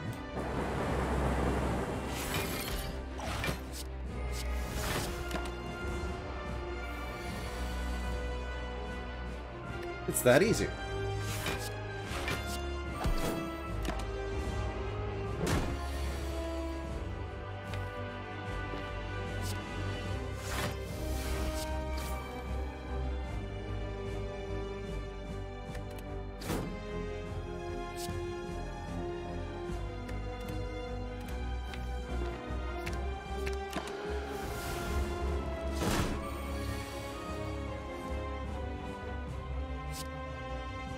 Beep.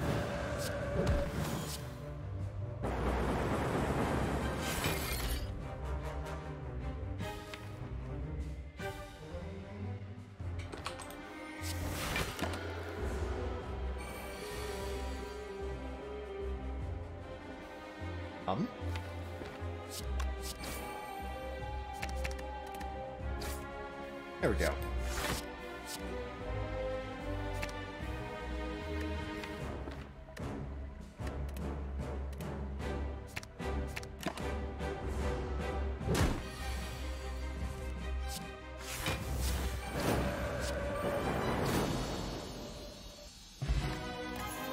And we even get the Fear Potion back. As well as, wow, some cards.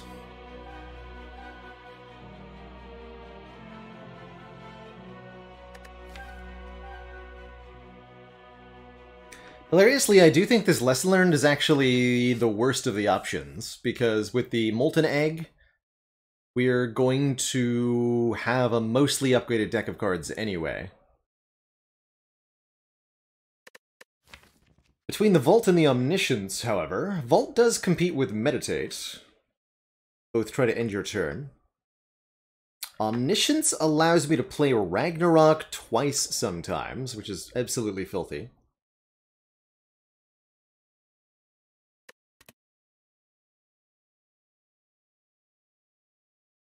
And we can always play it because of Deus Ex, too. Mental Fortress also a good Omni target. I think I'm leaning towards Omniscience here.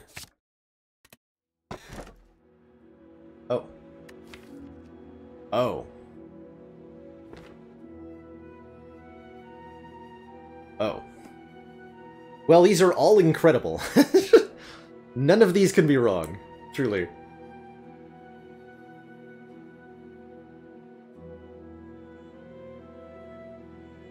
The Snecko Eye, of course, gives us more draws, and, well, that's going to be... And randomizes the cost of cards, which is insane with the Ragnarok and the Omniscience here.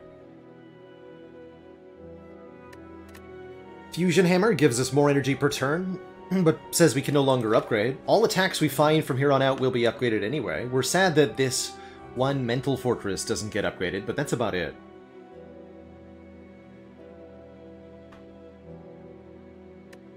Or 3 Miracles in our opening hand, which is not bad either, but I think is genuinely the worst of the 3. Man, there's so many good attacks I can pick up with every Wallop we see will be upgraded. Oh man. Snecko also does indeed love Meditate. I think I'm going to take the Snecko Eye here. But that's a genuine consideration for the others. Perfect act layout, too. We get to go to a rest site, fight an elite, then evaluate at a store. We'll take quite a few combats, because we have a Snecko Eye and because all attacks are upgraded, I think it behooves us to look at card rewards from enemies, and it also behooves us to...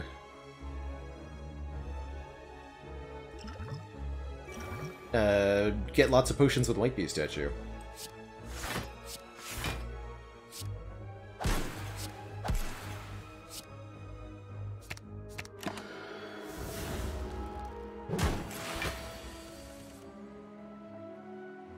Okay. So, problem. I'd like to get regen potion value. Solution. Omniscience. See reality.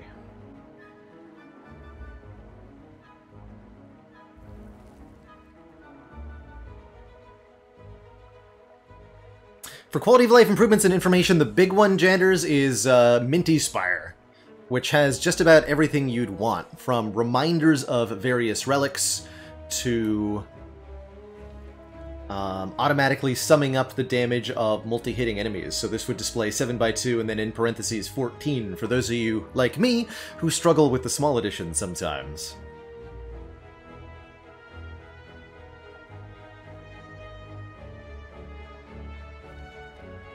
Super useful model all around. I was supposed to Fortress before I did that. It's fine. Fine.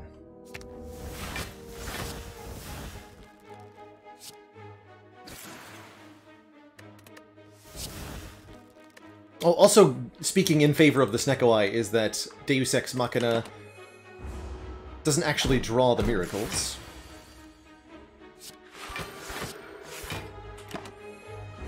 So they'll always be 0 cost.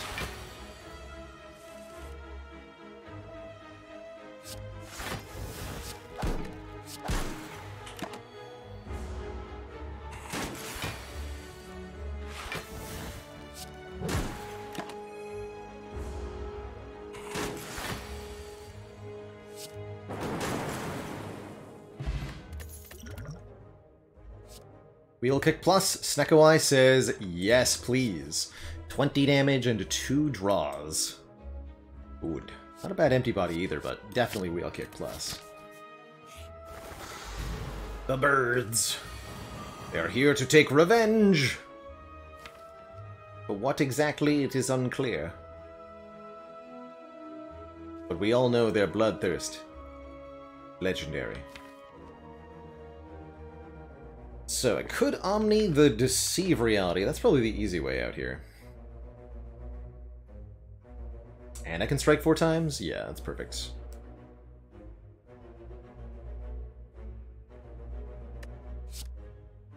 SRF says, experience tells me that Snecko Eye plus 7 wheel kicks is not a bad deck. I believe it. Definitely believe it.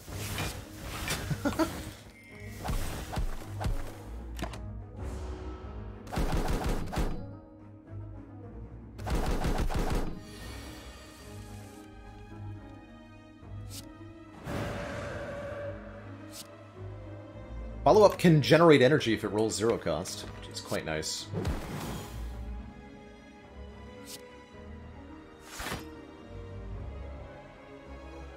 That's 14. Sway that.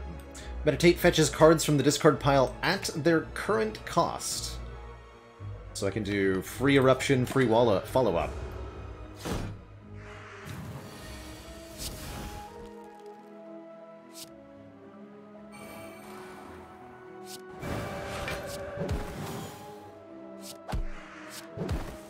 Onkus. Upgraded Fear No Evil. If the enemy intends to attack, enter Calm Stance.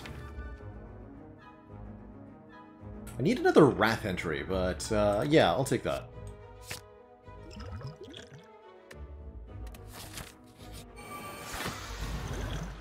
Not good potions for this fight. That's okay.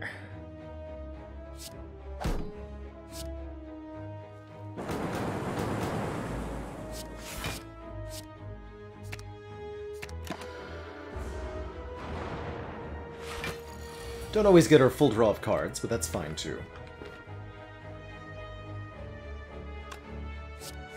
Let's see here. Do I want to Omniscience?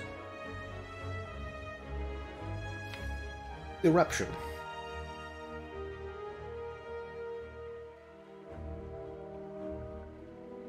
Sounds like that would make me take damage. Actually, how much is this anyway? This would be 14 times 6? 14... That should be lethal, yeah? This should be lethal. Oh yeah, definitely lethal.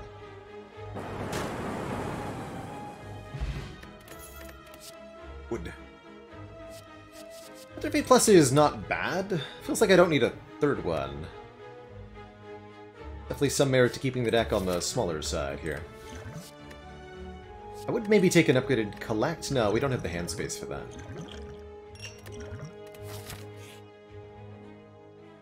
Hell yeah, choose a 1 of 20. We can maybe find a Wallop is probably the card I'd most like to see. But a Talk to the Hand or possibly... Oh god. Wow, choices. Okay, so... Wallop Plus is here, but I don't think it's the best card, because there's also a Wish, a second Omniscience, and a Talk to the Hand. My experience is, generally speaking, that the more Omnisciences you have, the better your life is. Also, how appropriate to take Omniscience from the library, right? It's depicted right on the card.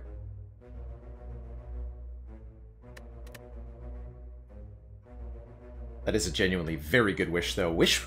Actually, does Wish better because we can start wishing... Omniscience wishing for money? Hmm.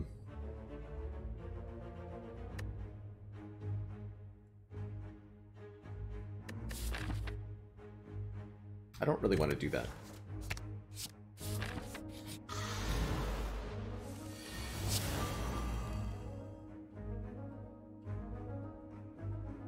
Rude?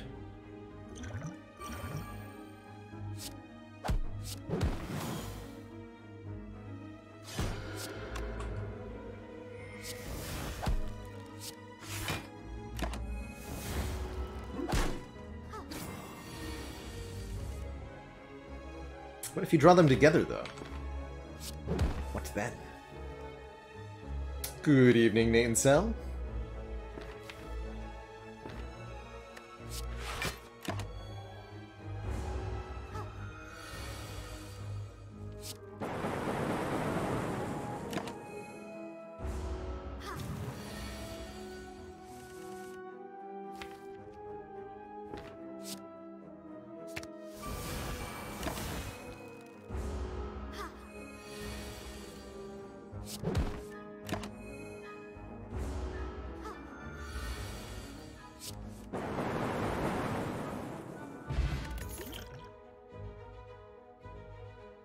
Do we miss Mystic Lethal? Oh, I might have been able to kill Mystic on turn 1.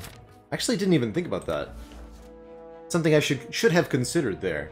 And should definitely think about more in general. If you can kill Mystic on turn 1 to prevent damage, it's often worth doing. Don't want another follow-up here. Alright, and now we get the Mental Fortress upgraded. What did we need to set up there? We were healing from our regeneration potion. Just the last few hit points. We got another one from the White Beast statue. Alright, Mr. Book.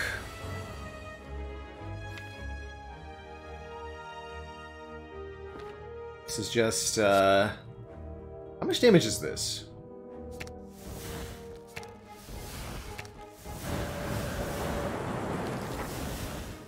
A lot. Like 400? Looked like? Jesus.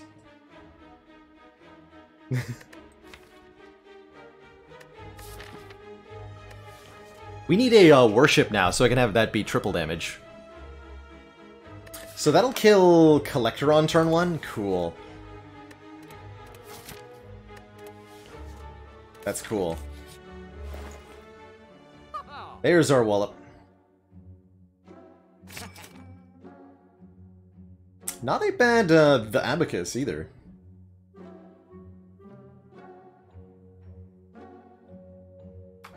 Not a bad the Abacus at all.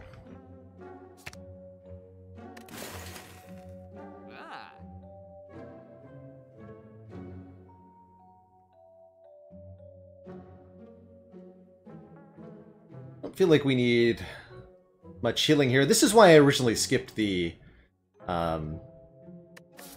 Toy Ornithopter, by the way, was that we just going to be at full health anyway.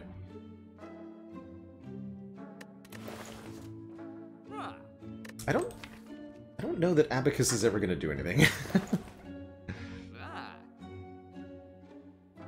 Puzzle could be nice.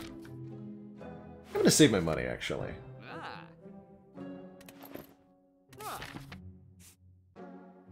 No longer need a second Wrath entry quite as much with 2 Omnisciences. Eset is genuinely good with Snecko Eye. I'll pick it up over whatever random artifact we'll get next act. Yeah, specifically for hands like this. How rude.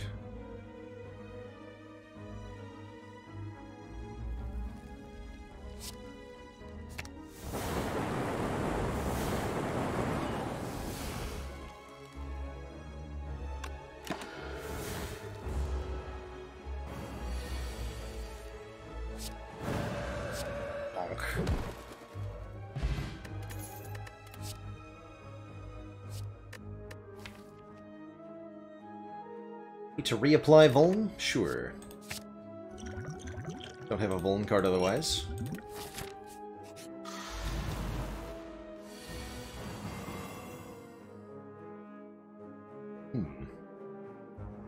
Cards don't say Omniscience on them. Neither do these. Although this one's pretty good.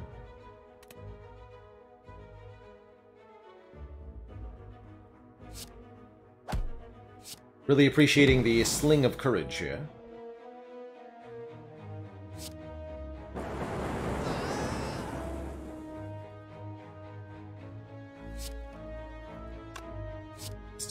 Nice, 25. Works for me. Good stuff.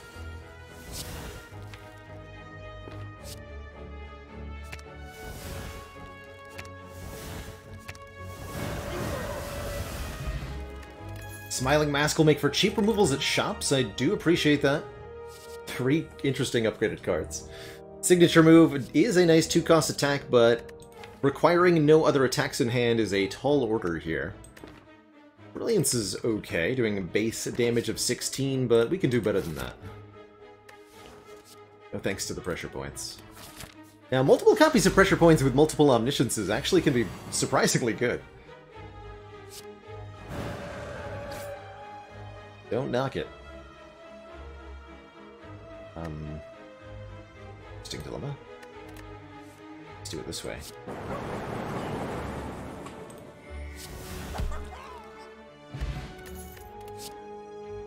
Could have had the double pressure points. I do think Swivel is acceptable with a Snecko Eye, though. 8 block and making our next attack free. Feel about an upgrade. I don't think I want an upgrade anymore. More combats!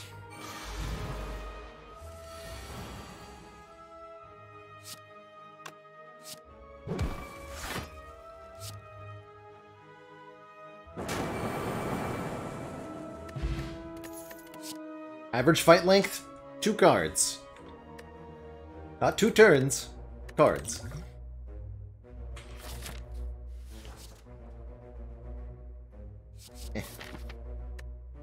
We have enough exits, right? Yeah, I think so. Oh, I should have taken that Crescendo, actually. Looking for another Wrath Source. Or not Crescendo, Indignation, excuse me.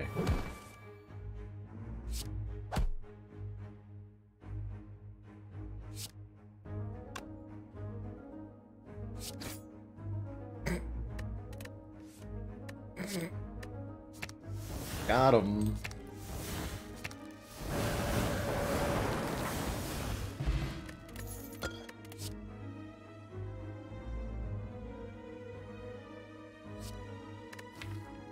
Could be interesting for like a 1-turn thing.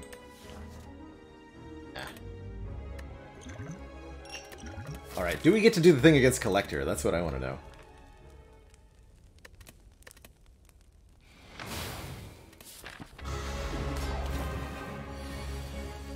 Yeah. Oh no! Wait. What if that's still good though? Omni Eruption. Do double follow-up? That'd be pretty funny.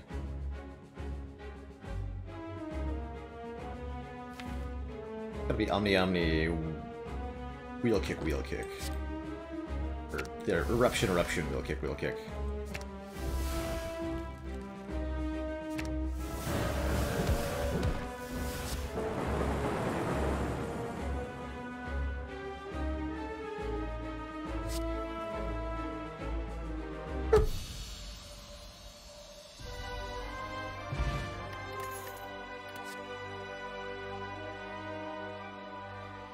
Now we can take a wish.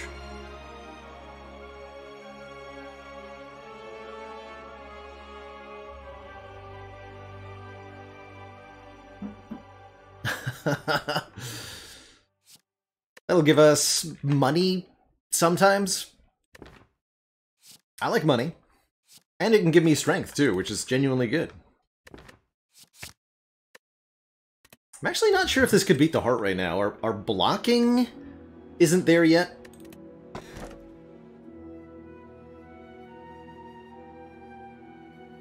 Curse Key Omamori is a thing. That's probably going to be the most reasonable pick. Love that the color of the Omamori matches the Curse Key, so you can mentally associate them. Oh, 1-1, thank you so much for the Prime sub in the 16 months.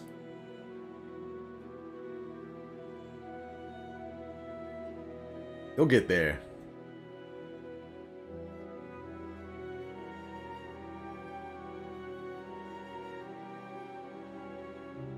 Energy consistency is one of my big yes pleases with the Snecko Eye.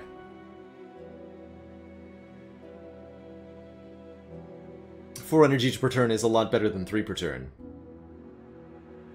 When you're getting 7 random cost draws, so probably. We should at least consider the merits of more relics with Black Star. Could be up to 12 additional, 6 additional relics, maybe.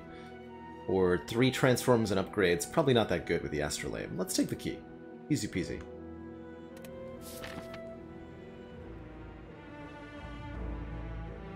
Astrolabe into 3 upgraded Devaforms.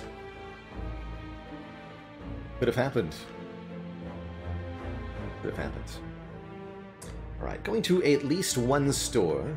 Sounds good to me. We'll try to hit a bunch of elites as well. Probably even ignore the fire, just go straight up the middle here. Yeah, I like that. Greetings, Dorklings. But my hit points? Hello?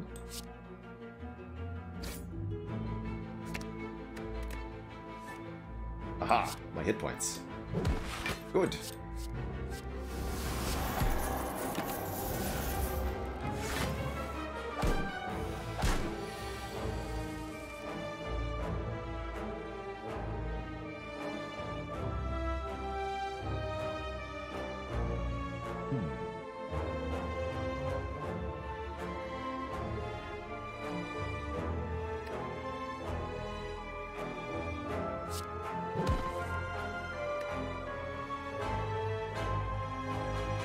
Double good.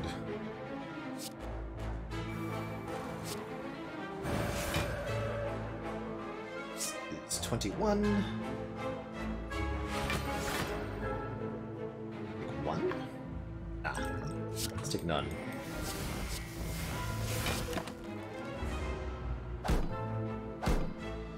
Since I'm getting the potion back anyway.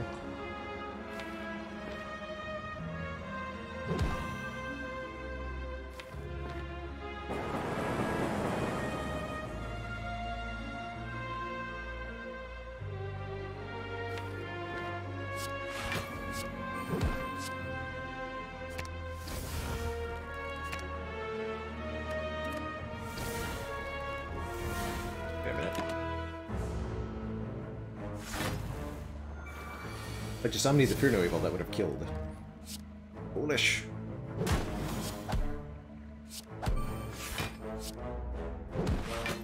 Oh, you have to die.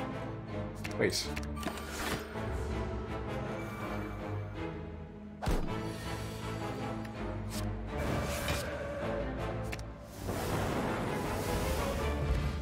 Okay, thank you for releasing me from that combat. Omniscience Wish is something we'll look to do maybe a couple of times throughout this run. When we get the draws for it. Like this one. Here we'll Omniscience Wish. Omni. Don't Omniscience Ragnarok against the Spikers. Double Wish, double Wallop.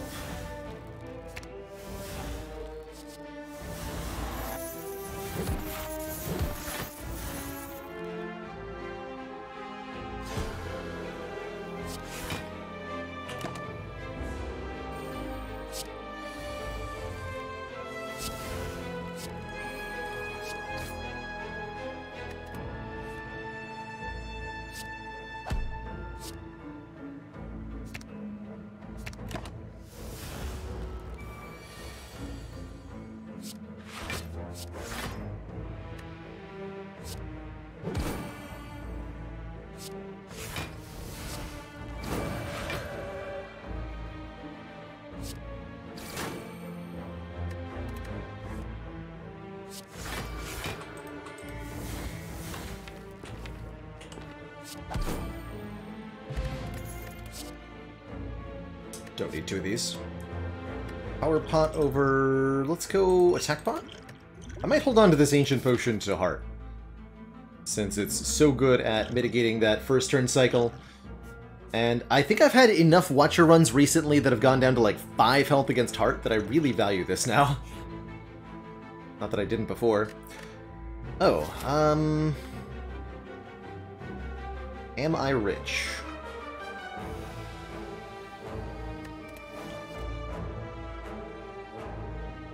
You just gain 999 gold for completely free here.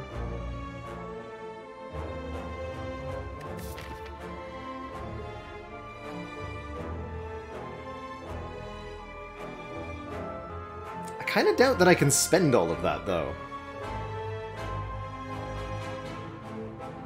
And yes, we do have to take a curse at this chest in order to get the blue keys, so we will take a curse for this. For these reasons, I think the rare relic is genuinely better. We also gained, don't forget, 50 gold from double wishing in this combat, plus every other combat.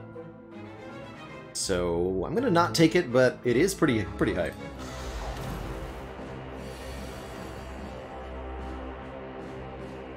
But it is pretty hype.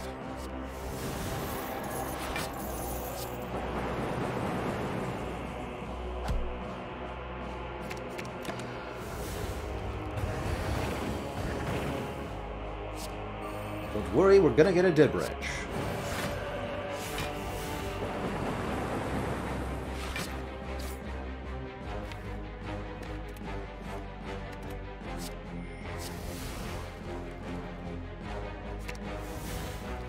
Omniscience Crush Joints works, by the way.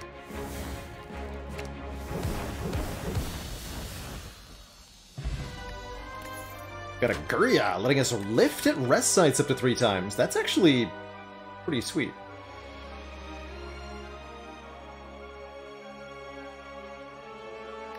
Okay. And another bonk card with the Gurya especially, that's good. Cool. I'm fine with that. That mean I sack an elite, we lift once, we lift twice. We would lift the 3rd time in Act 4. Or we can fight 1 less elite and lift earlier. Just lift in Act 4.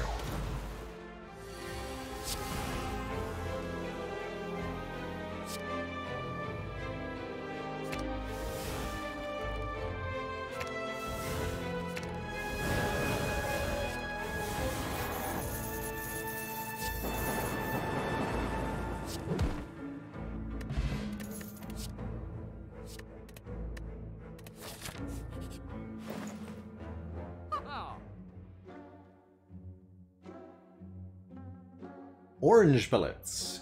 Interesting. We play a power attack and a skill in the same turn, we can remove all of our debuffs.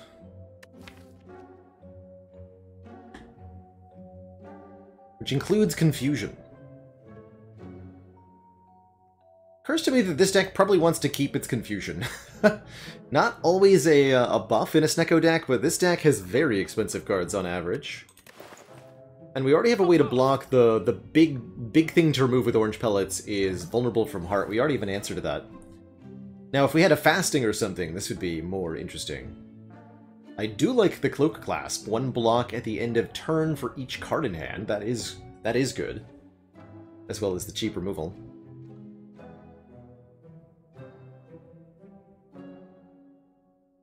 Gurya.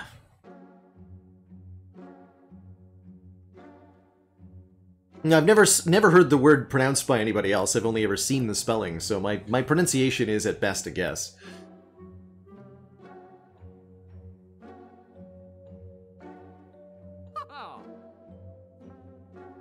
Does the game value Cloak Clasp over Orange Pellets? I think for this deck it does.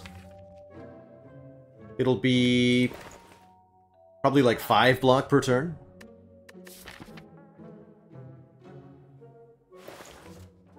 That'll be better than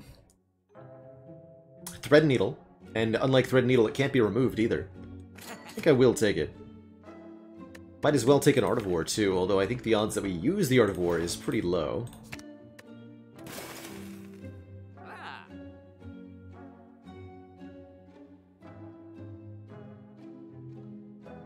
Don't think I want to scrawl, because our hand is so often full anyway. Let's just take the Art of War. Giving us energy at the end, or sorry, energy on the turn following a turn where we play no attacks. Good luck to us in that endeavor, though.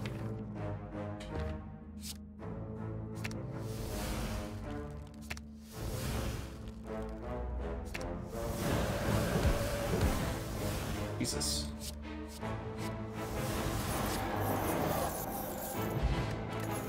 More healing.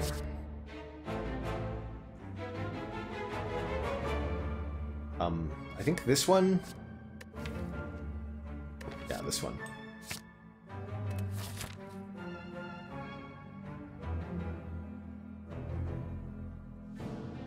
And lift.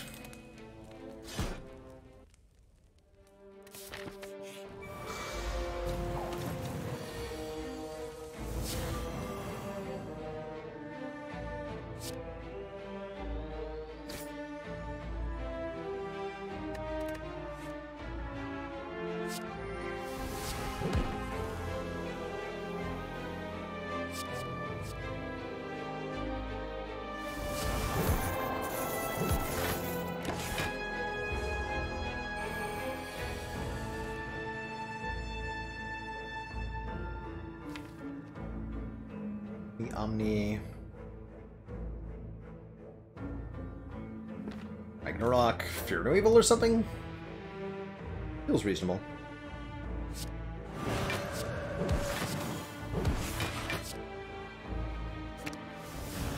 Not gonna be anything left, right?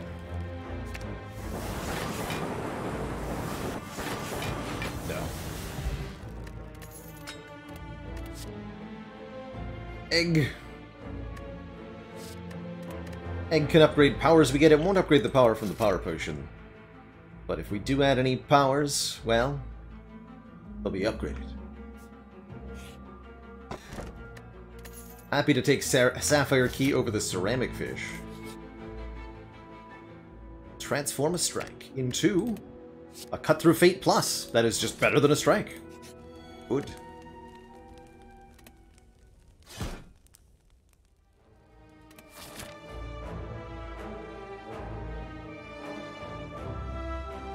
Oh, I recalled last act, that's right.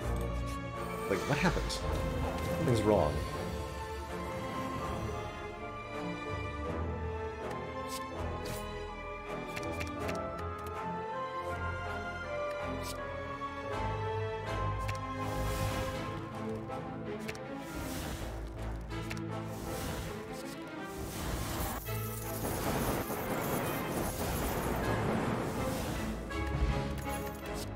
I wish for money and death. Okay, now it's actually time to take the indignation. Proper like. I didn't take the previous one. Spiker. Return of Spiker. Son of Spiker.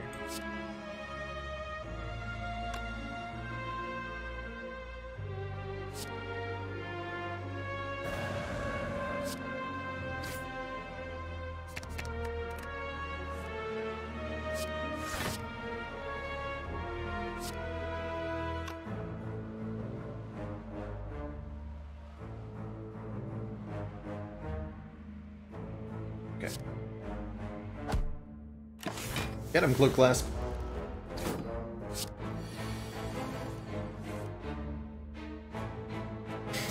Two per turn, 3 per combat. Our average number of turns doesn't seem to be very high. If that's the case.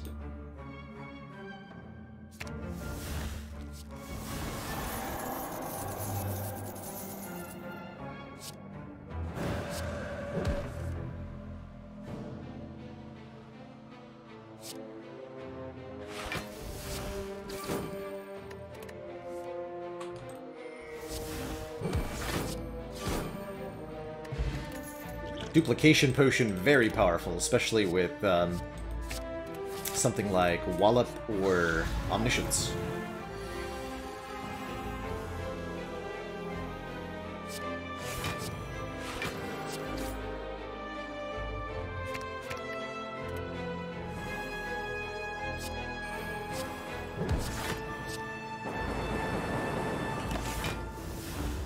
Could even just use it to dupe Wish for 25 more gold. Nah, it's a little late for that.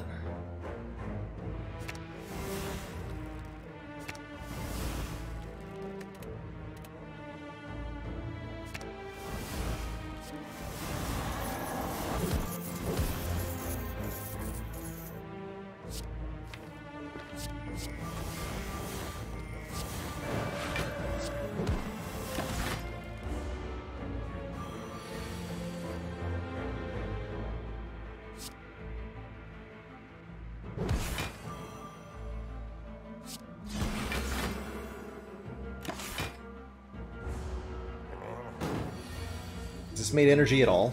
No. Oh. Well, someday. Ooh, potion belt. Nice. Good.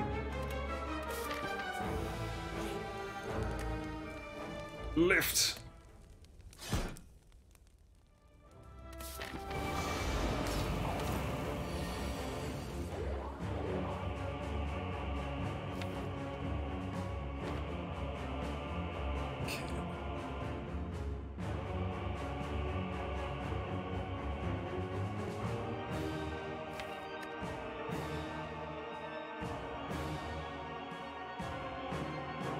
This would be 20 times 12.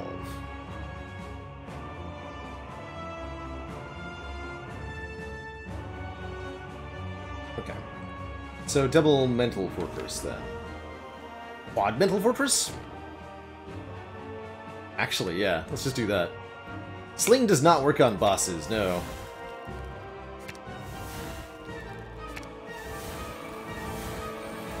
The fortressist of them all.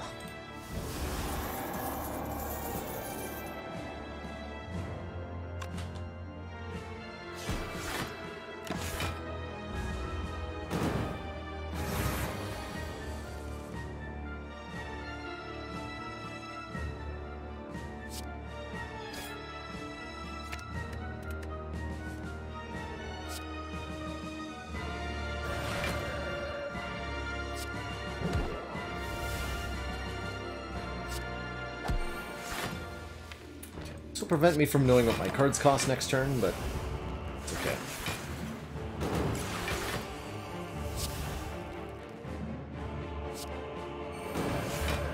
Nice. They were cheap anywhere. Good.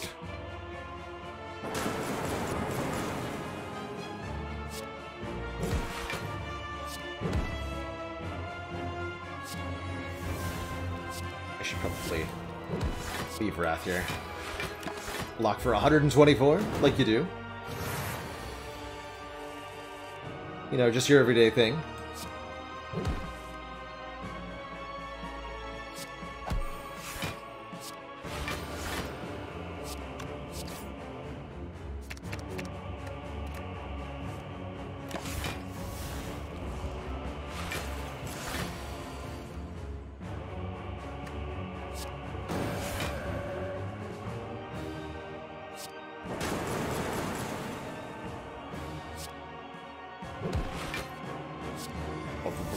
Bonk.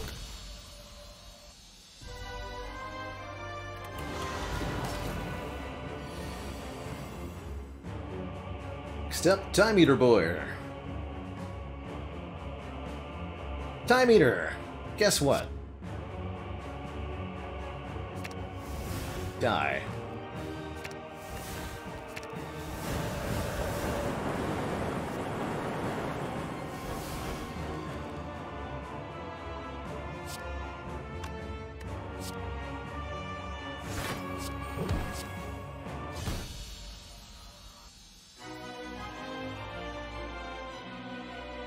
Another boss down on turn 1. That's both Collector and Time Eater there.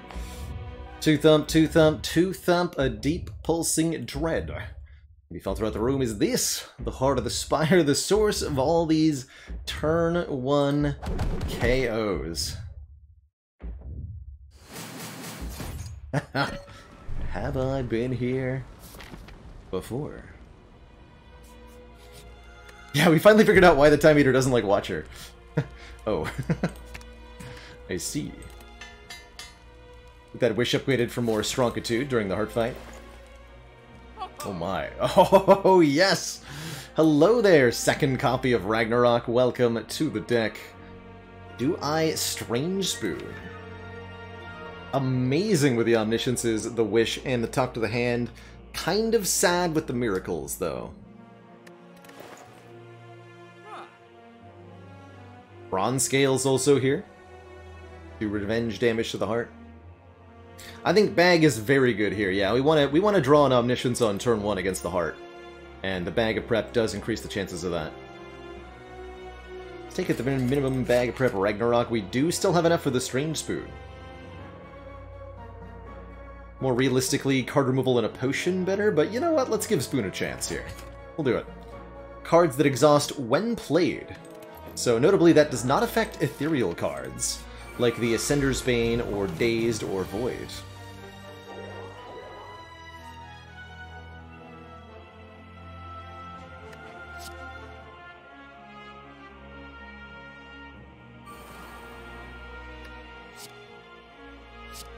Now we wish for Stronkus. 10 Stronk. The Restronkening.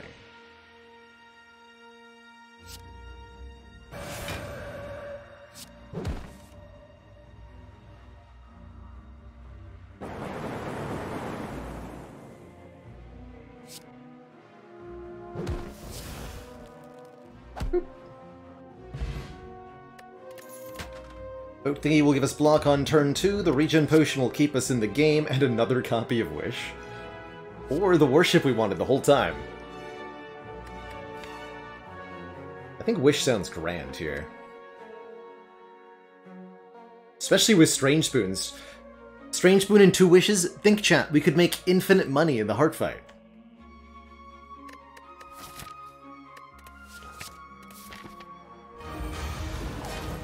You gotta. We did find an Omni. Talk to the Hand's also here, though, I see.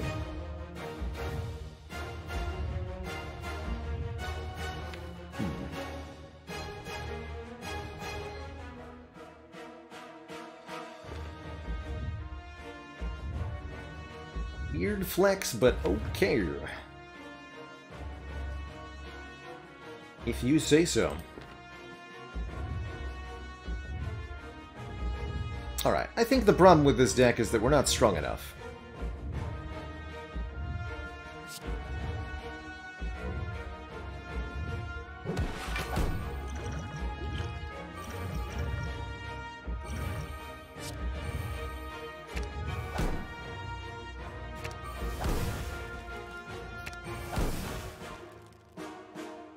And what, double Mental Fortress?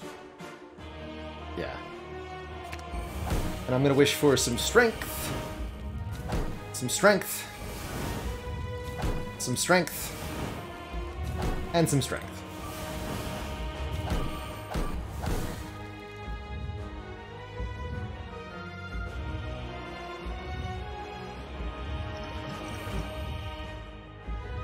And then I'm gonna hit the heart.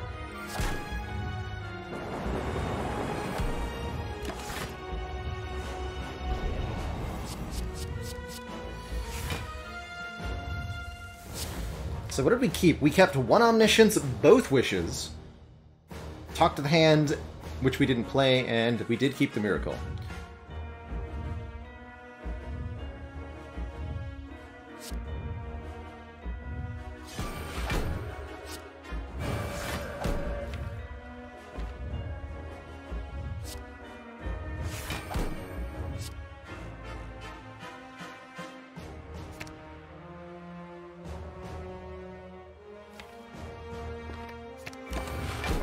Back.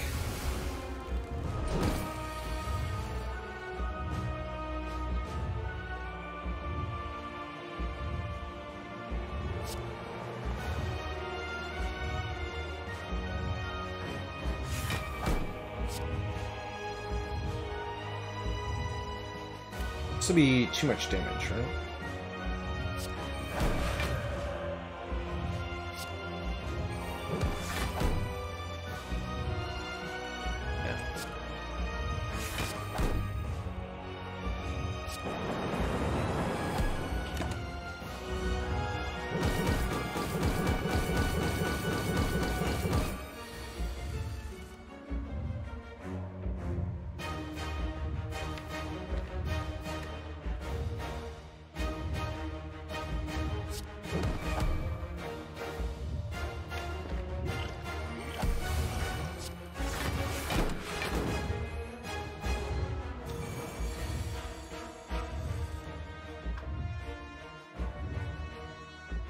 Dirty Blanc. I don't even need to be in Wrath with damage numbers this big. Here, discard that so I can meditate it back. You too.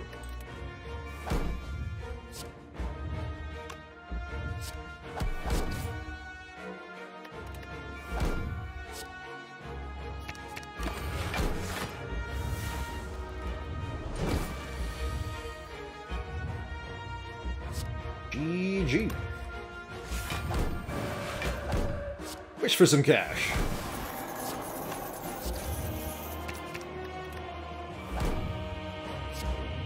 GG.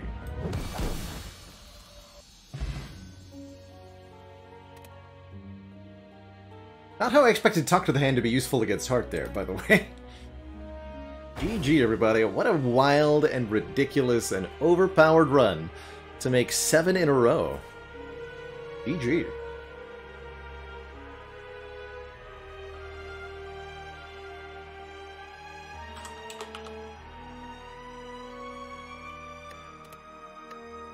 GG, everybody. 3573. That's one of my highest score Watcher runs that I can remember. My. 8 perfect elites, beyond perfect, 3 bosses beaten without taking damage. Over 1,000 money gained. We were just missing a couple more relics to get some bonus points. GG. GG, everybody.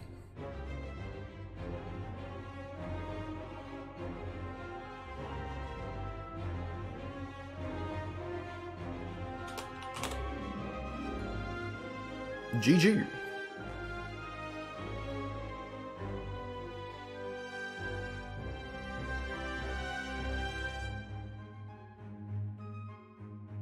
If you take damage during a fight but end at full health, that is not a perfect fight, but according to Slay the Spire. However, to get beyond perfect, you only need to perfect 3 of your bosses during the run. And you don't get points for additional perfect bosses beyond that. So we did lose our perfect fight against Heart, but we perfected 3 other bosses, Collector, Time Eater, and one of the other 2. GG. That's right, yes, self-damage doesn't count against perfect bosses, so self-damage cards from Ironclad, for example, are totally within bounds. You can't get any more points than Beyond Perfect 1 time, even if you perfect every single boss during your run. Has it been done? The Spire sleepeth. So shall I. GG. GG.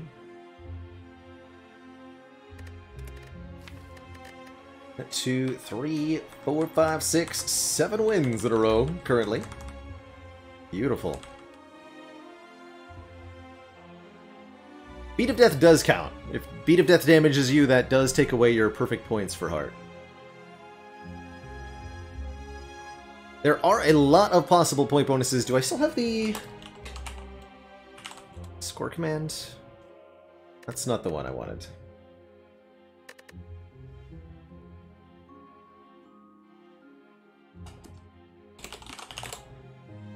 High score. Ah, yes, there is a command for that.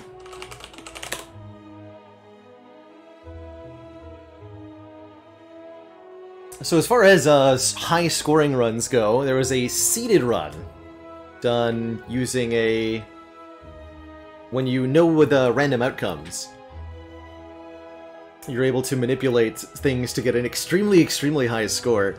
I do recommend watching that vid if you're interested in how it happens. The gist of it is that Prismatic Shard allows a infinite wish combo, so you can make infinite money, and then using that with Courier allows you to buy 4 copies of every card in the game to get collector bonuses for lots of points. A lowest score A20 Heart run? That sounds like an interesting thing to theory craft. It would require a perfect you'd have to use the portal event in Act 3 to skip most of Act 3 to skip all the points from Act 3. And along the way, you'd need to not fight any elites. That sounds really hard to do while still winning. Sounds really hard to do while still winning. Crazy. Crazy, crazy.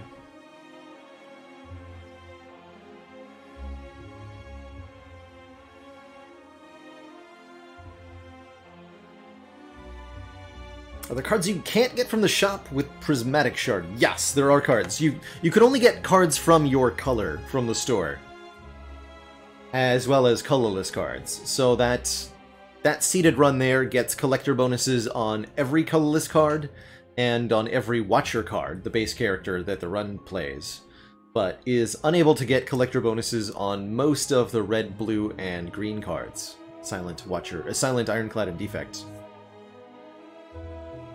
Yeah, some infinite combo.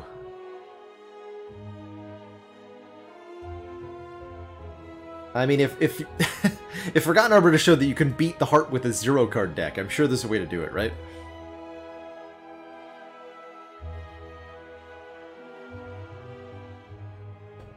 Brilliant.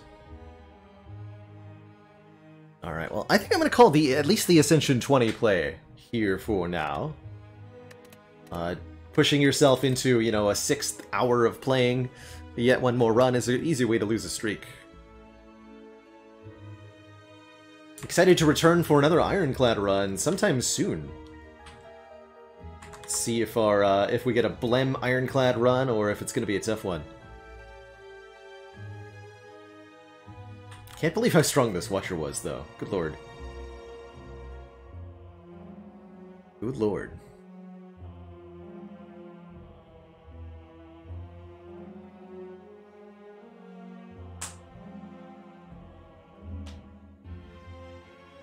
For today, then, why don't we play a little bit more Monster Train? So that's very much where I'm in the mood for. Hey, thank you, Princess Rum, by the way, for linking to that 0-card heart kill from Arbiter as well. Arbiter's made some really incredible Spire content.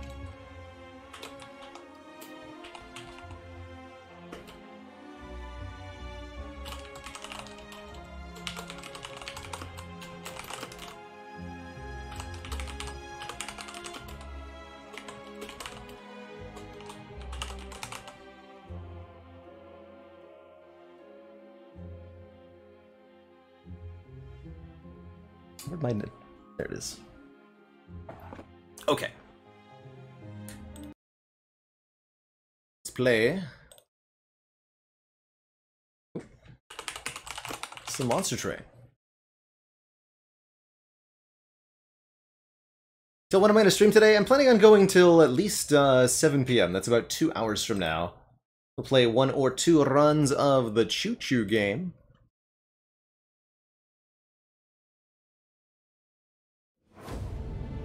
Hell. Our home. Oh, tweak something else. Like I'm not bright enough. Oh, I see why. Not bright enough. Okay, there we go. Ever tried out Roguebook? Oh yeah, we're up to epilogue 13 or 14 on Roguebook. We've streamed maybe 20 or 30 hours of it in the last couple weeks. It's been a repeat visitor on the channel. Choo choo. So, Monster Train. We've been working our way through the expert challenges, but I'm just gonna play a random Covenant 25 run for good old funsies here.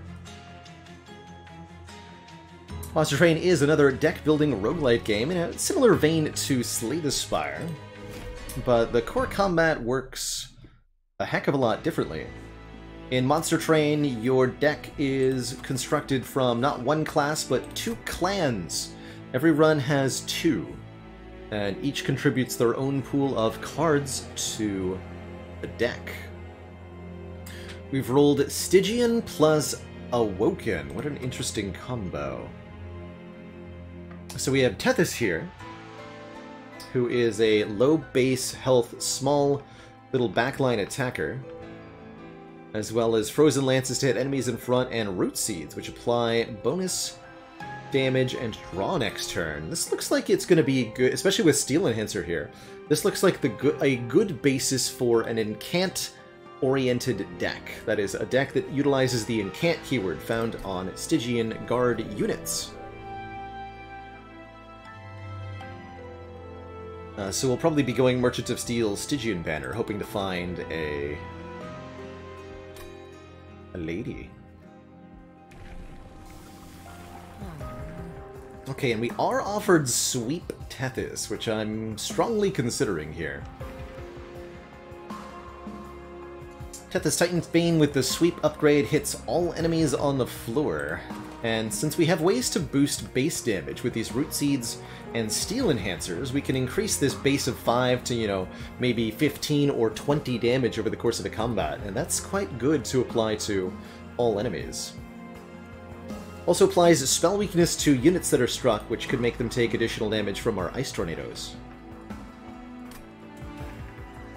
I think the music and the art style of this game are both really jammin' Vigga. It's definitely the music that has kept me coming back over and over again. I do like Chill Wind for single target boss scaling, but it's good as a cross path added to the sweep version of Tethys. Sketches run. Or spell weakness 2 to enemies that reach the top floor of the train.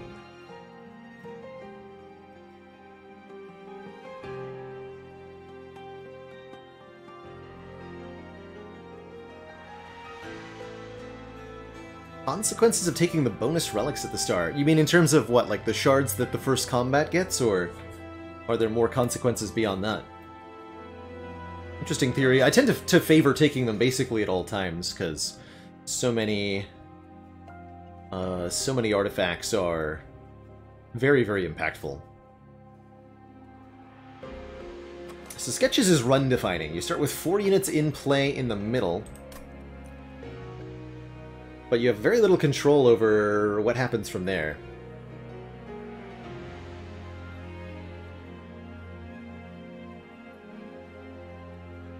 I've gone back and forth on my preference, Chinese Democrat. There's definitely artifacts and heroes that work well with one another, and having one, you know, makes you want to choose the other, but which order do you pick? It can be difficult to determine.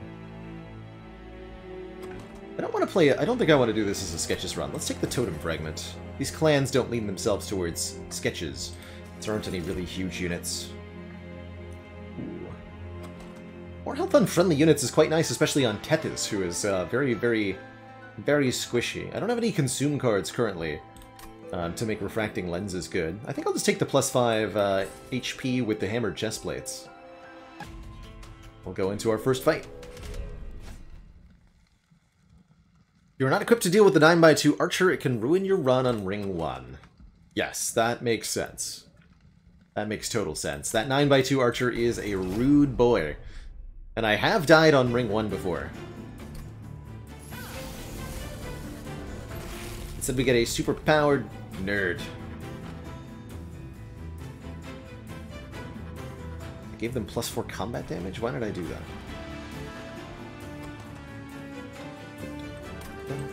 Alright, Tethys, you're going on top. This does apply Ember Drain to us. It's a little stinky. Gives me the most time to boost up, though. Hopefully that we don't get Collector on the middle floor. Dang it. Ugh. Alright, that's unfortunate. No Train Stewards yet, either.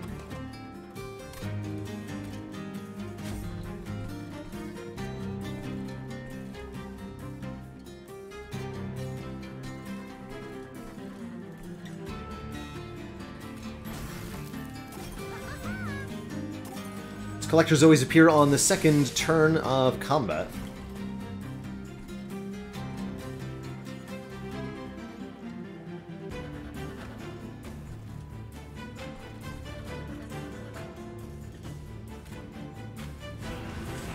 with the choo-choo lads in there. Oh, we're gonna take some damage, huh? Try to minimize that.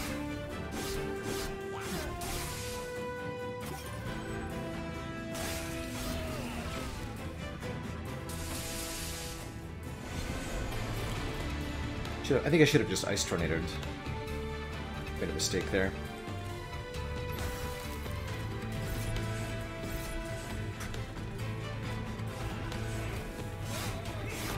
Yeah, I think we lost some health that I didn't need to there, but that's okay.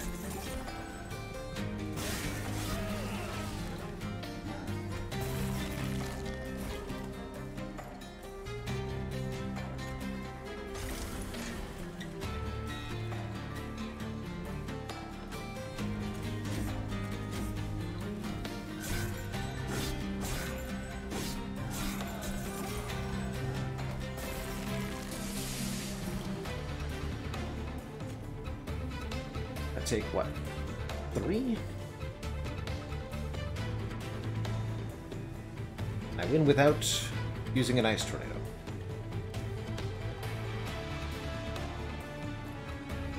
I think so.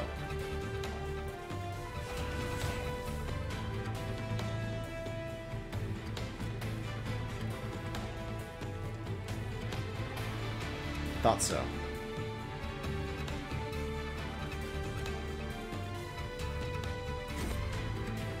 Close. Alright, we'll take the 3 then. 6 otherwise, right?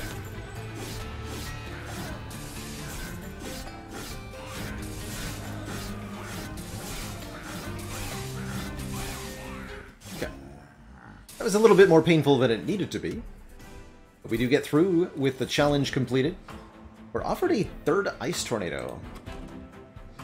I actually don't dislike that, with how much spell weakness I already have access to. 5 damage to the front enemy. Attuned is also quite potent. Let's grab a Titan's Gratitude. This will be a good target for a spell upgrade. Attuned keyword means spell power is a ×5 effectiveness on that. How about a Glimmer?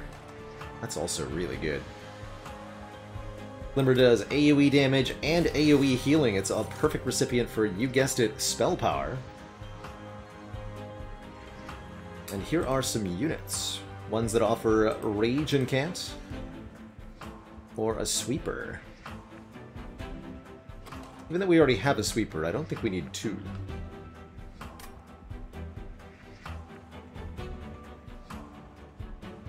Guess I'll take the Nameless Siren then.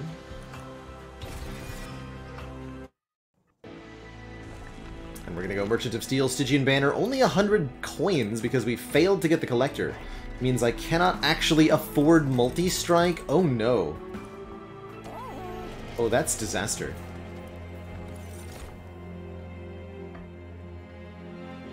Ooh, Colt Kalia with a Rage Siren used into them.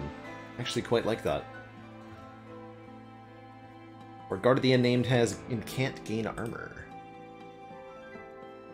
Could make armor and rage on the Siren. We could skip to afford the multi-strike upgrade. That's true.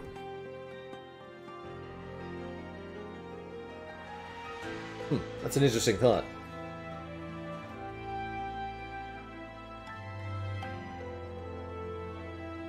I don't hate that.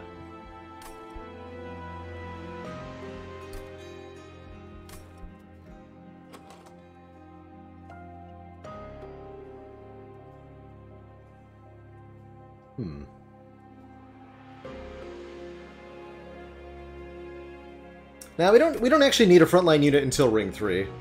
We can get away with that one here. Especially if we have a Rage Nameless Siren. Especially given that we took the Hammered Chestplates.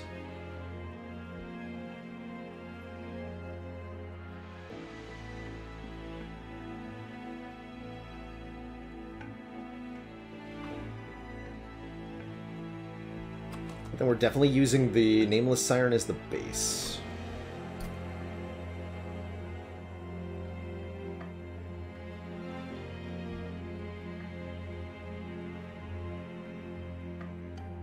Is it difficult to win without multi-strike? I don't think so. Multi-strike is definitely frequently one of the best upgrades you can be offered, but there's a lot of ways to work to win without it. Just as a quick example, a quick upgrade, especially on a sweep unit, can be really, really good. And I have found more and more that I really enjoy quick as one of my upgrades.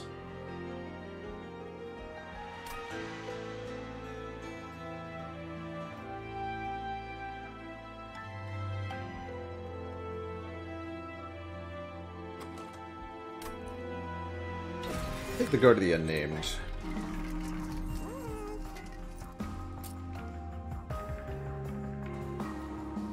Gotta create a beefy unit.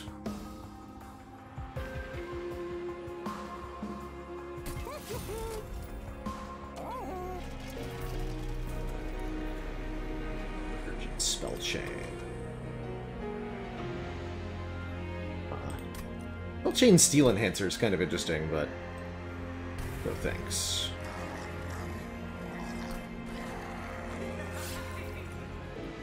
Alright, so we've created a Siren who has 50 hit points and gains 2 rage and 2 armor, so 4 damage and 2 armor every time a spell is played on her floor. Actually does make Spell Chain Steel Enhancer kind of worthwhile. It'd be a lot of shards, though.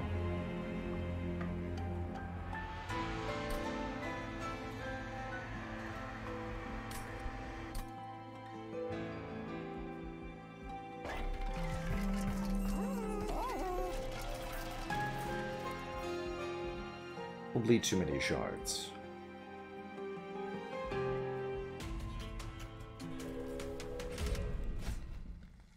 Okay, another unit draft? Yes, please.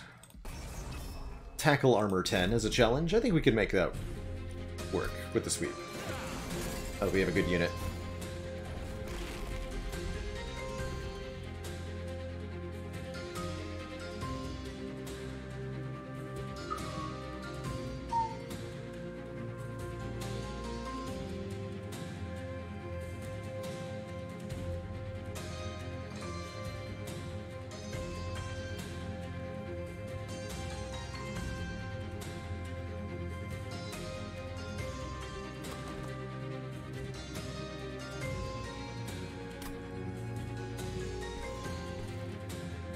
Generally tempted to set up on bottom here for some reason.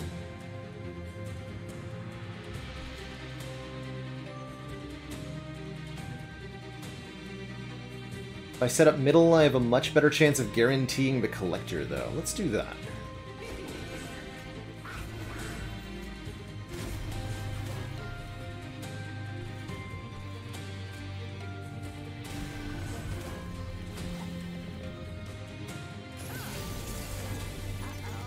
Yeah.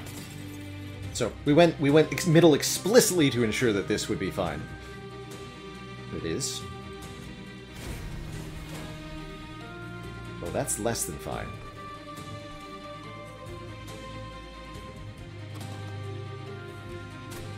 Yeah, I need to be able to play a thingy up top if it happens. You're a big lady.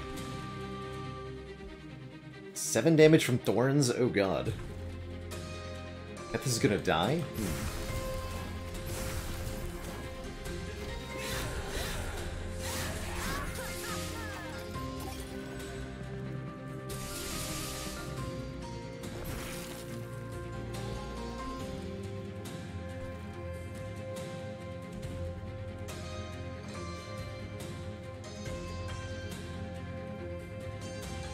That might actually be fine.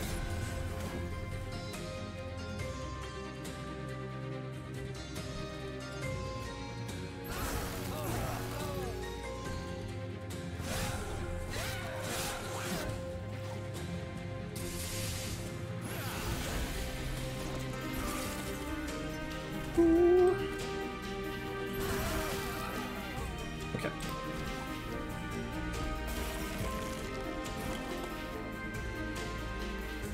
Two, huh?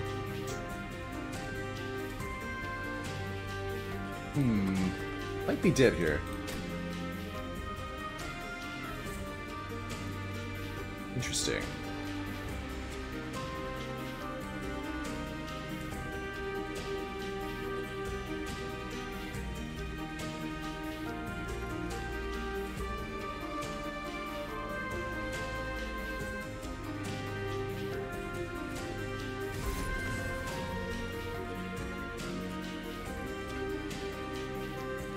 Train Steward, Frozen Lands, Titan's Gratitude, rather than any other shenanigans. Shame I can't kill the backliner here. Only Glimmer could have done that. I guess, I think he could. And we can still kill with an Ice Tornado next turn, potentially. Although they'll have 2 Spell Shield. So, will they really?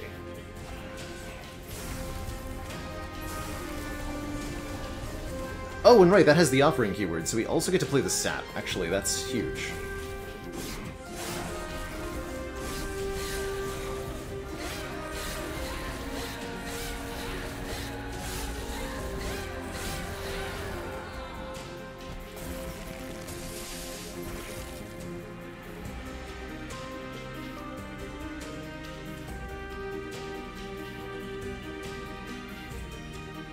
This won't...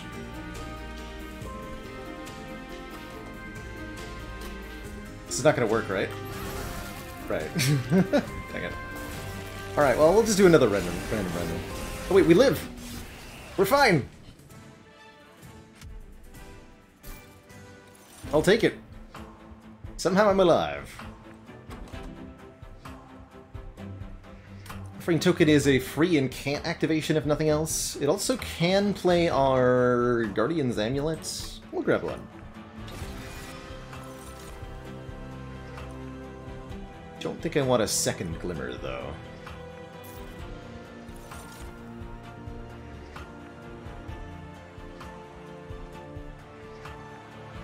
-2 cost. Interesting. 1 damage to gain an Ember. This is one of the rare units in the Awoken clan. It's definitely an interesting one. Gains energy when we take damage.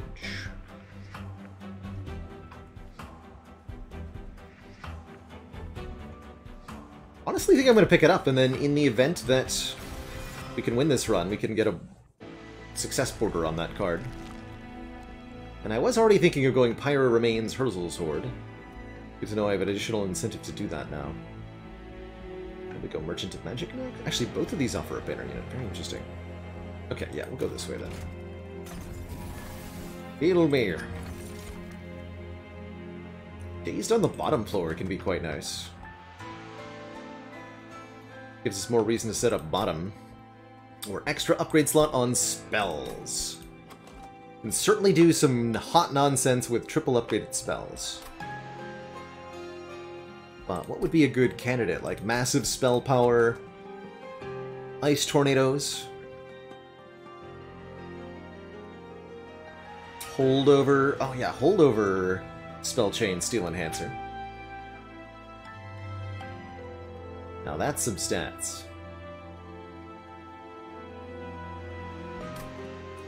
I'll take the extra upgrade slot on spells, although that won't help me against Daedalus.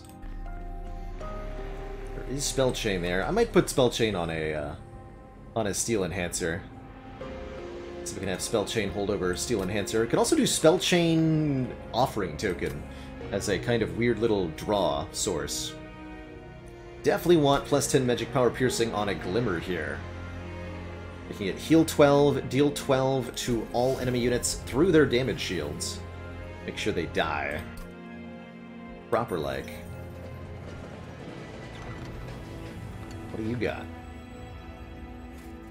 A relic, huh?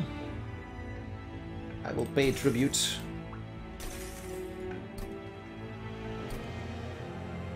Come on. Ooh, yes! Give me a spell every turn. That'll help me activate incants. Add a Vine Grasp spell with Purge. That's 3 damage and move the unit to the front. Can use it on both our units or the opponent's. That's great. And you know what? I am going to spell chain one of these steel enhancers. It does put us at 65 shards already, which is a little bit on the high side. Counters Seraph too, that's right. The Seraph that consumes our first card played each turn. Now, getting to Seraph is going to be its own challenge, of course. Fortunately, Daedalus's bombs have 7 hit points, so that's not a thing. Just gonna go ahead and set up top here. Since I can get a full row of units down for only 1 Ember Drain, it's gotta be worth it.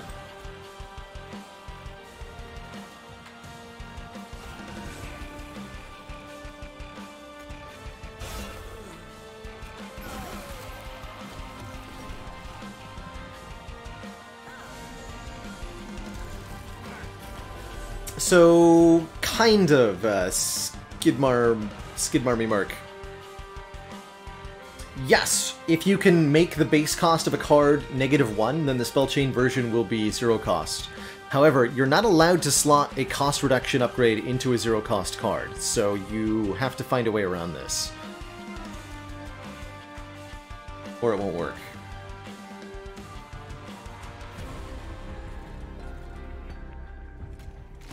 Here, do your thing down here, I guess.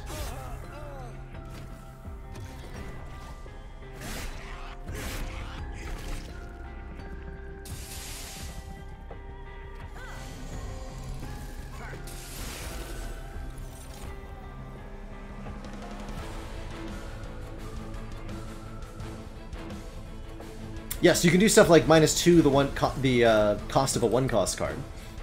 That'll get there.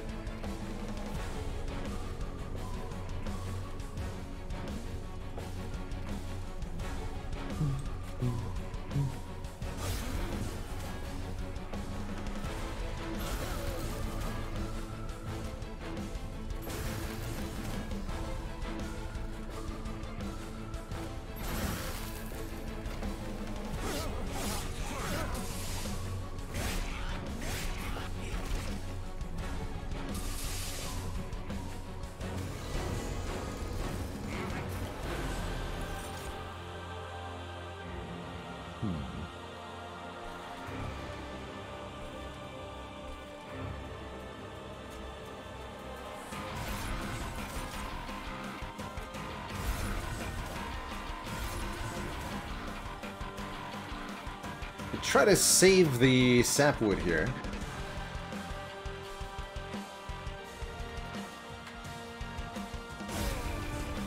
Guess I should. Nice. Very good work. Yeah, the sapwood could be used for early energy generation. I'm honestly not 100% sure what I'm meant to be doing with it. But we'll see if we can figure that out this run.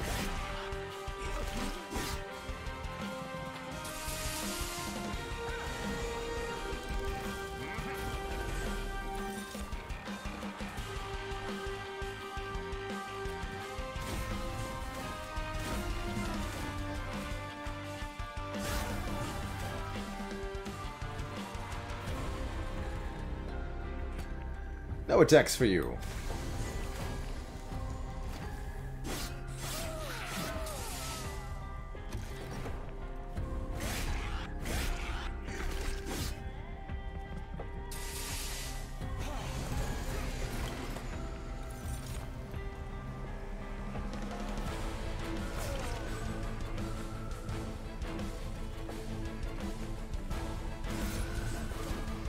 You have spell... No, you don't. Death.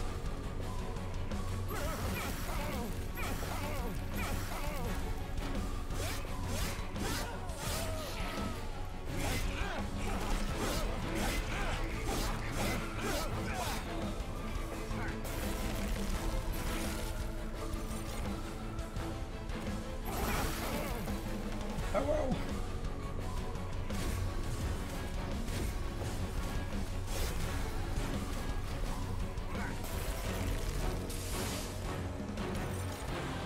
Take some damage, sir.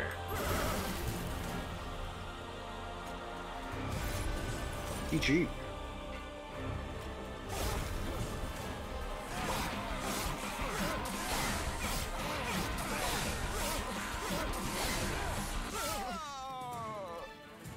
Got him. Ooh, a Siren Song. Sending enemy units that are on the top floor and applying Dazed 3 to them. I also quite like Gifts for a Guard to draw 3 spells, apply Consume, 20 magic power, and 0 cost. Really good on the Ice Tornadoes. It's Let's grab a Gifts for a Guard. Consume my own deck. We are in fact offered a Siren of the Sea.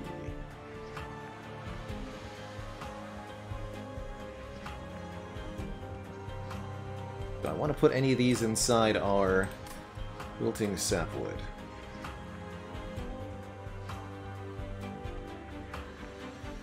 Yes, Consume is the same as Exhaust in Monster Train, for the most part. Or in Slay the Spire, excuse me.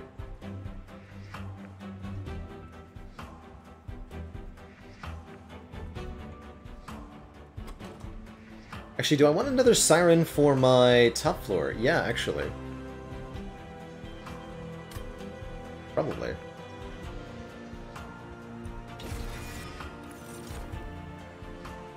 And I think I should take either bonus draw or genuinely bonus energy?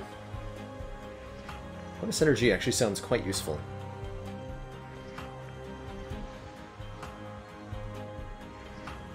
Let's start with more card draw.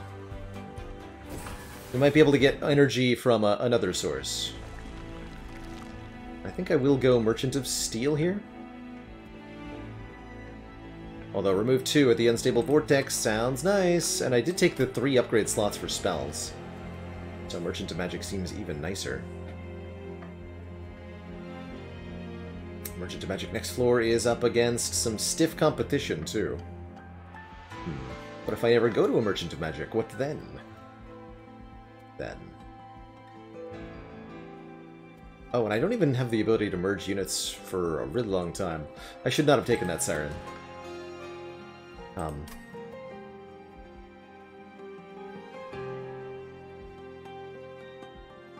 Awkward.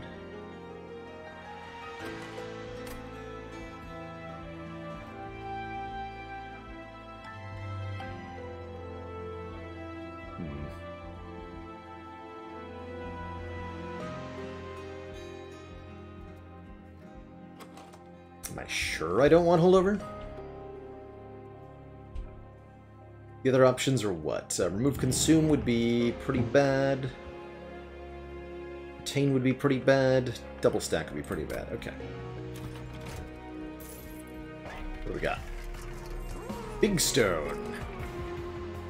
Actually, do not mind making the Wilting Sapwood big. Oh.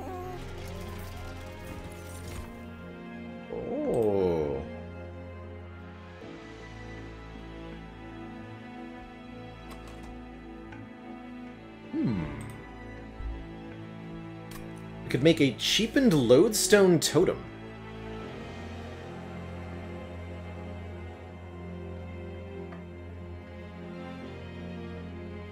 Interesting.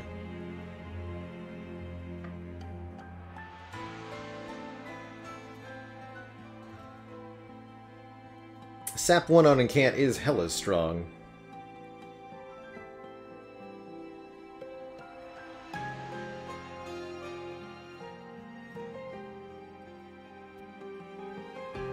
I'm gonna have really bad clog and energy problems if I take this. We'll see how this goes.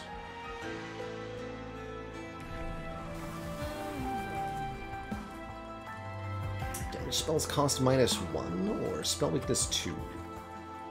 Guess we should take a cost reduction on damage spells. That'll help with our energy problem. That makes Glimmer cheaper, the Ice Tornadoes cheaper. We can play Frozen Lances for free, and since I'm trying to stack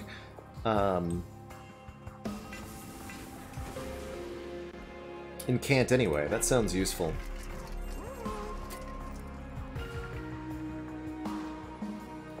Do I Largestone the Loonstone Totem then? I think I Largestone the Sapwood for now, so that it's useful on the bottom floor. Even though I'm probably going to fuse the Sapwood with the Totem later.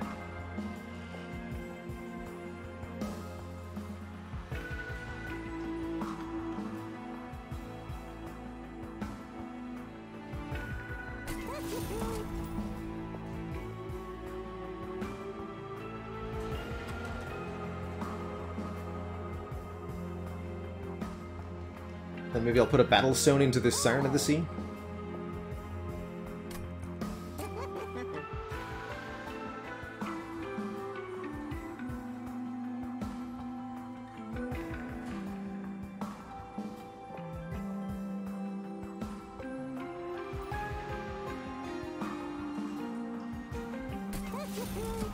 We'll see what this is.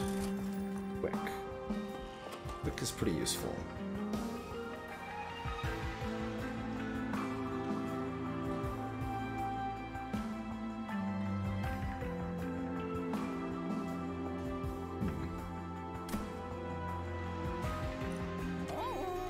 Stone's also quite good.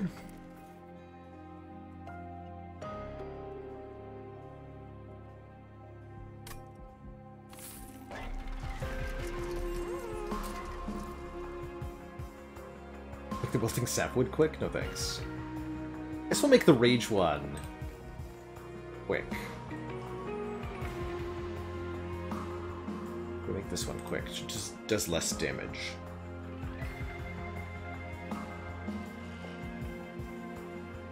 But then we get to double stack armor on this one. 4 armor per spell. Quick on you. Armor on you. Okay, that means no multi-strike or anything. I'm not sure our actual damage output's going to be high enough in a lot of cases, but let's see what we can make happen for now. Okay, good reason to... I can't take Spell Shield too, can I? Fine with Glimmer, but the Ice Tornado will be useless. If I die, I die. I'm cool with that.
A little bit worried about this.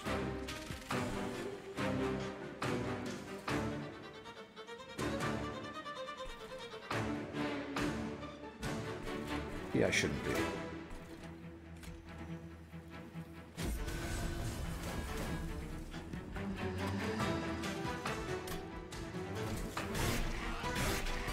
To get more energy, good.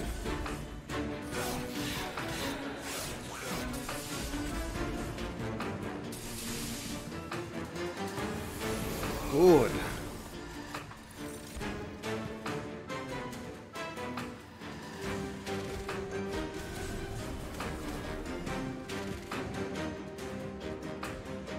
A sec. So this is getting played up top. One hit kills you. If I remove one of your spell shield with the Vine Grass, they should both automatically die, right? Good. Very good.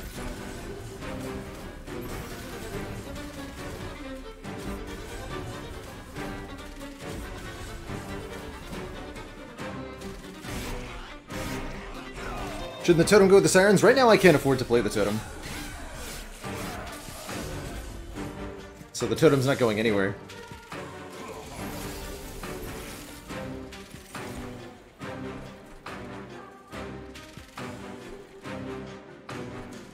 Okay, Ice Tornado will deal with the big guy up top next turn.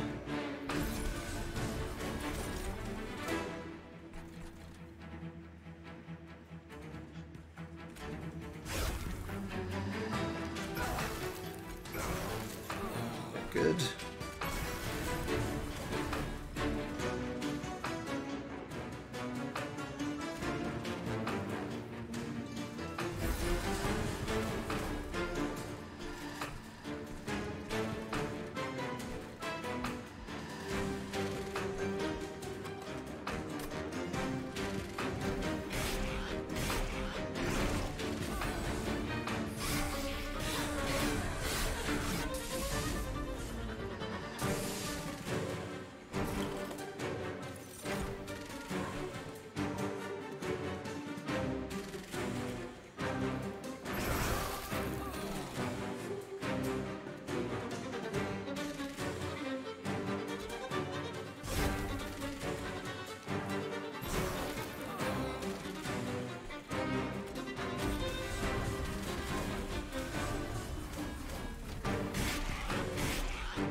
You know, this combat went a lot better than I thought it would.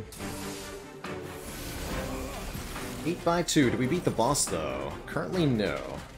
Let's see if I can fix that. Currently, yes? Currently, yes. Cool, we're fine. Good. Let's keep going, though. Show this boss just how good we can get. A turn to be.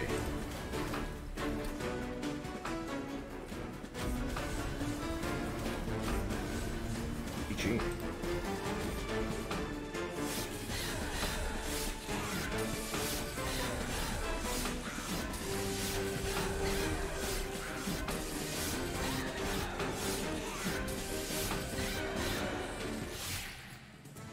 Nice.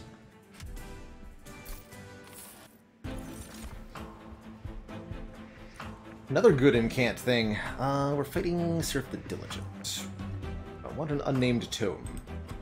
I think I do want an unnamed tome. There's various special enemies I can shut down with that. And I'll definitely take a bonus draw, 1 per combat invigorating solution. Sounds good to me too. Okay, we get to remove 2 and duplicate. We duplicate. And duplicate the sapwood. Don't do that. Don't do that.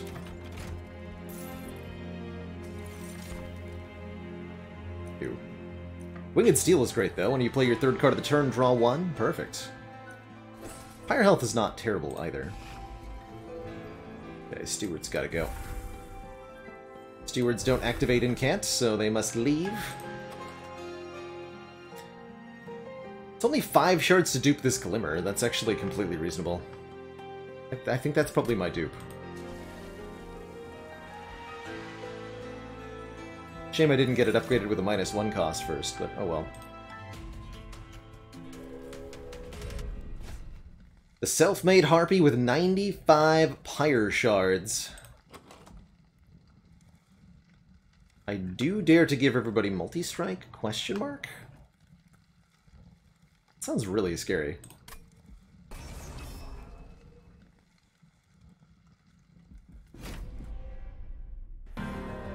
This might kill me. Oh my god. It was numbers. Might kill me. Will kill me.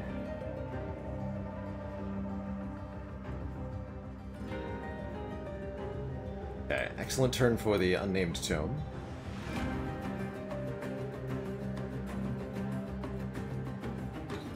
Got some glory, lads.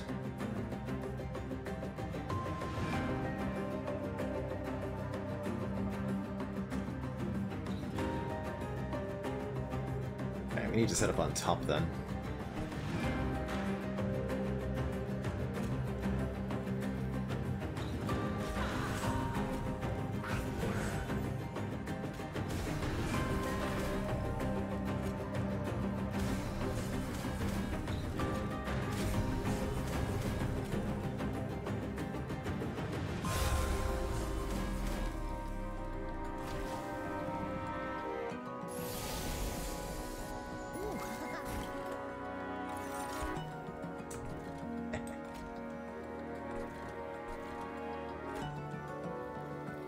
That man a lot of armor, but I think that's okay.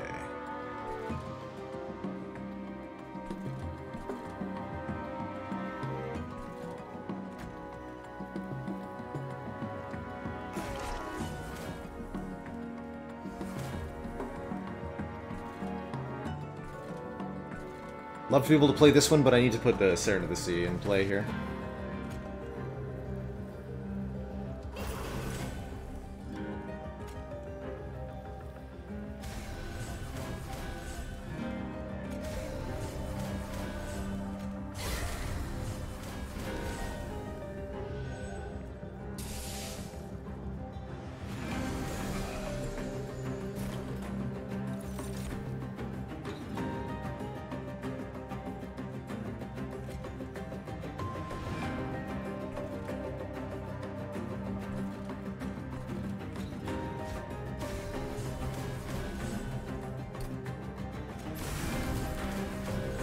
shoot.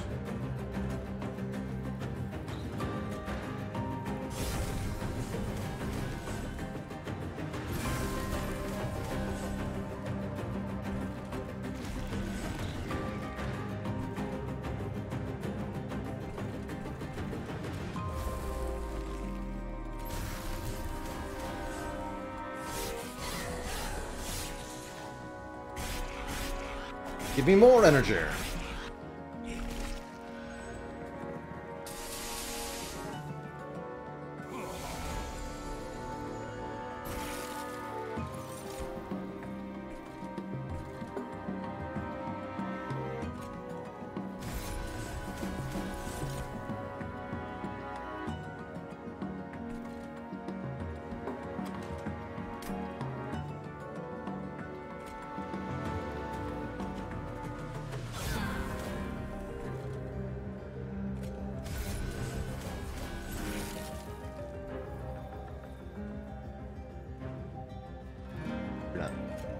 How you die? Yes. 57 though, huh?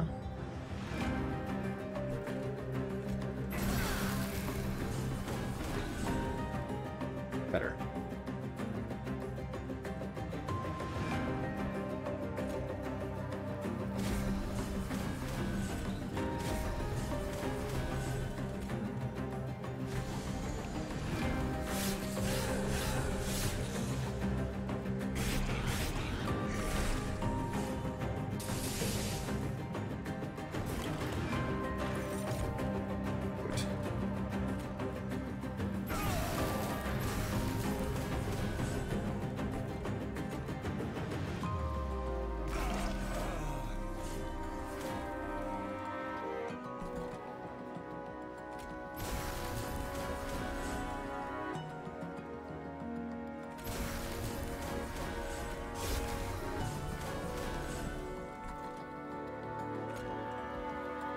Keep the sapwood alive for a moment. Might need some help against the self-made... yeah. Might need some help against the self-made harpy.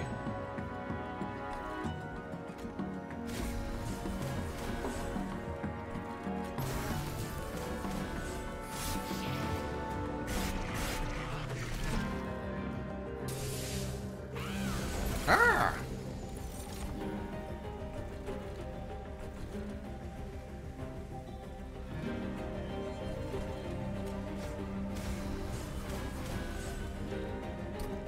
Return Primordium? Yeah, I believe so, yes. It's good times. Should have discarded that. Not that it matters. Die before you get to do anything.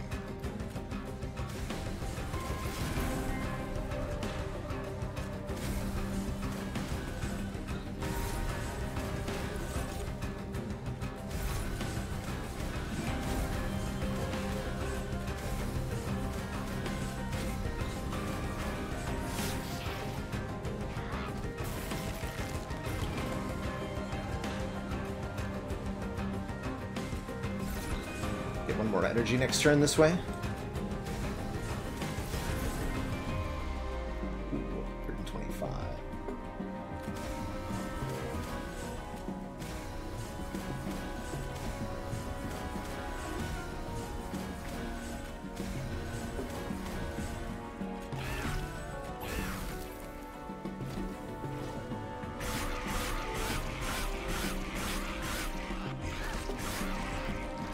So much Ember. Yes. Yes. Good. We didn't die to the self-made harpy. Feels great.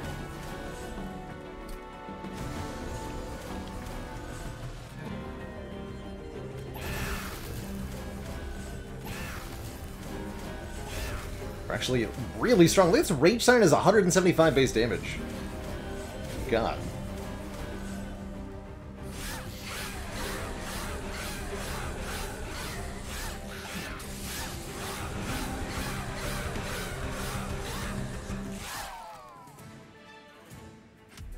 GG. Oh, we got Lost Luggage for it too? Super worth it. At the start of each battle, draw until we have 10 cards. That's 4 bonus cards on turn 1. Could take a Titan's Tooth here, another offering keyword card. I think I'm just gonna skip, though.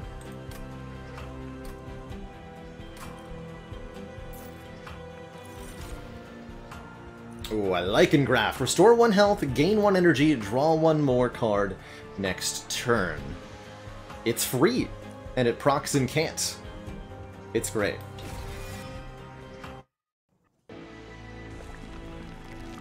Well, that's true. That does prevent us from getting a Vine on turn 1. That's not a big deal, though. How are our upgrades on the units? Maxed out, maxed out. You're being sacrificed now, so that's fine. And then we fight Fell. Blockfell. Blockfell is fine. So we'll go Concealed Cavern, Merchant of Trinkets? I guess so. It means we don't get a lot of removals this run.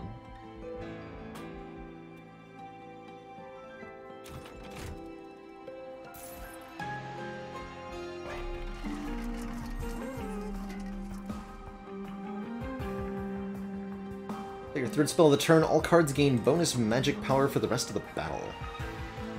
That'll slowly scale up our magic power. I don't think it's particularly important. It's definitely nice with the Ice Tornadoes. Would much rather find Founding Seal and can't abilities activate twice. That would be the big one. Hell's Banners is not bad. When you summon your second unit during the turn, gain 2 energy. We definitely have a couple of units here. 50% chance to apply spell weakness as they enter the terrain. Also potentially useful. Definitely like the Hell's Banners, especially with Lost Luggage on turn 1. We'll pick that up.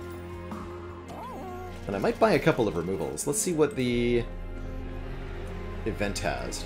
The Enchanted Spell Chain.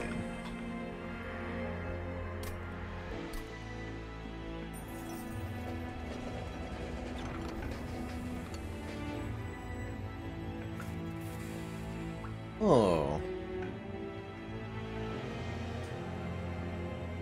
The Blight card does 120 damage to the front enemy unit. It's pretty good against Seraph the Diligent. Summon friendly units get bonus damage for every Blight card in the deck and add more dead weights, so this would give us plus 10 damage on all our units. Not bad on Tethys. But we're not multi-striking or anything. Or when you play a Blight card, restore 5 Pyre HP. I think I'll take the Calcified Embers. Those are actually at least somewhat useful.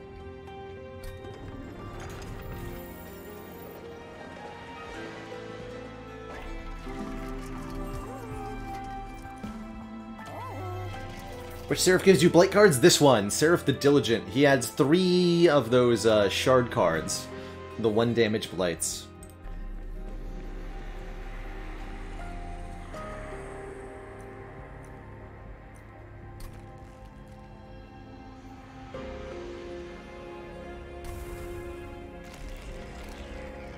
This makes a 1-cost Lodestone Totem. Gonna need more capacity after the boss. That's alright.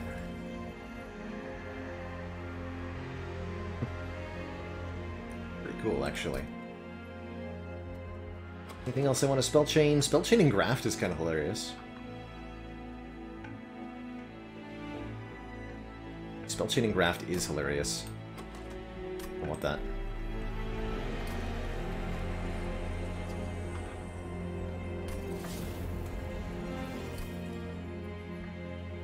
Urge might be a good use of the Frozen Lances are fine.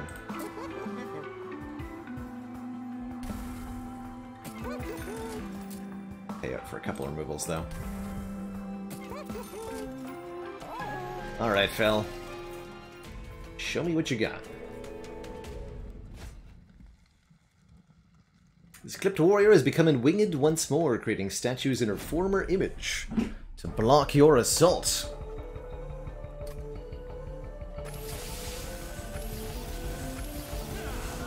Stinky Guardian statues have Spell Shield. That's okay, we're setting up on top anyhow.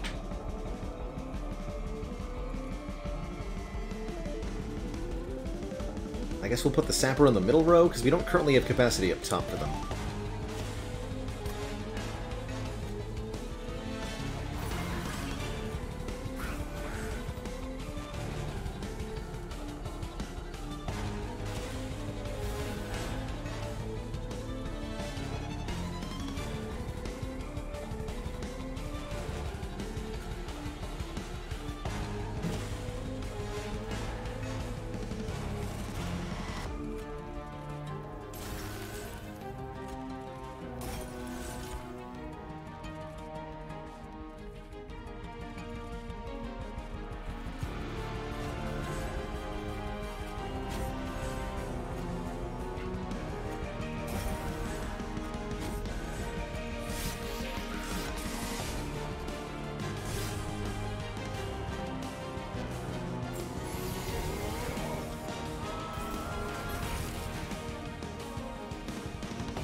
Oh, because the...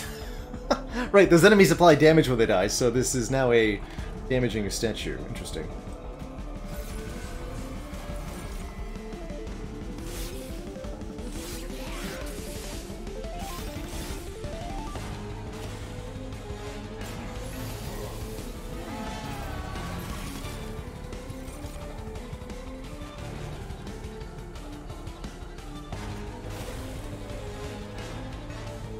No armor for you.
Okay.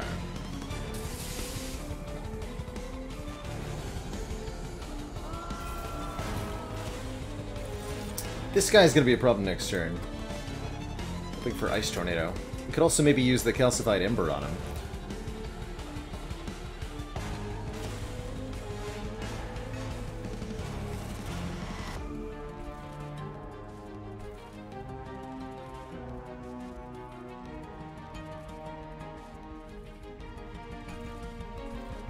Losing the totem for now. My damage to go up more.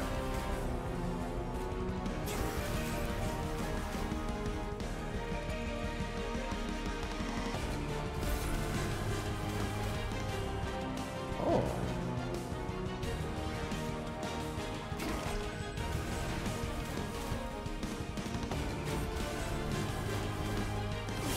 That way.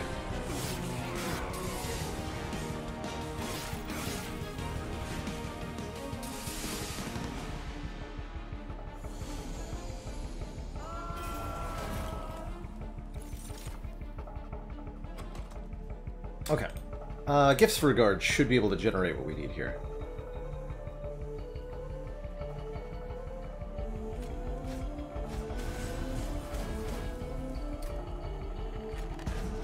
Perfect.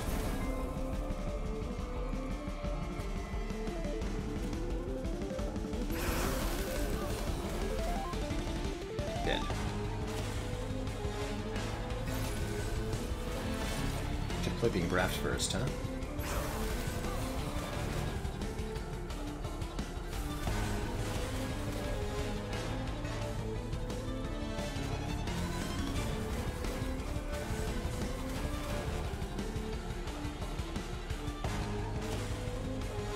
Exactly where you need to be.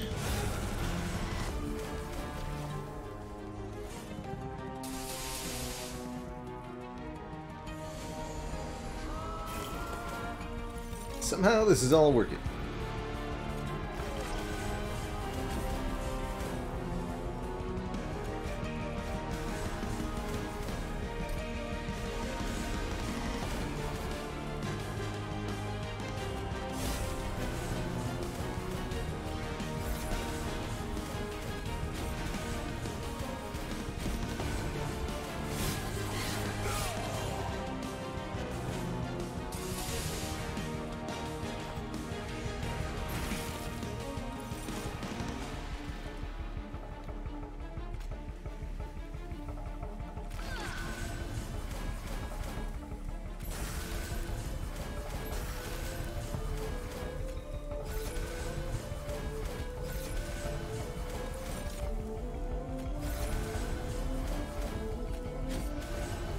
4940 Tethys, that's pretty cool.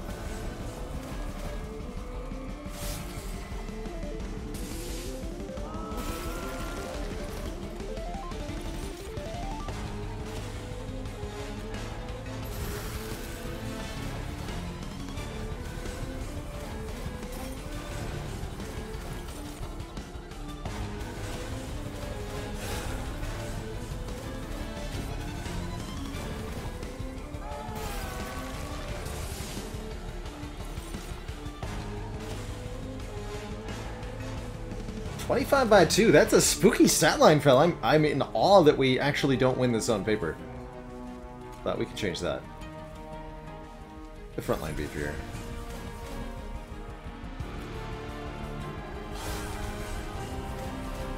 It's not the good use for a spell weakness, but it's all fine. Yep, we win. Good. Spooky. Very spooky. Sulfur, thank you so much for the Prime sub and those 11 months of support. One more to that full year. You're almost there.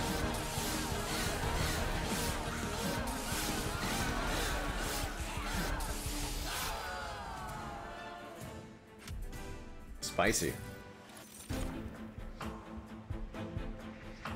Restore a friendly unit to full health, then swap their damage and their health. I know for fact this card is very overpowered with Rage as a mechanic.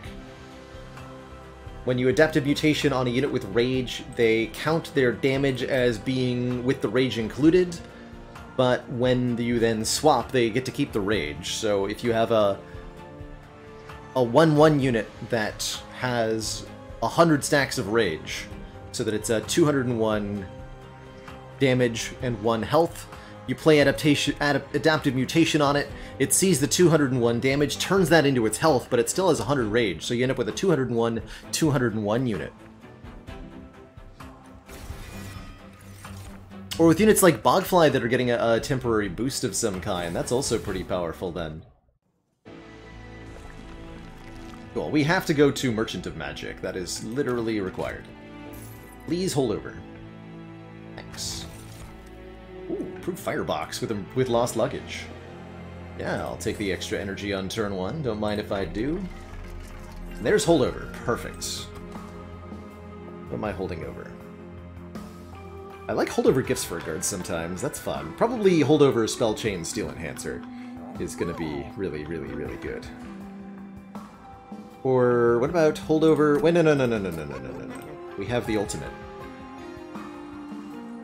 Holdover, Spell Chain, and Graft. It literally just generates both energy and card draw each turn. With our 3 upgrades. That's the play.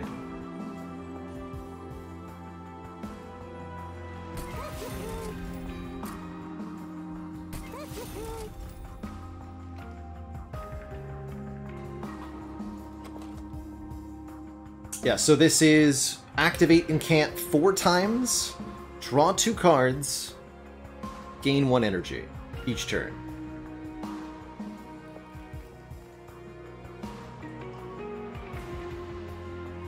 Although one of the cards that gets drawn will be it. That's fine.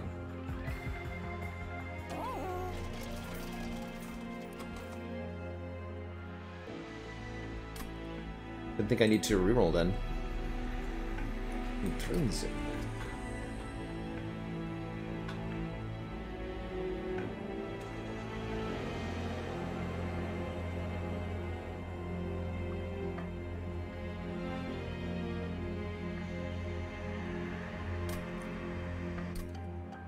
Pretty magic power could be something.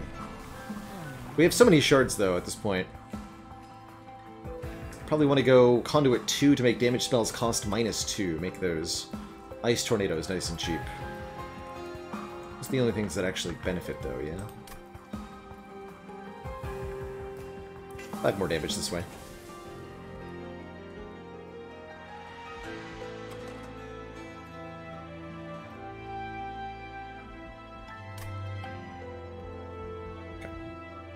Oh man, I could dupe this card? I could dupe that card. That's funny. You're a funny guy.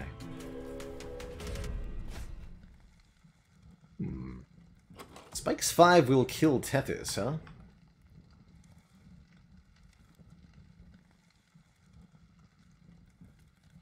Like, really quickly kill Tethys.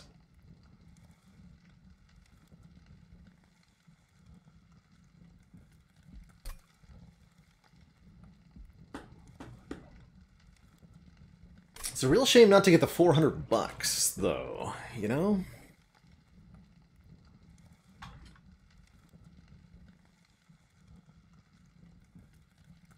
Teutonic Knight, thank you so much for those 3 months of support. You're so welcome for all the great content. Thank you for all the great viewership.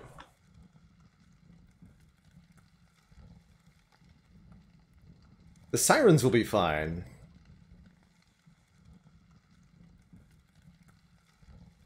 But I'm worried I won't be able to deal with back... Well, let's see. I think we're in a very strong position here.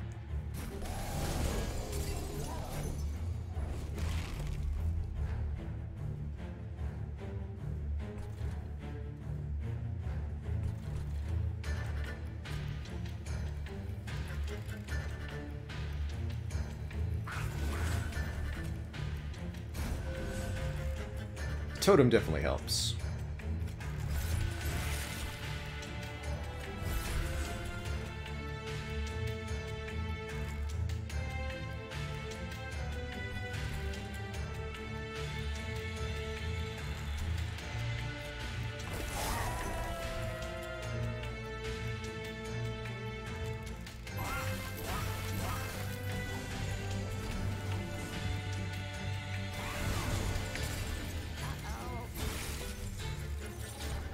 You're completely irrelevant.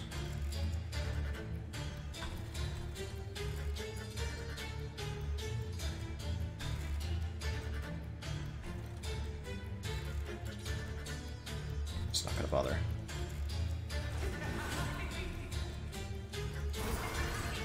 Oh wait, I am gonna bother. That's right! I have this.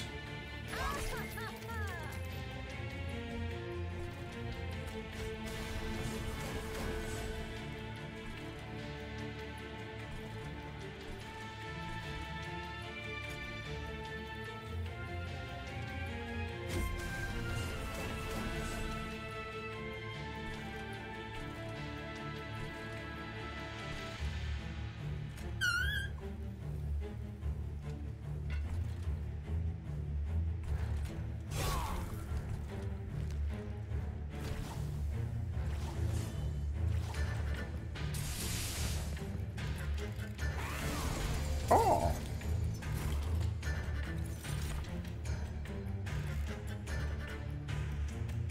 Looking good.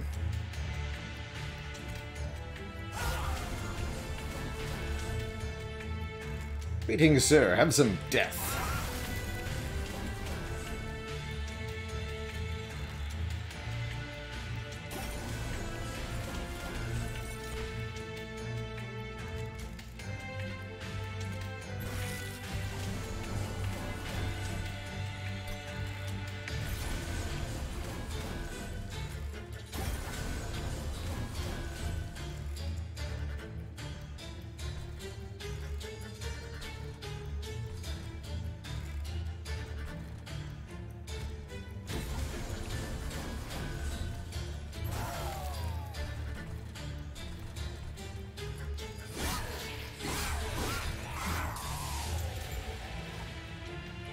Totem taking spike damage is kind of sad, though. Should have put the totem behind Tethys because of that, actually. Yeah, the Engraft and the Glimmer, too, will both help to deal with the spikes. I think we're fine, surprisingly. I think we managed to figure it out. Oh, it's probably supposed to Ice Tornado first.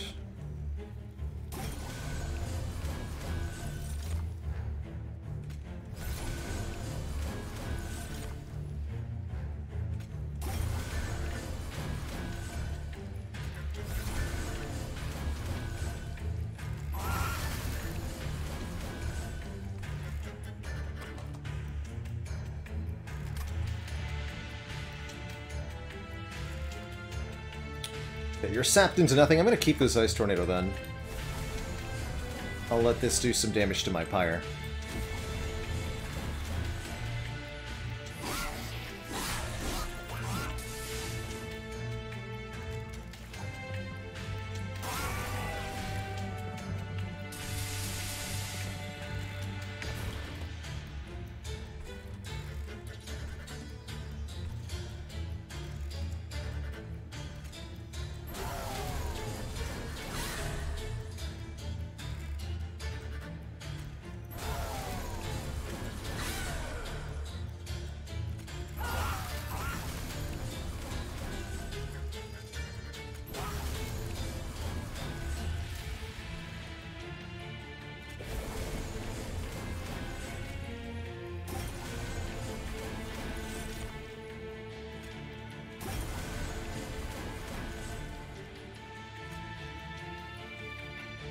So if I play Adaptive Mutation on the Siren, both stats go up because of the Rage.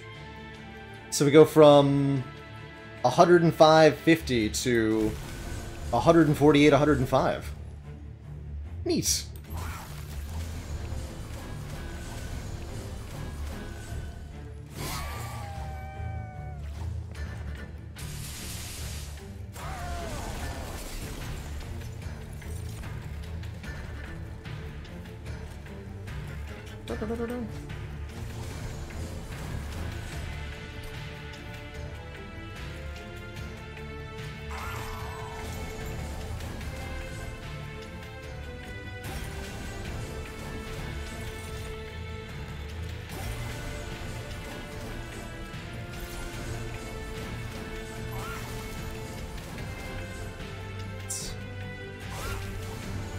Make these incants go a little faster, hey?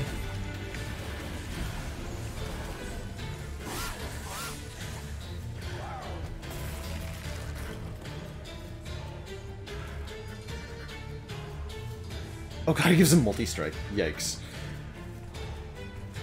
How about no?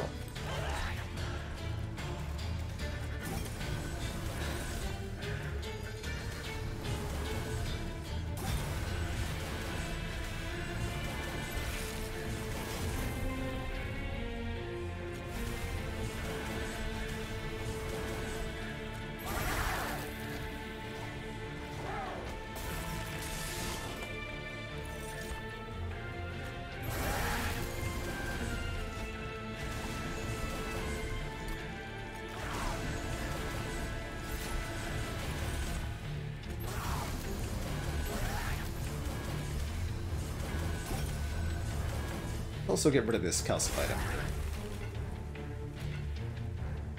GG.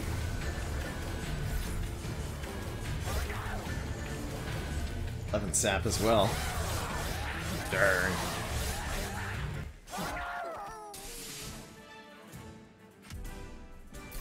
Alright, we did get our 400 bucks, no problem. Actually wasn't as bad as I thought it would be. Preserve could be nice to keep Adaptive Mutation in hand. I'll take one. Be okay. I think we're fine. Alright, back to the Merchant of Magic, yes. Okay, all in offer here is Holdover again, score. Cool. What other card would I like to draw every turn? Steel Enhancer, maybe? We have a -2 cost.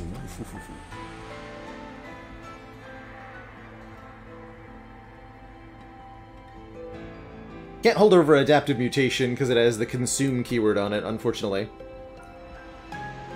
It's not a valid target. Oh, well, this is okay, I guess.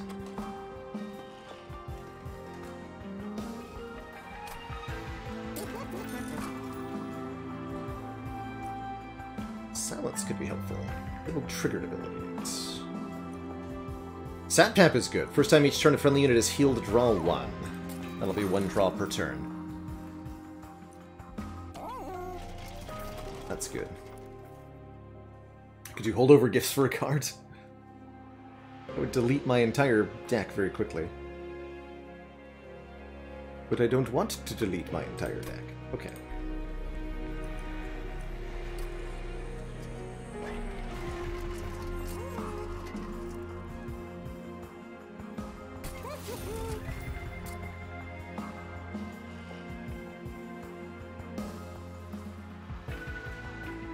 I frequently want to play these on a different floor.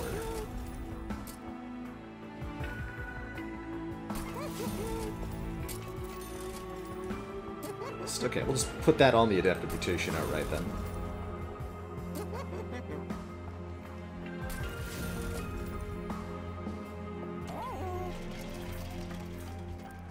And I'm gonna dupe... Not worth duping adaptive mutation, I don't think. Let's dupe the... Glimmer's a good dupe. So is Engraft, though. Dupe the Engraft. Although that'll prevent me from... It's okay, I just gotta be mindful of our Seraph here.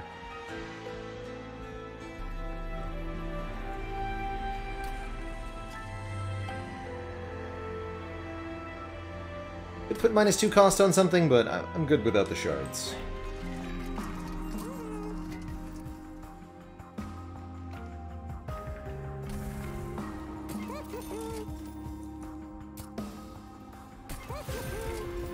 Onward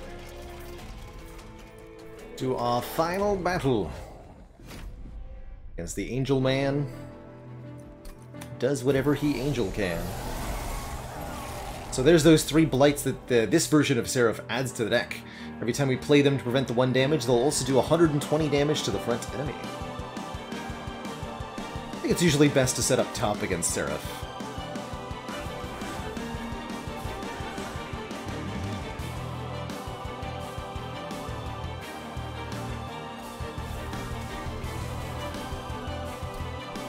So, these. Good stuff with the Ember Stasis.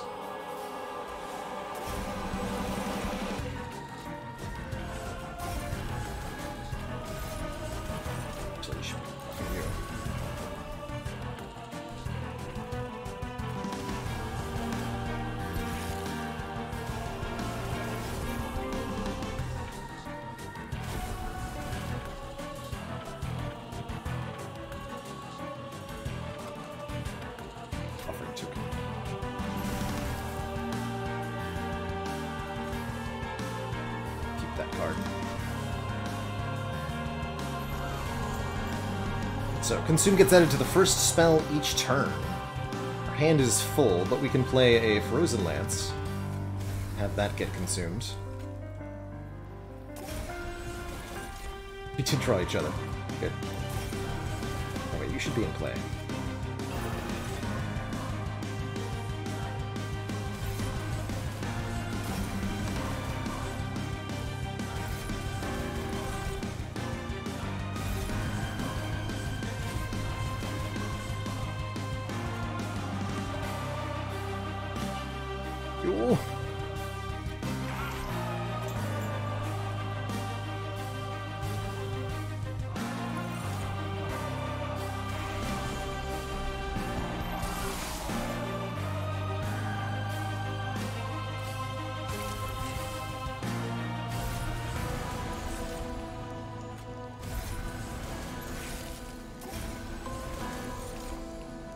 Too many cards.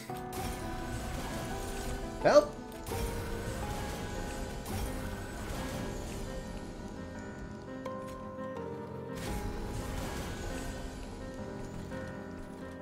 Oh, so we can actually silence you to prevent some self-mutilations from being added here.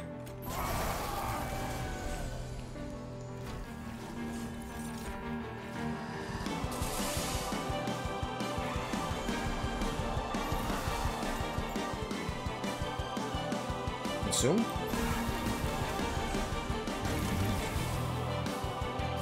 Can I get rid of one of my... Yeah, I got rid of this Deal Enhancer.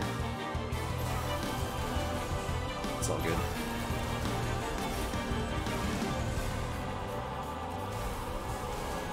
Already draw 10 cards per turn.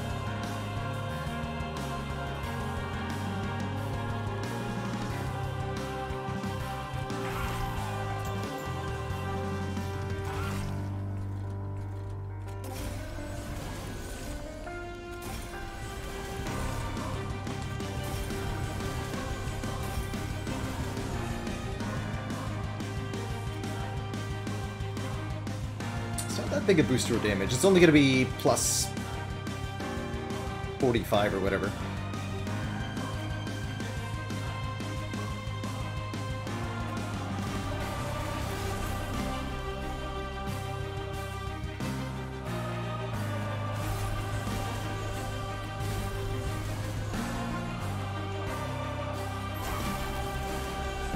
See you later, Shard.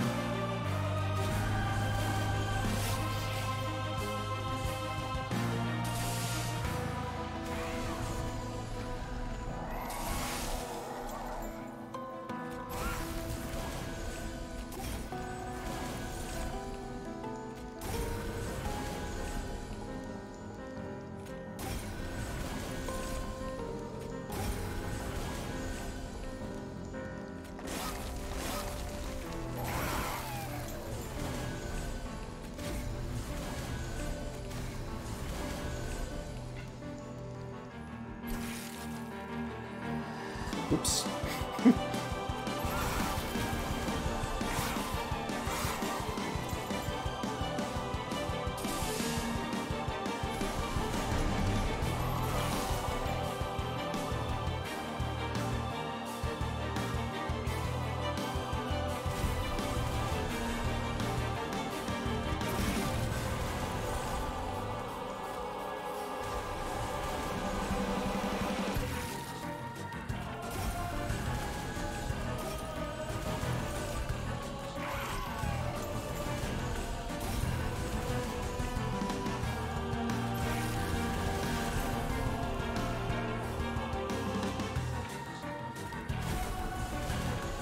Help, I'm running out of spells.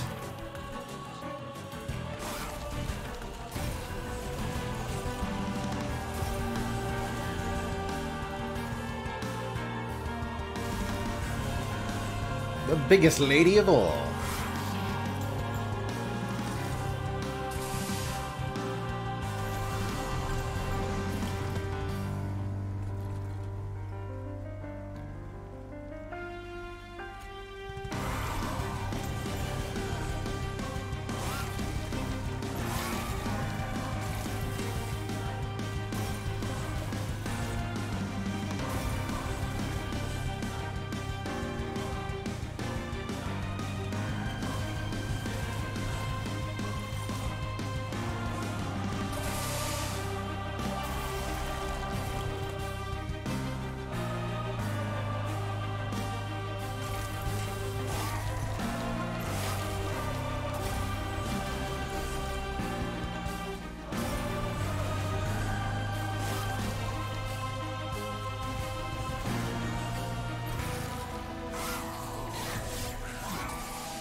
No, I just drew it again. Well, fair enough. I guess I'll take that 1 damage.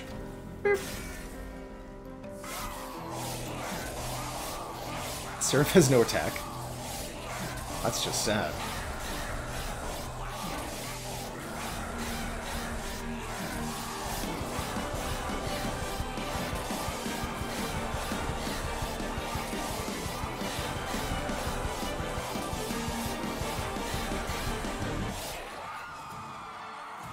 Easily defeated.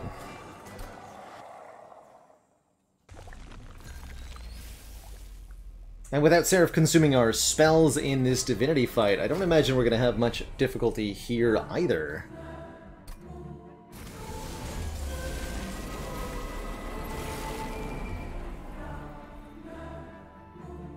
Although the initial instinct for me is to set up on the bottom here, as I don't want to have to deal with the AoE damage of the sweeper, and the sap should make it irrelevant anyway.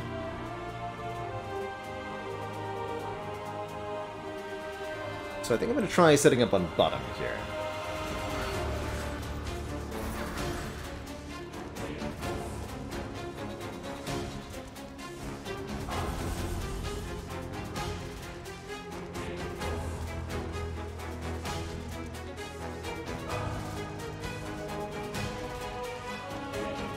Play that Ember.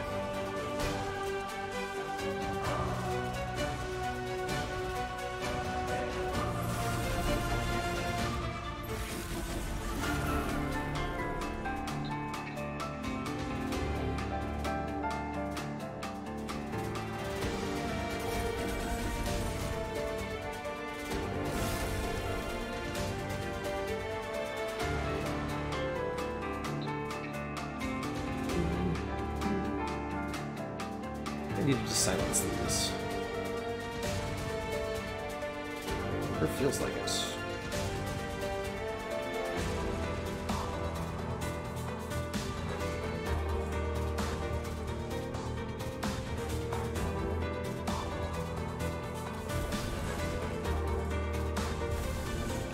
Okay, she's alive. Oops.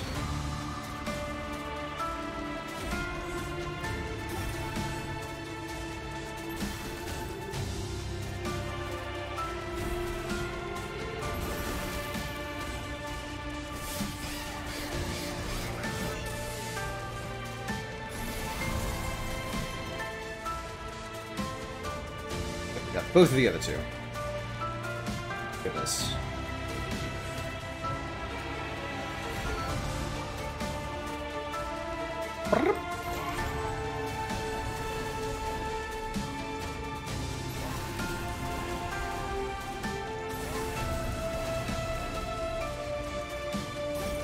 Dude's gonna get a lot of armor, and I'm okay with that.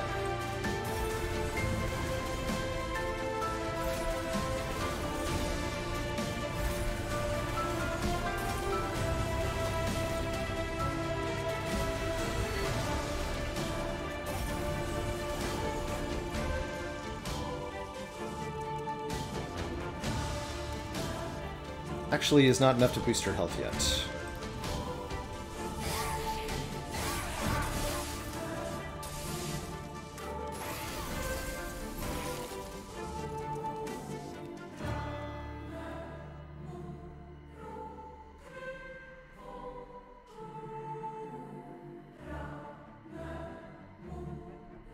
Units plural. Oof, that would have been a good one for the silence.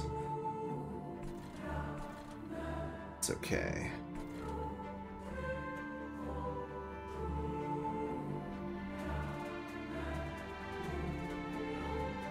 These 2 units can just die to the pyre.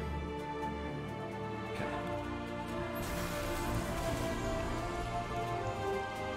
Let's roll now.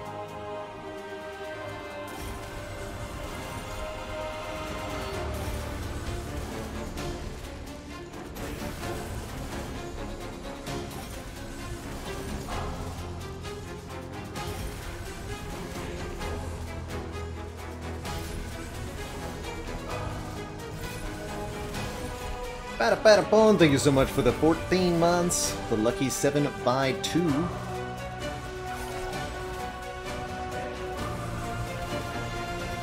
Good stuff.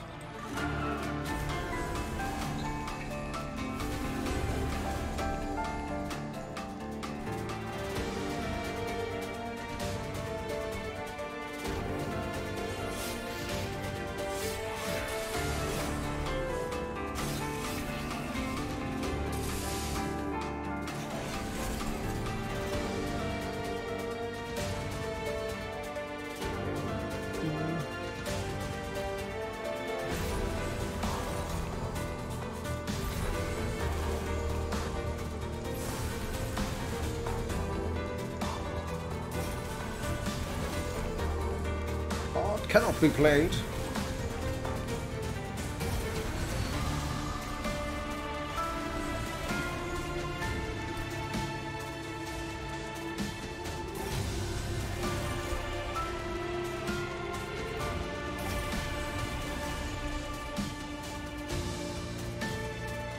Now it gives her both a bunch of health and a bunch of damage. That's probably good enough, because we need the damage now.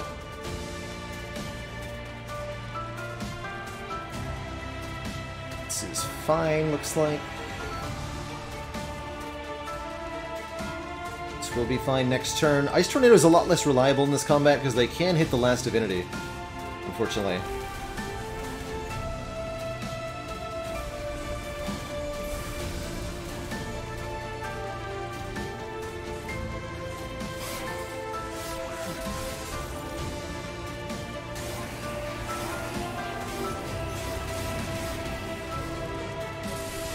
But note how the sap is making it kind of irrelevant that a lot of this stuff gets by me.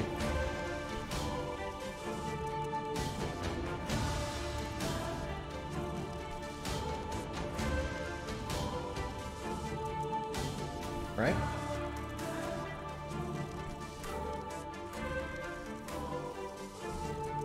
Actually takes care of the top row quite nicely.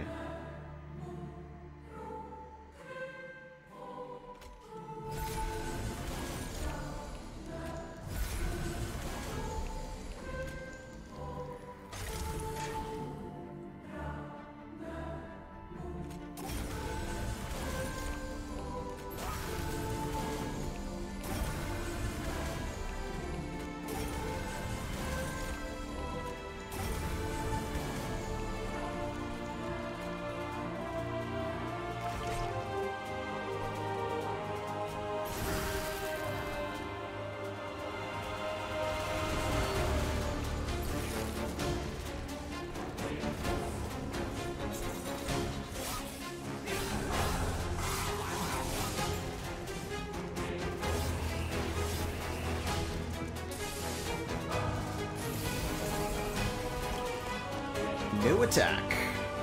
It's the best kind of attack.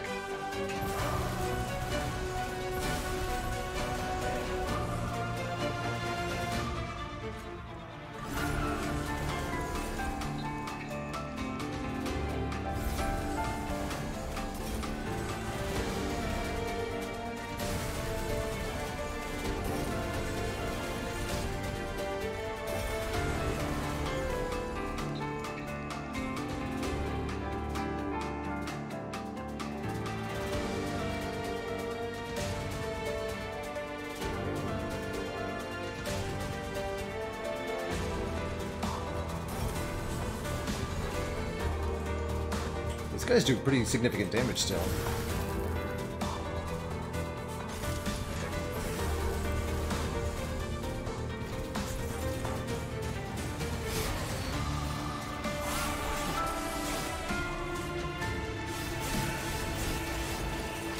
Life still worked on the pyre? Or just decrements against the pyre? Not sure. Vengeful Shard does 100 damage.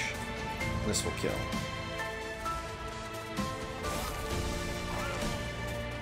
Okay.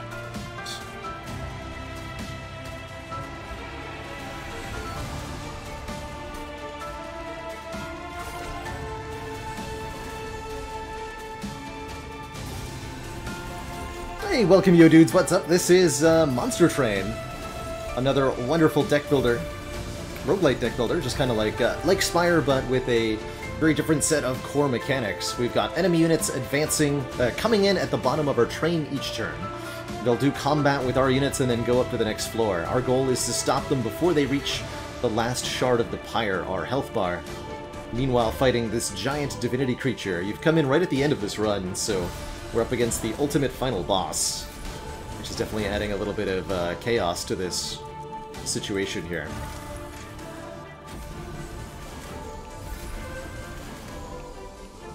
Spell Shield 4. Ye gods.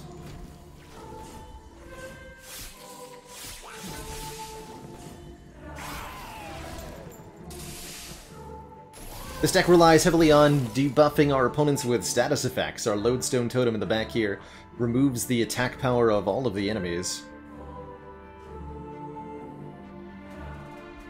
And then we can murder them. It's good.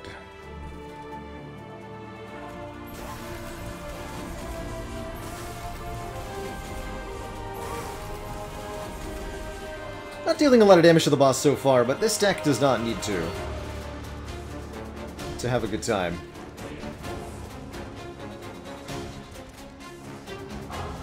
So let's play this up top.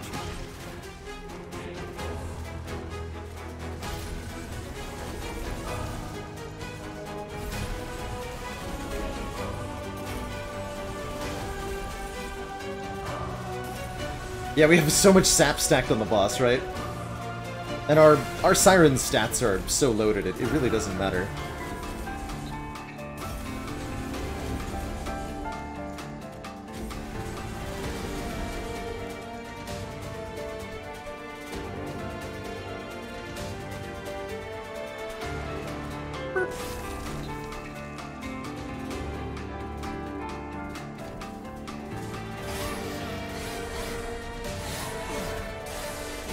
That sweep, though.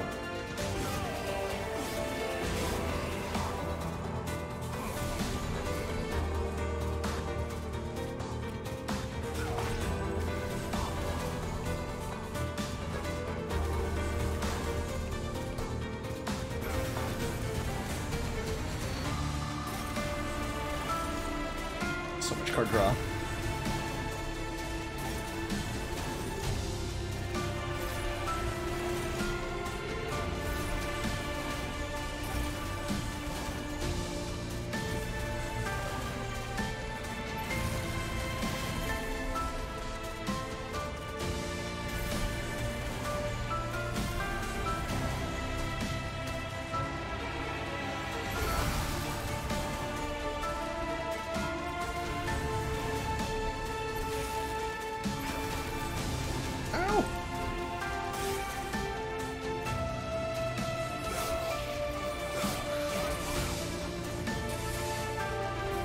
This is not the end, except it totally is. Poor Last Divinity doesn't even get to attack us one time, I don't think, here. With 83 stacks of sap, they have a minus 168 damage. The big oof. That play out at somewhat normal speed. Alright, we're just gonna let it all happen. No attack.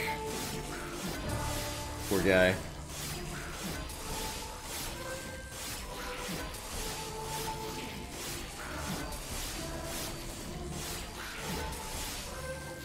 GG. Not too bad at all. I gotta say, the silent... The sleeper carry in this run, rather, was Tethys themselves, with their sweep ability enabling us to kill those little enemies in each wave. Making up for the lack of multi-strike that we got our hands on this run. Somebody was asking earlier, how hard is the game if you don't get offered multi-strike on your runs? And hopefully this showed that that is not the only way to deal with everything. Sweep is an excellent counter as well. GG. Sakahire, by the way, thank you so much for the 5 months. GG to you. And it's Chili, thank you so much for the 9 months. GG's all around. We got some time left. Let's go one more. Let's go one more. You run.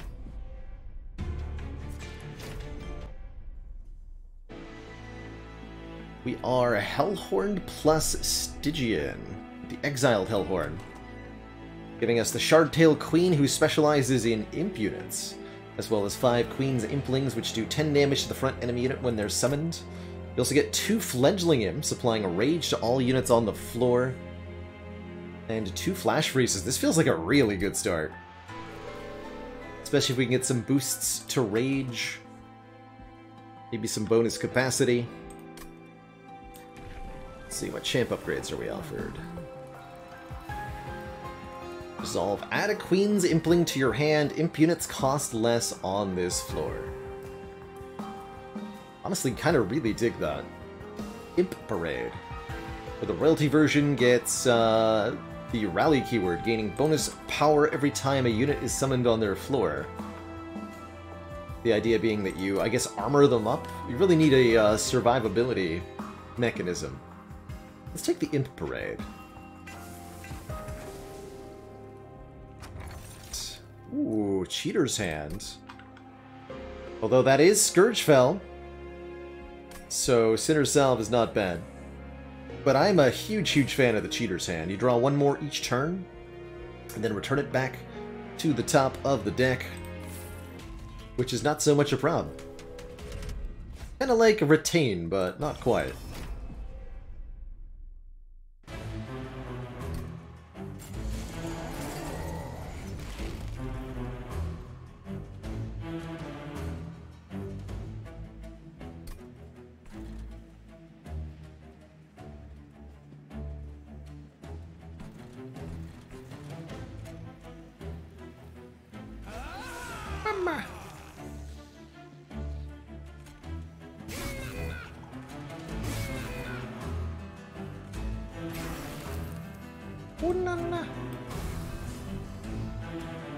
Oh, you get damage shield, that's right. I understand. Oh, and damage shield from the thorns. It's like, what? I understand. Okay. Fine.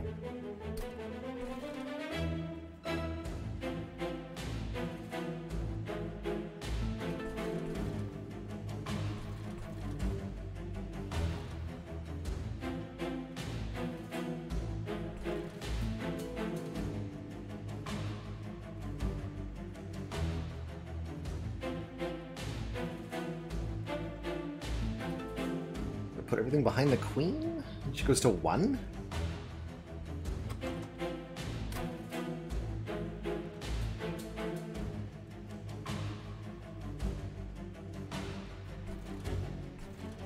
Not expecting the thorns to be such a problem here. Dang.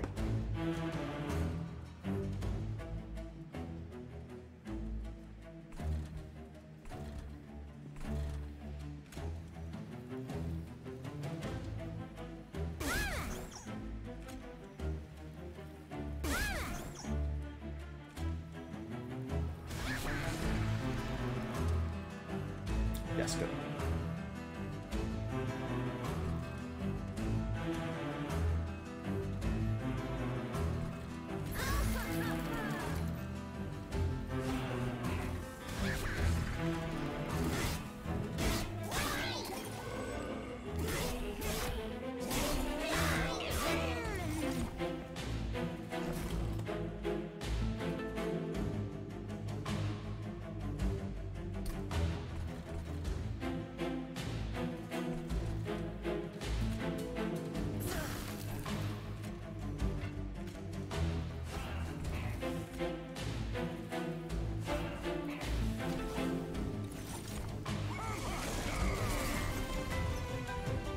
Ooh, the 2 flash freezes will do well against the boss here. Although I should use one to pick off the archer behind. That feels pretty good. It's less good, though.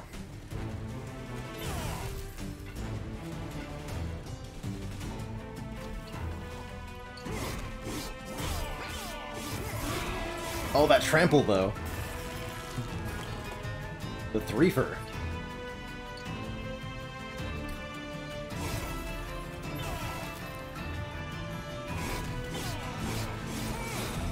Again with the trample. Rude. Rude.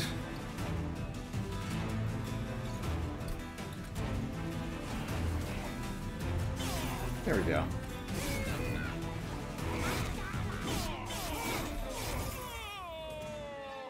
That's a bit spooky. Mostly due to the thorns. I think having a way to apply armor is a great idea, although a 3rd fledgling imp is not bad when we've got the Imp Parade version of Shardtail Queen. Let's grab that armor. No thanks to the limited... I guess 1 Titan's Gratitude for a frontline killer is going to be good if we can get a spell power infusion into it. Do we go Merchant of Steel first or Magic first?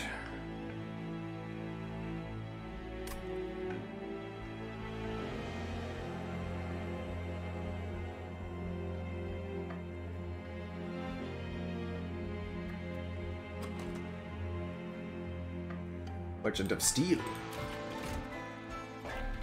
We're offered Quick, one of my favorites. What's in the temple here? Spell Chain Intrinsic. And you?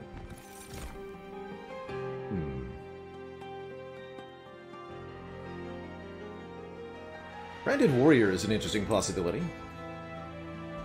Friendly units rage if he gets a kill. Give him Quick and it could be a rage spreader.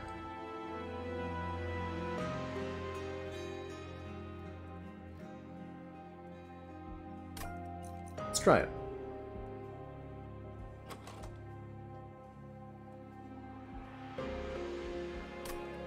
And the Impling is, what, 40 damage? Yeah. Yes, Animator, there are infinite combos in Monster Train. They're a lot less frequent than they are in Slay the Spire, though. Of note.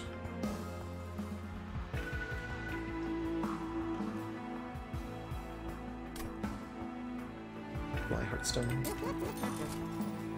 Large Stone. That I'm not going to be able to do. But I won't be able to keep him alive if I go with this. That's what March of Shields is for. Have some rage, sir.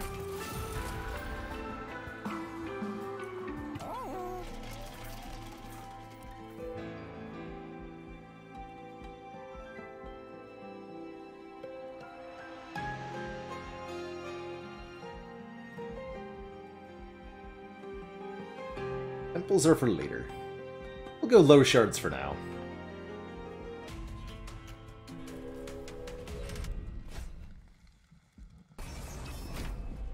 Low shards means we can have an easier time in the early combats. Ideally.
So, you strike, applying more rage, then you'll do 30. Next one in line. What if...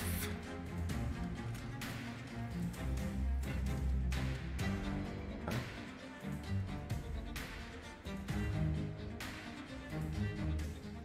Still does not kill. Use the 2 spells to kill this one, but then the Branded Warrior... Actually, wait.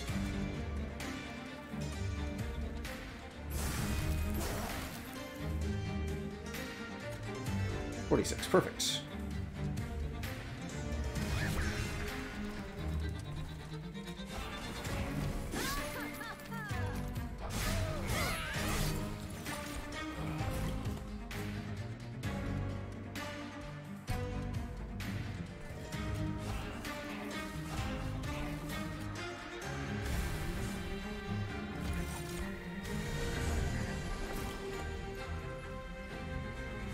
Right, this isn't even...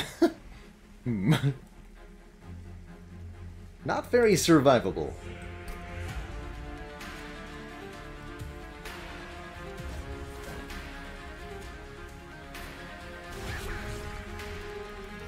Good.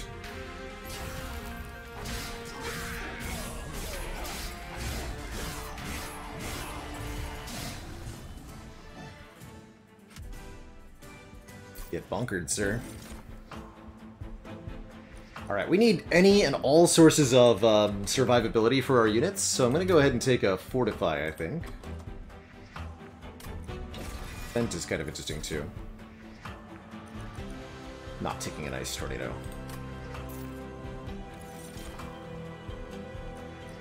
Hey, there's an Infusion. Armor 30. That could be a good one for Branded Warrior. And can't gain Rage. Titan Sentry's a tanky boy, too. Applies Frostbite 3 to enemy units. When they strike it, good AoE. Actually quite like you. Welcome, Titan Sentry.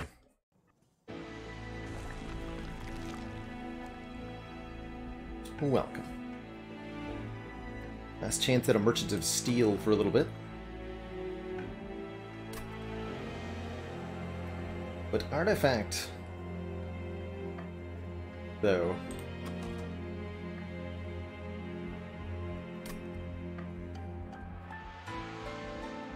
go this way. This? Not sure. Just feel more incentivizing with the Divine Boons on offer here. Although, what am I upgrading? Titan Sentry?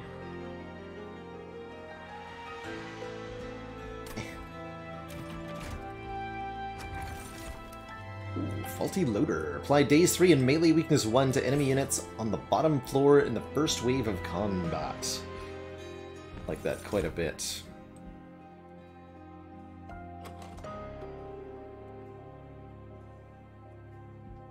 Use Guard of the Unnamed.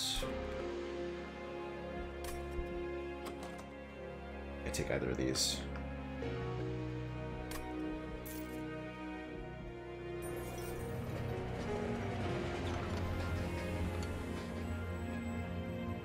Build a card.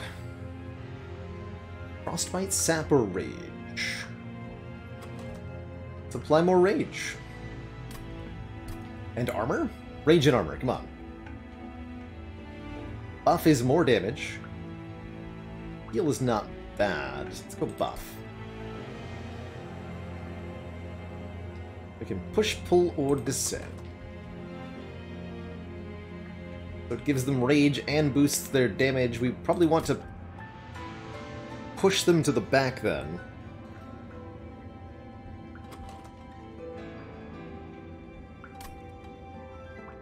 Pull to front, push to back.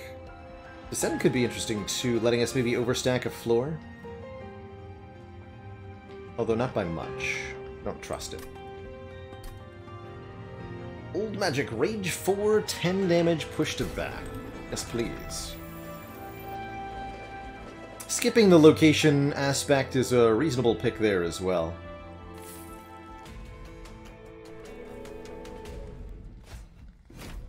Daze to Telos. That's going to be really annoying.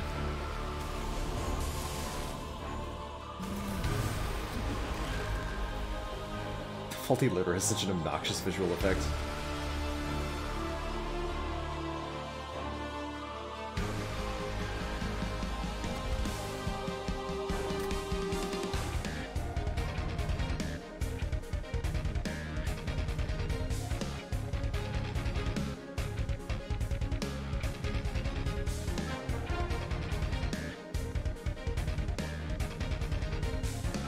Feels like we probably want more capacity from our boss here.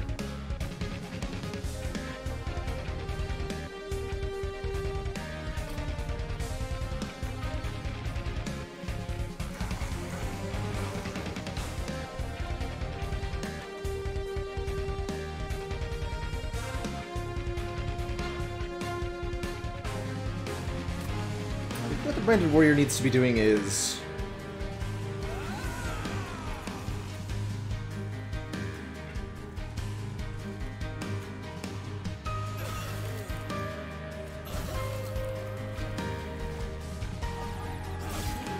teaming up with some imps.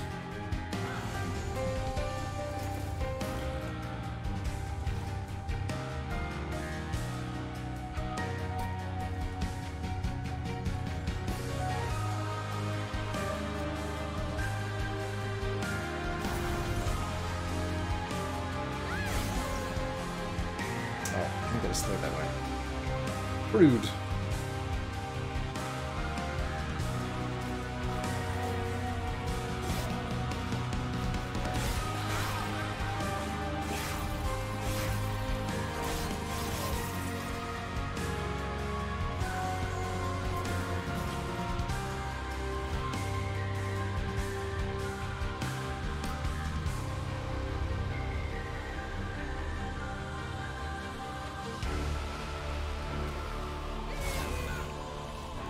Oh la la.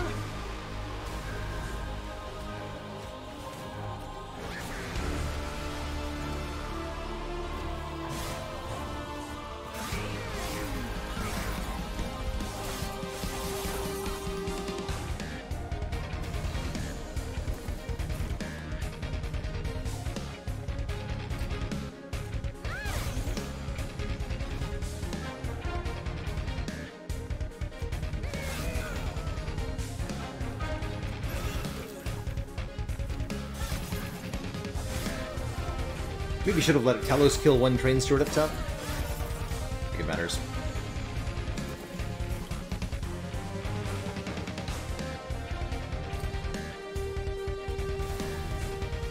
Get him. Get him.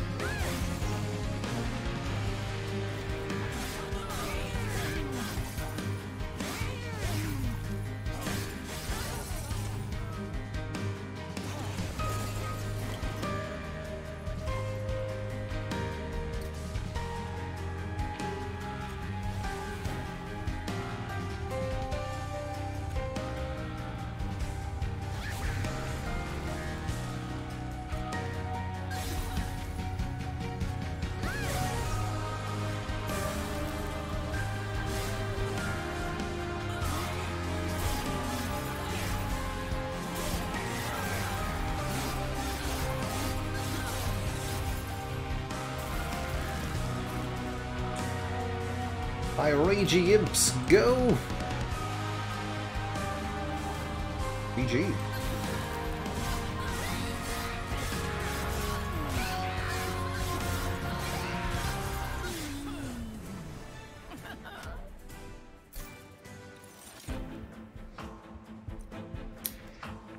There they are, Transcend Imp. When played, repeat all summon effects triggered so far this battle. That is absolutely positively the card we want if the goal be abuse the imps. Use their privileges, their powers. Yes. Welcome. One Horn's Tome also, like, frighteningly good on the Branded Warrior, who might be a good recipient for the infusion of the Horned Warrior.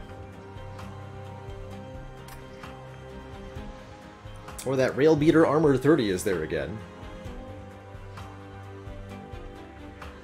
Yes, with Shardtail Queen generating Rage Imps, which she will do with the Tier 2 upgrade on Imp Parade, it's a ton of Rage. So I think what we want to do is get survivability in here.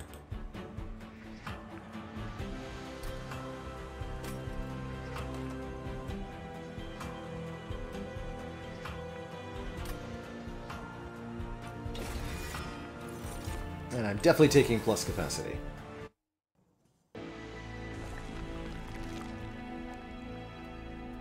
Hard to move Merchant of Magic? If they want to remove cards now.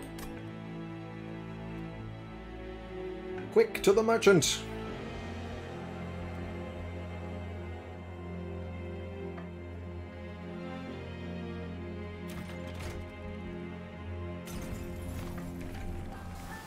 So, Imp Parade 2. Add a fledgling imp to your hand. Also gives her much better base stats, 40-20.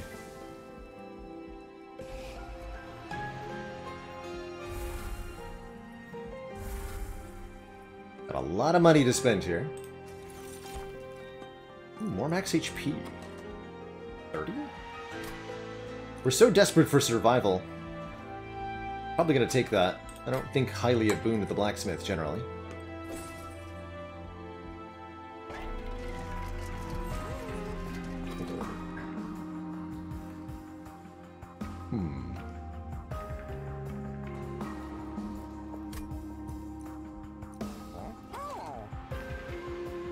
Could try holding over the March of Shields too, but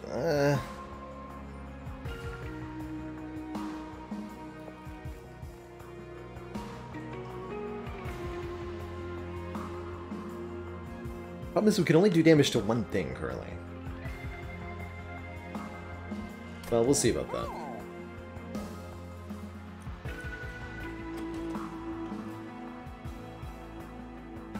Let's hold over on either Old Magic or March of Shields. Personally, I'm thinking March of Shields.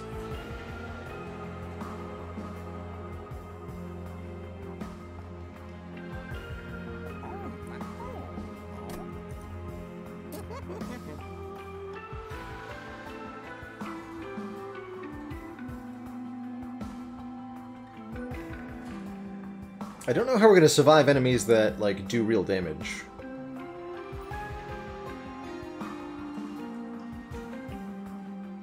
If I don't do this.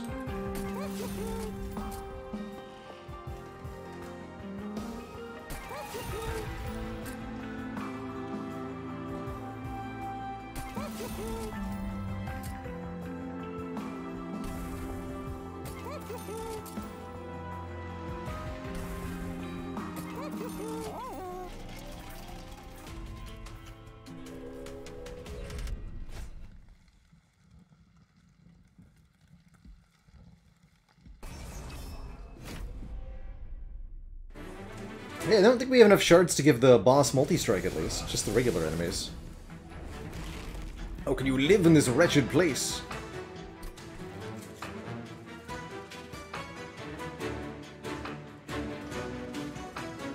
Ow.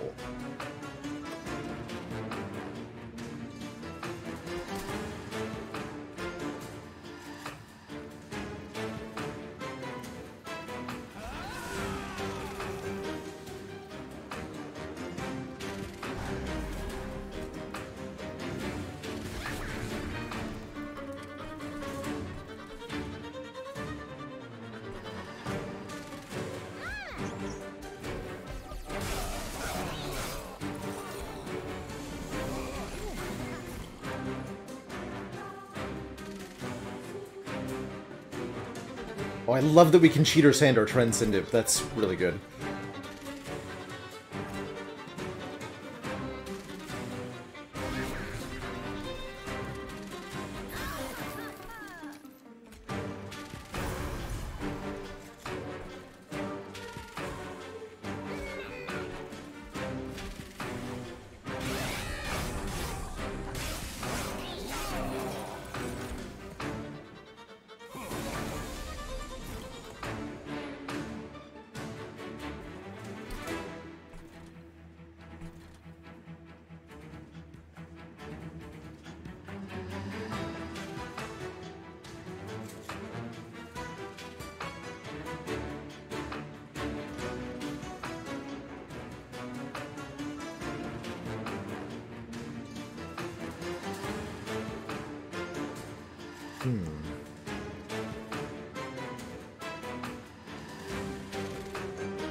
My great Gurg.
Darn.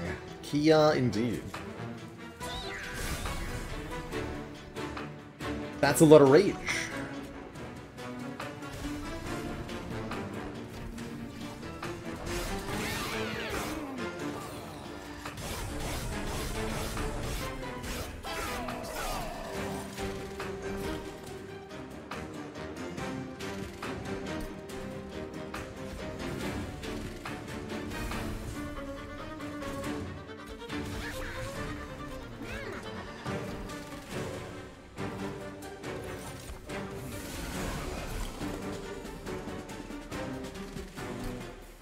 GG.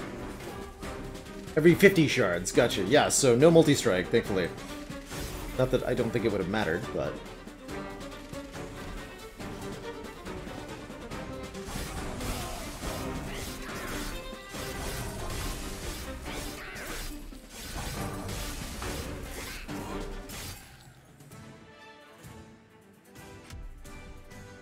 Ooh, we got Icicle Fracture, letting us retain a random card in hand at the end of each turn.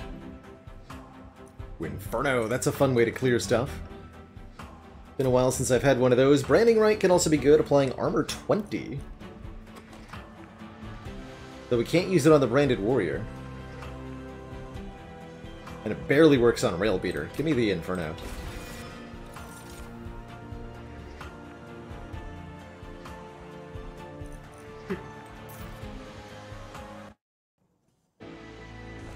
Be applying Frozen to Inferno or something, but I don't think so. Simply duping Transcend Imp is valuable.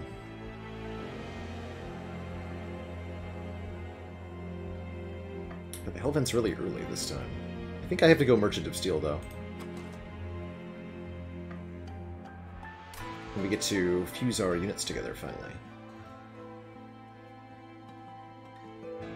Hell yeah, Inferno Holdover. One of my favorite things to do with that. Spell Chain Inferno.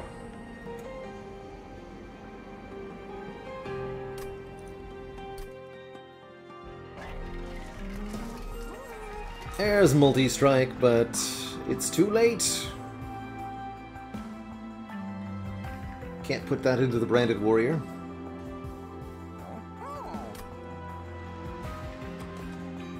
So I don't think I'm putting multi-strike at anybody here, right? I mostly want Endless.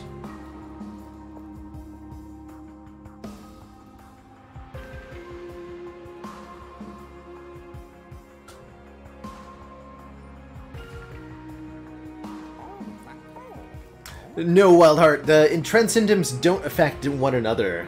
The Transcendent itself notably excludes the summon keyword from its own activation, so it doesn't get multiplied. And that's probably for the best.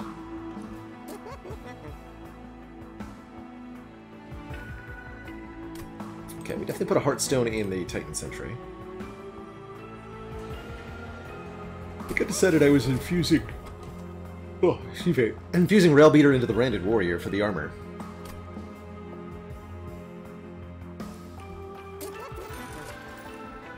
Quick. Ugh. Wow, I actually got nothing here? Oof. Okay.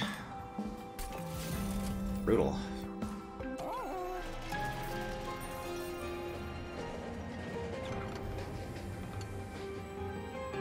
Oh, nice, but we get more capacity. Is this a History of the World kind of deck? With all the rage stacking, I think it might be. Let's do it. History of the World gives us +3 capacity on a random floor, enabling us to just flood it with imps. That'll be great.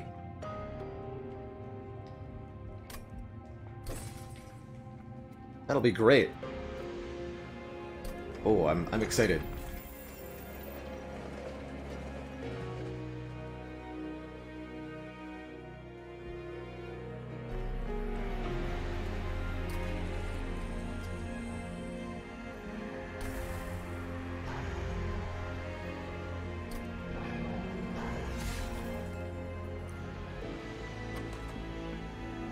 Magic power and piercing. Inferno is already piercing. Could make this 75 damage piercing. That sounds pretty good. Took that to give it a spell power upgrade. Let's actually do it.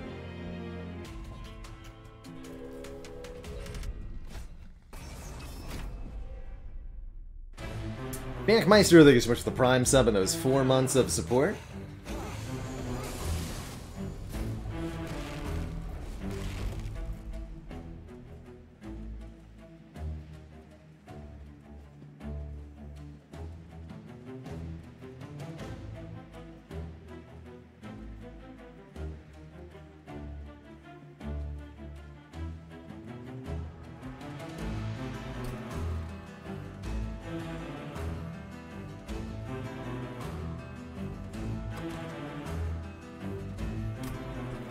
You just take the pyre damage.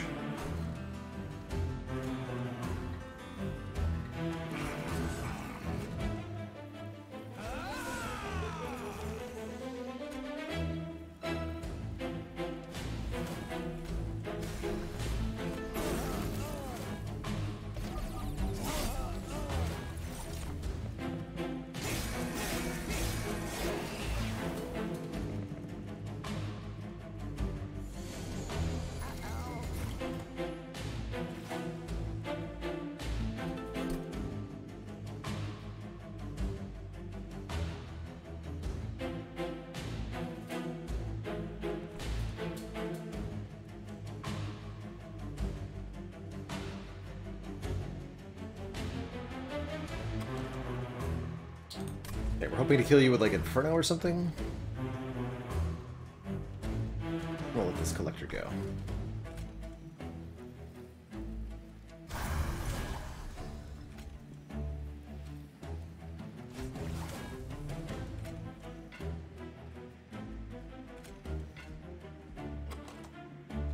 That's everything.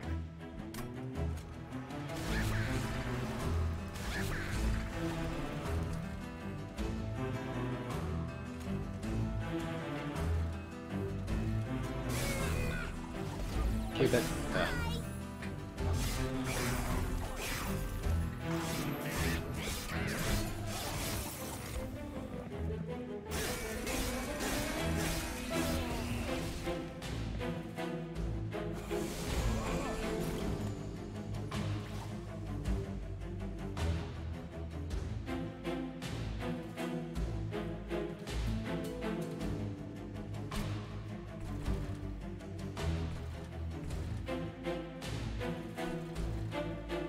I'm gonna summon the Transcend Imp on top.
Maybe I don't have a way to off my own units here.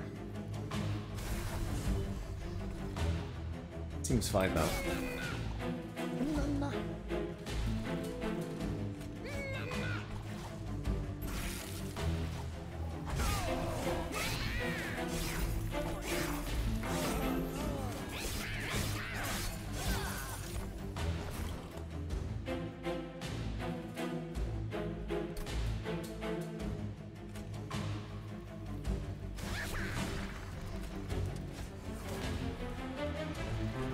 Oh wait, I can with the flash freezes, actually.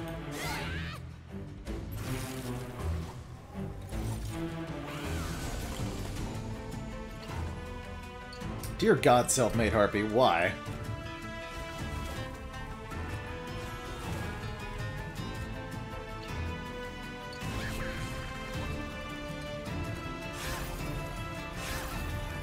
That is yikes.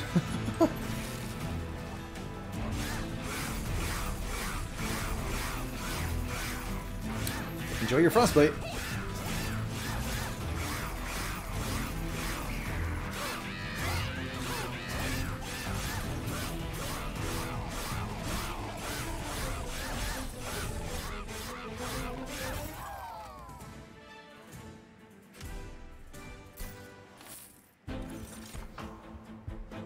More imps. Sure.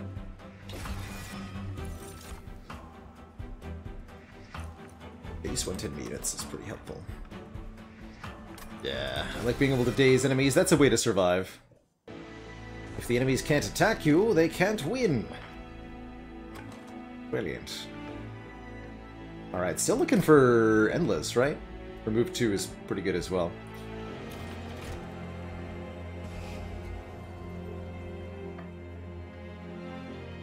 Transcendence Infusion does not have the summon keyword, it's just Endless.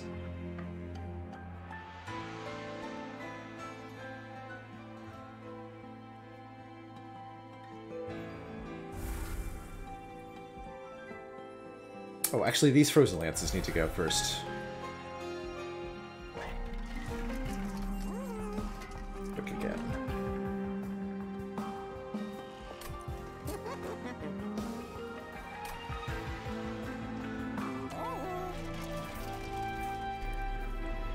You have -2 cost and intrinsic.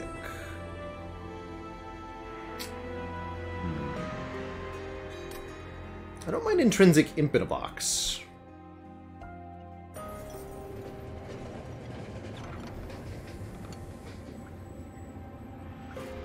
Oh.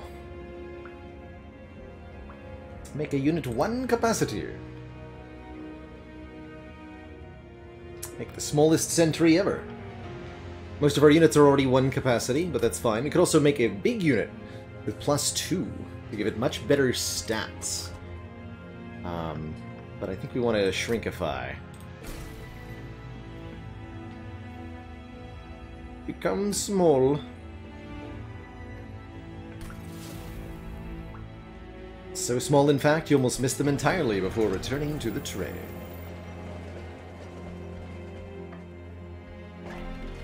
Alright, let's just... Ah!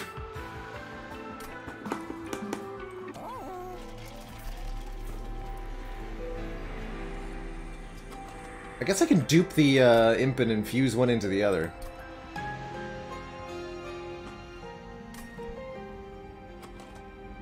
It's an option.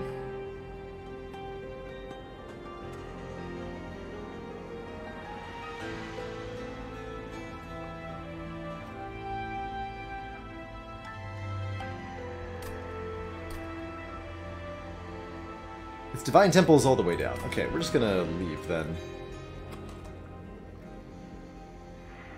Actually, let's make Inferno 1 cost. For 15 shards.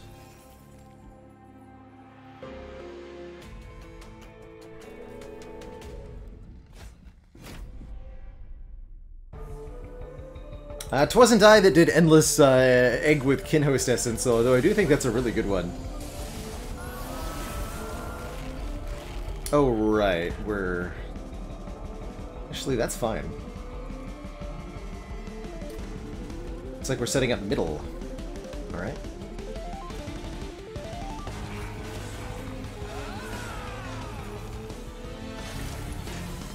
Middle is an acceptable compromise here.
More Impstead.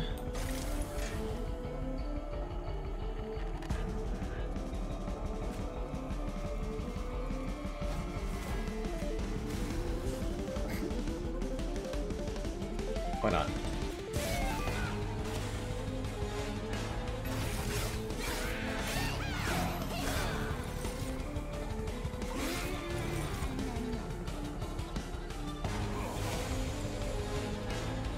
This version of Fel has pretty low damage output from her creatures, but it's the other stuff that matters a bit.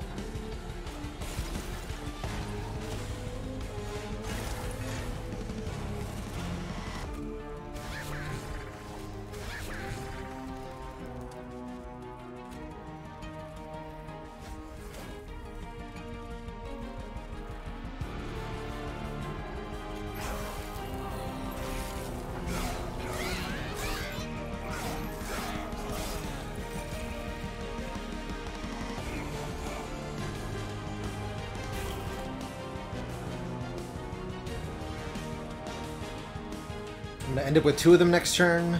Let's hold off on that.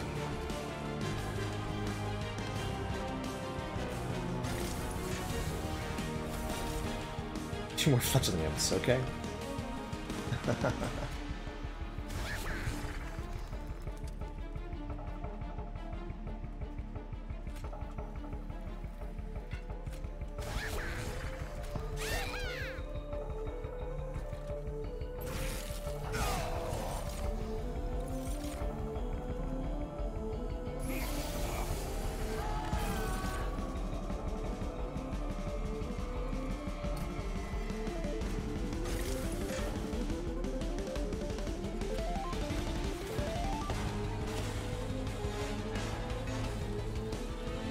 Okay. Behold the Enragening.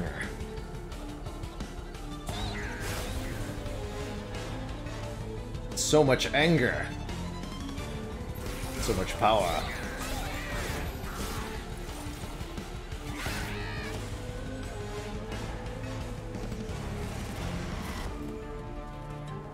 I'll just never draw this card. I'm good?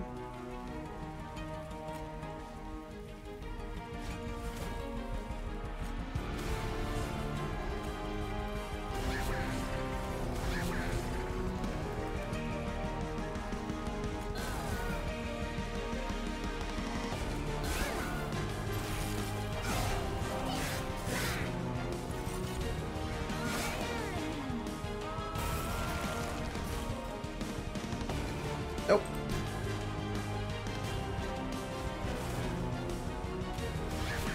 GG. Angriest imps.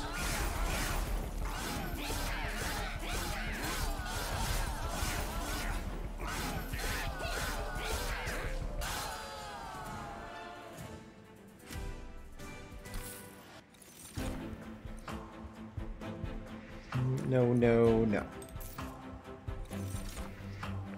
Don't think we need more capacity. More card draw seems reasonable. More energy also seems reasonable? More card draw seems reasonable.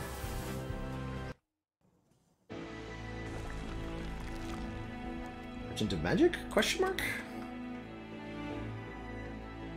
Holdover Inferno would be a thing that I would like to have. That can really deal with a lot of our problems. Although, up against Remove 2 and Money and a Merchant of Trinkets, who needs Holdover if you can just remove 5, all of the Frozen Lances, right?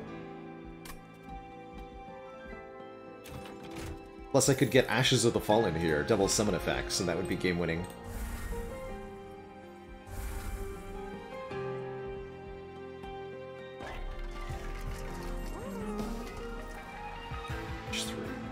Meh. Decent, but kind of meh. Definitely meh, no thanks. You summon your first imp unit each turn, gain an energy, and draw one. Well, that's good. Plus 4 stacks of armor each time it's applied is also pretty good. Especially with a card like Fortify. Probably both of those. And what's the Imp Parade 3? Fledgling Imp and a Welder Helper. Armor 24. For the front unit. That'll work.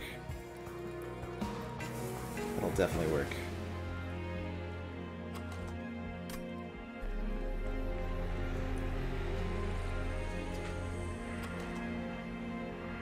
And I can get even more removals.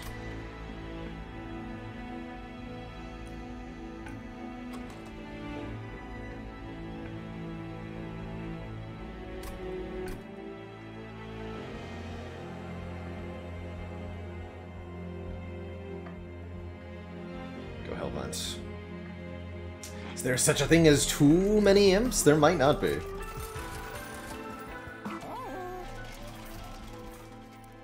There might not be.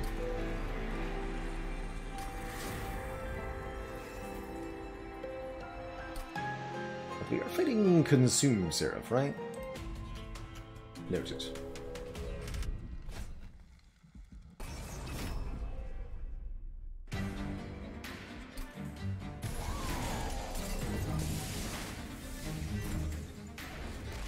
Okay, top floor. Works for me.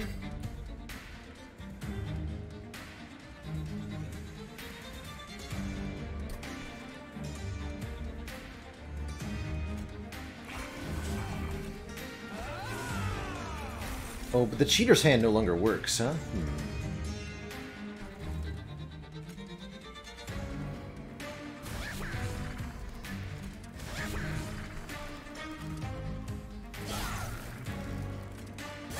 Yeah.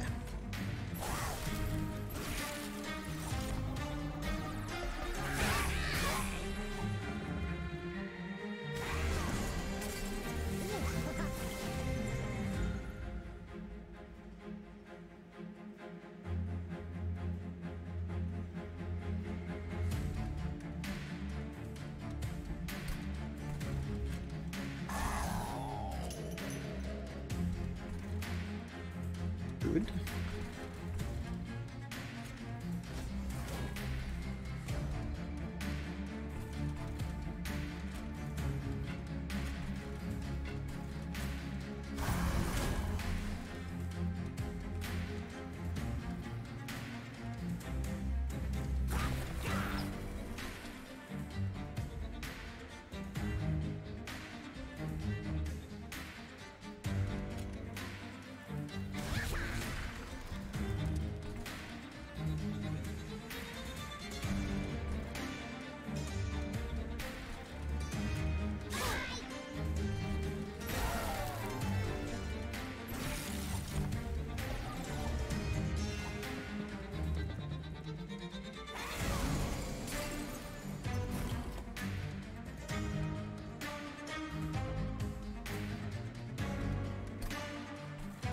Imps.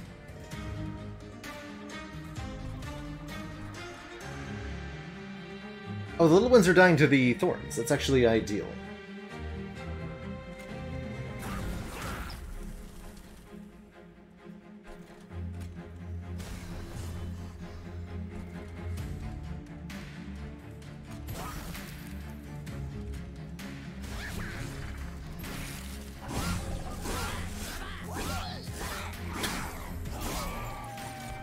Much death.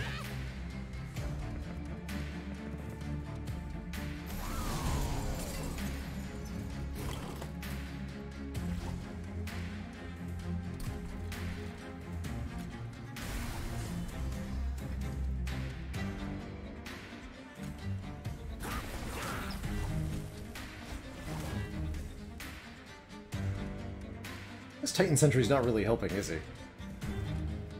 It's okay.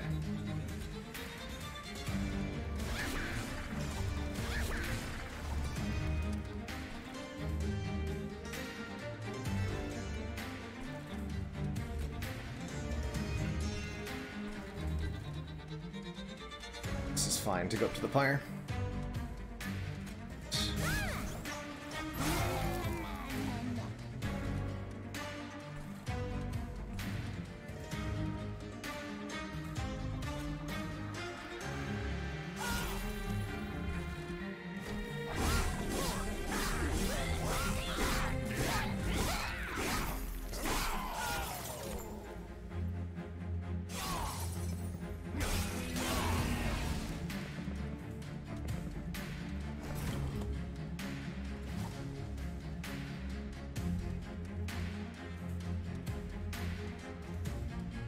I think I need to transcend him this turn, yeah?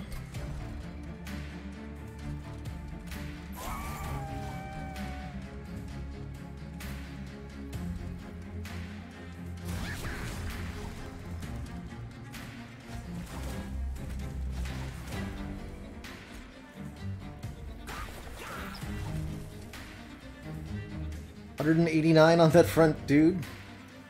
Get him. The Angriness. Angriness 5000.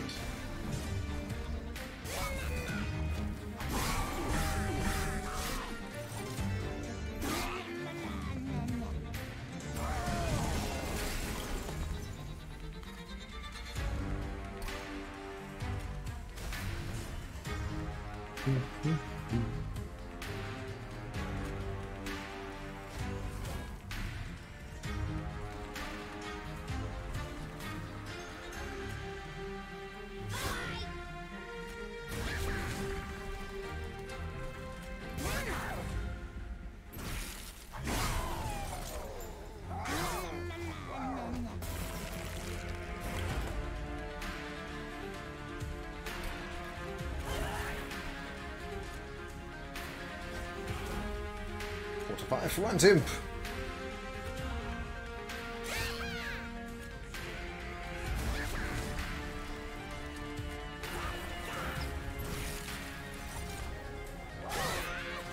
Trample? Well, that shouldn't matter. They are super dead. Good. Good.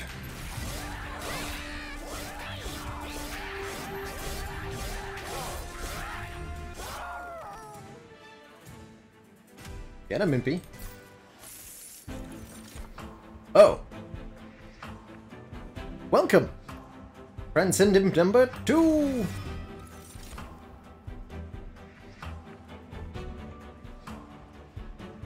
So you're telling me I can have 2 endless Transcendimps. I like it.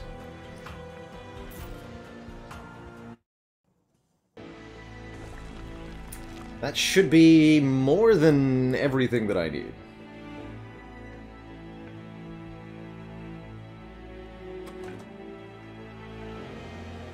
You taking the Pirate Chomper? No way. I can infuse one of these into the other and then duplicate them.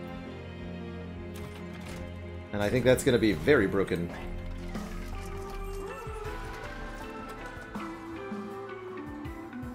Can remove Consume from Imp in a box. Or Rage Serum. Stay.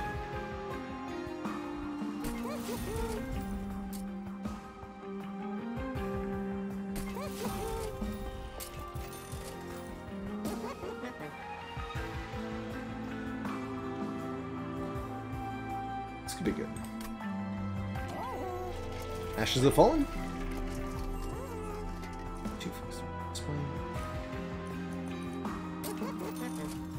Ooh. Interesting. Volatile Gauge the Snecko Eye. Cards are 1 to 3 cost instead of their normal cost, but we draw 3 more each turn. Create a random 1-pip unit when we first summon the champion. Kind of interesting. Could be good if we get a sweeper. Or 30 damage to the front enemy unit when we play a card with Consume. We don't do that much.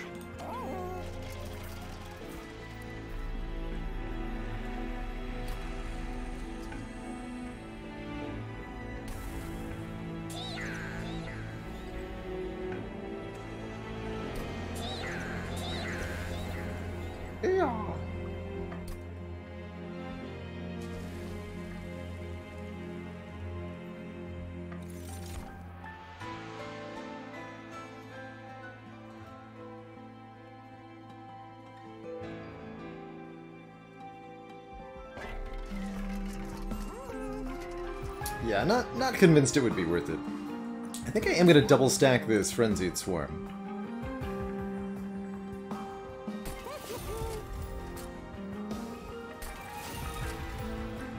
I'll pay for a couple removals. Oh, just one? Understood. Shouldn't have paid for that spell power upgrade then. It's fine. Seraph! Does add Consume to the first spell card we play each turn, which could become a bit of a problem. Bonus capacity on the bottom. Not quite what I had in mind.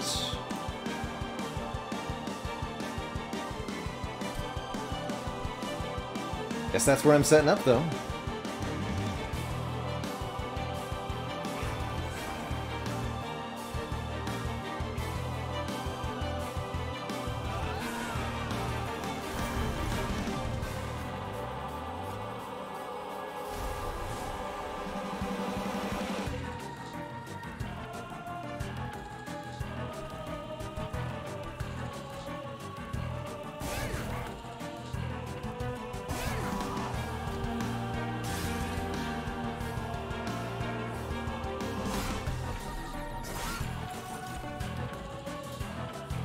Slight problem, though. I do have Inferno. Yeah, there it is.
Top.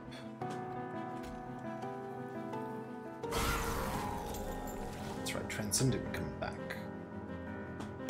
Food.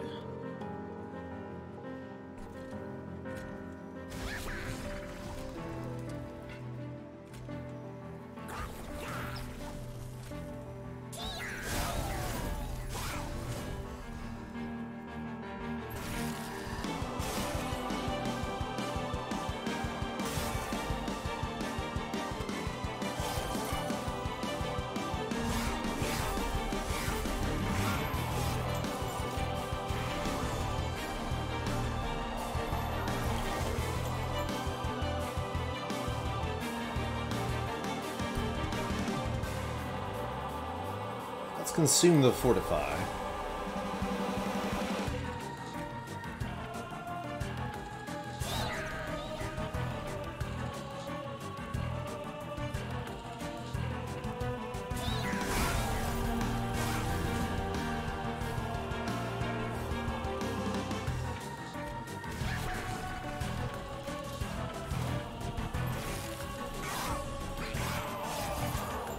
So many imps! Too many imps. Just inferno all the imps. Get rid of them. They are evil.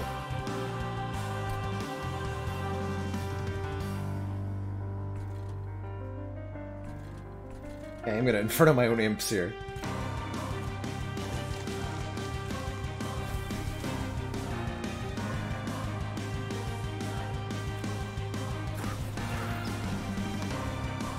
Inferno. Burn the imps.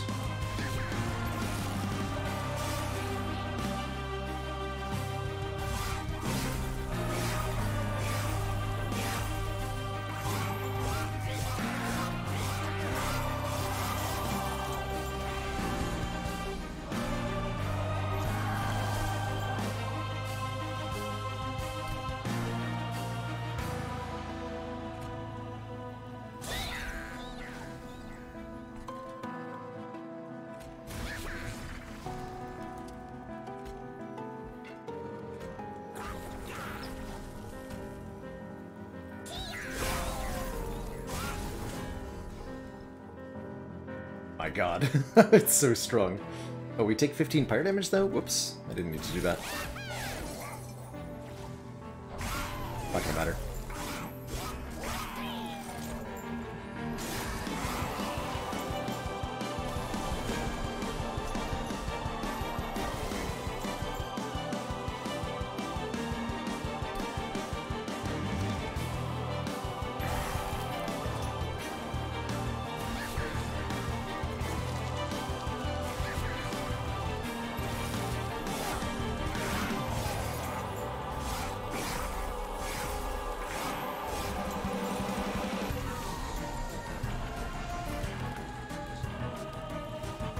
Good luck, Mr. Seraph.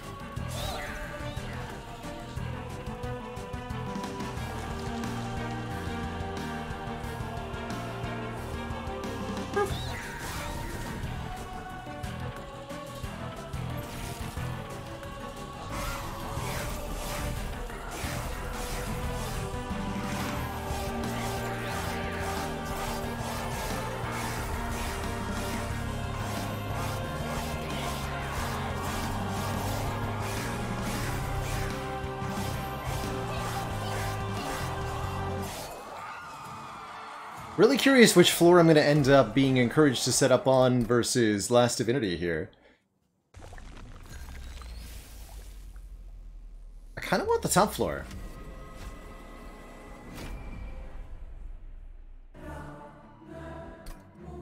I'm not putting the Transcendent in front because if it goes in front, it gets 1,000,000 armor and then it can't die.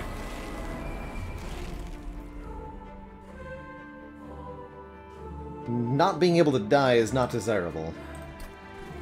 That bottom floor, alright. Bottom floor is fine.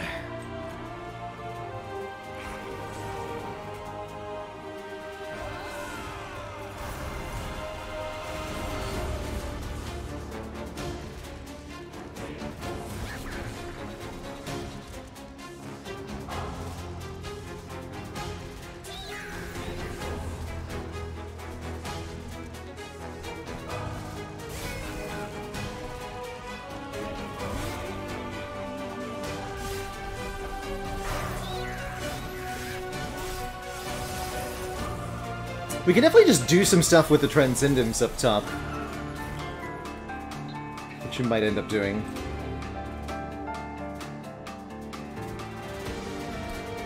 Doesn't much matter. This is piercing, I love that. It actually just straight murders him. Good.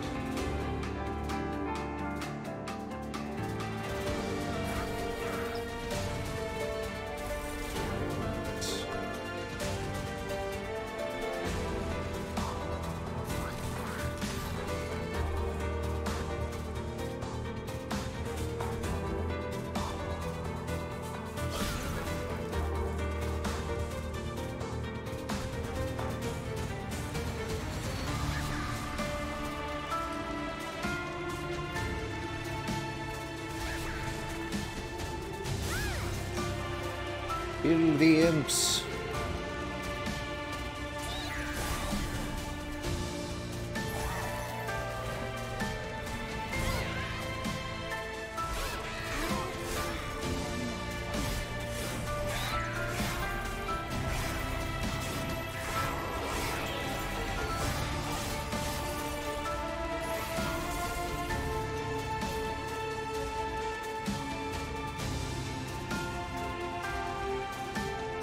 That's a lot of X's. Got spikes though, so this is a perfect turn.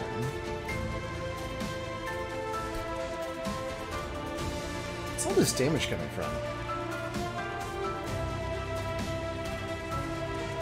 Oh, just from us dying to spikes. I understand.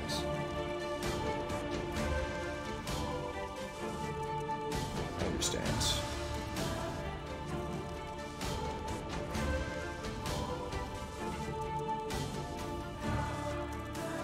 Here, you need to live for a little bit.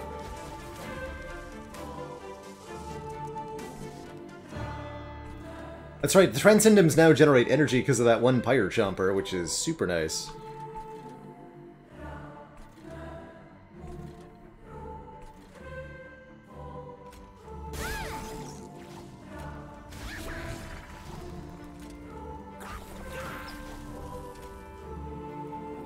Front? No, not in front.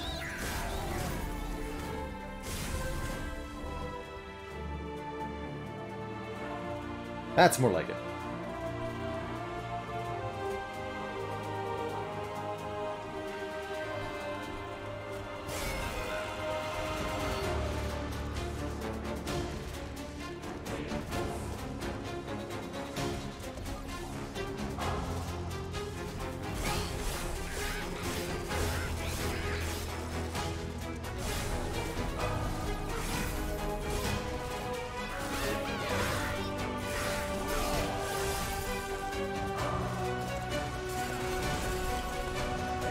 One spikes? Perfect. Love it. Absolutely love it. Still dazed on the bottom here.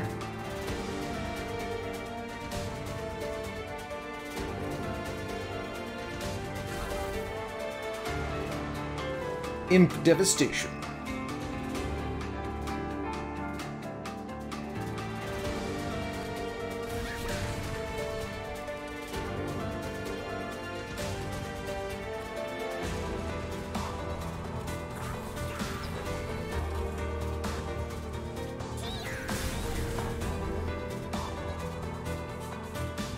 Oh, but you died to the quick.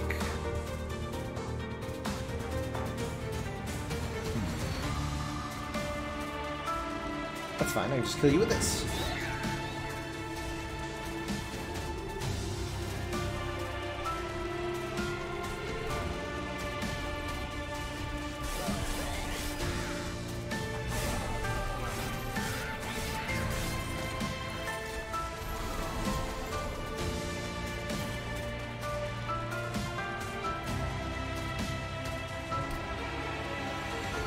Okay, is it time to begin the shenanigans? I think so. What are the shenanigans, you might wonder? Excellent question. Allow me to demonstrate. Take one regular imp, put it up top. Support that regular imp with some much love.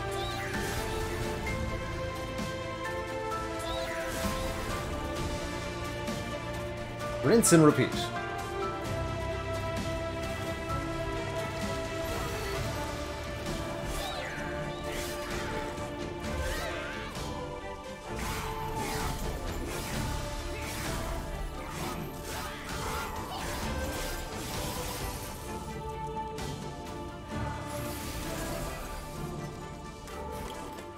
And then if we ever need them down below, we can put them there too.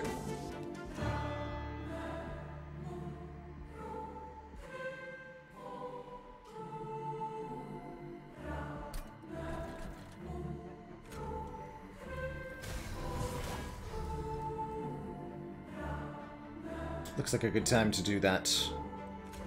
Indeed.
Imps won't die this turn.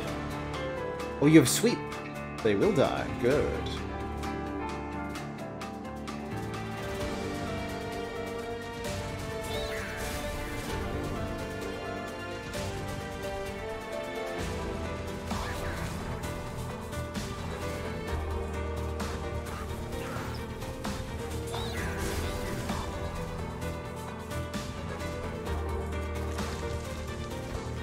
.474 armor, by the way.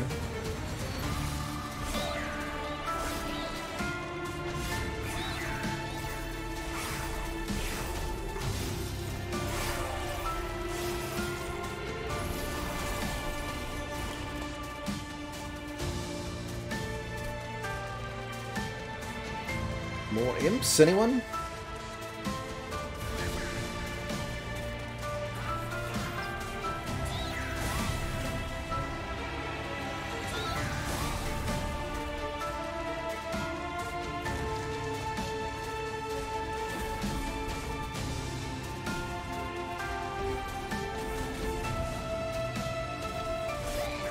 This top floor imp's gonna beat the divinity on his own.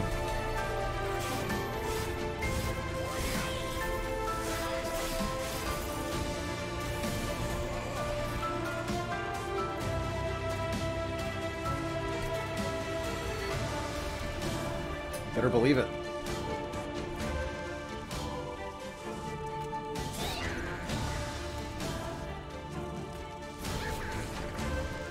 Here, have some help. Oh, this imp's got it.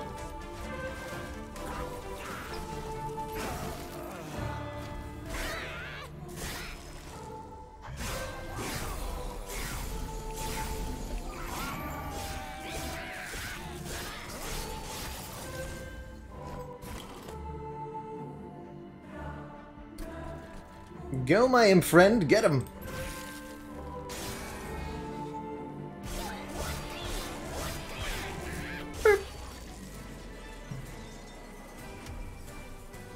GG!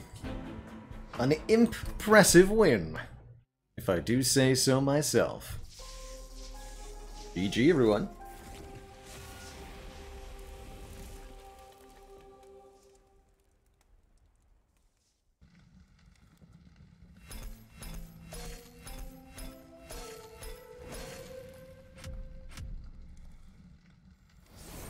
And we got our Divine Mastery on the Branded Warrior, too. Good stuff. I'm glad they were finally able to, well, do something. I don't think the Slay Rage was that useful, but I did appreciate it on Quick. So that was nice. Hell yeah. GG. Some awesome runs today, everybody. We extended our Spire win streak all the way out to 7. And got a couple sweet victories in Last Divinity. Heck yeah. Heck yeah. That is, however, gonna have to be the end of the festivities today. It's been a lovely 8 hours of stream. Don't forget, we'll be back tomorrow, not later than noon Eastern Time. If you haven't, don't forget to check out the Discord to be notified when we're live. I think we'll probably be continuing our Spire win streak tomorrow, but we'll see. I've not made a definitive decision there.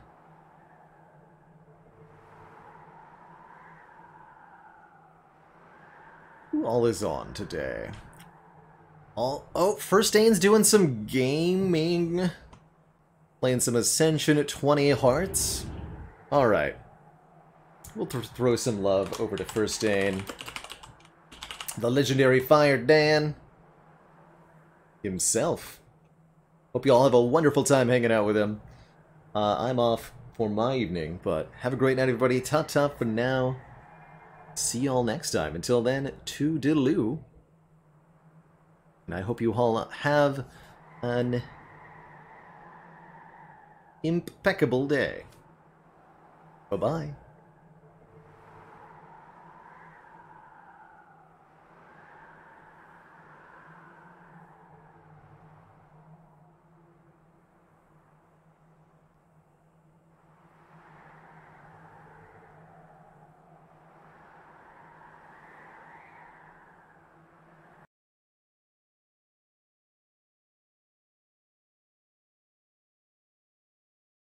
be full-time Planet Zoo streamers from this point forward. What's going to happen is every single subscriber on the channel is going to have their name in the game as a specific animal.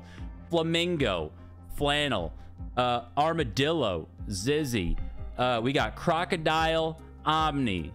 You're all going to be in there. We're going to make these cute little habitats full-time. That's what the stream is from this point forward. No more anything else. Just Baylor. Welcome on in, everybody. Wow, 277 of his best friends. Guys, we just redid the entire channel. We don't play deck builders anymore. It's just Planet Zoo. Penguins, yes. Look at these meerkats. Yes. We're in. We're in. No, that was like the best. That was the best thing I could come up with on the spot. I may have had some warning. No, we're not playing any Planet Zoo here. We've done this before. We play Slay the Spire. Welcome on in, everybody. I hope the monster train treated you well. I hope it stayed on the rails and off the rails in the fun department. I have been having myself a lot of fun. That's actually what we were just talking about, is how much fun I've been having playing Monster Train recently. A true treat. Wait, that was a lie? Yeah, that was a total... That was a bit. I could not... I was trying to find like a worse game than Planet Zoo. I just had to click something. It was a total bit. Oh, T can be the flamingo. You can have lots and lots of teak flamingos. I wonder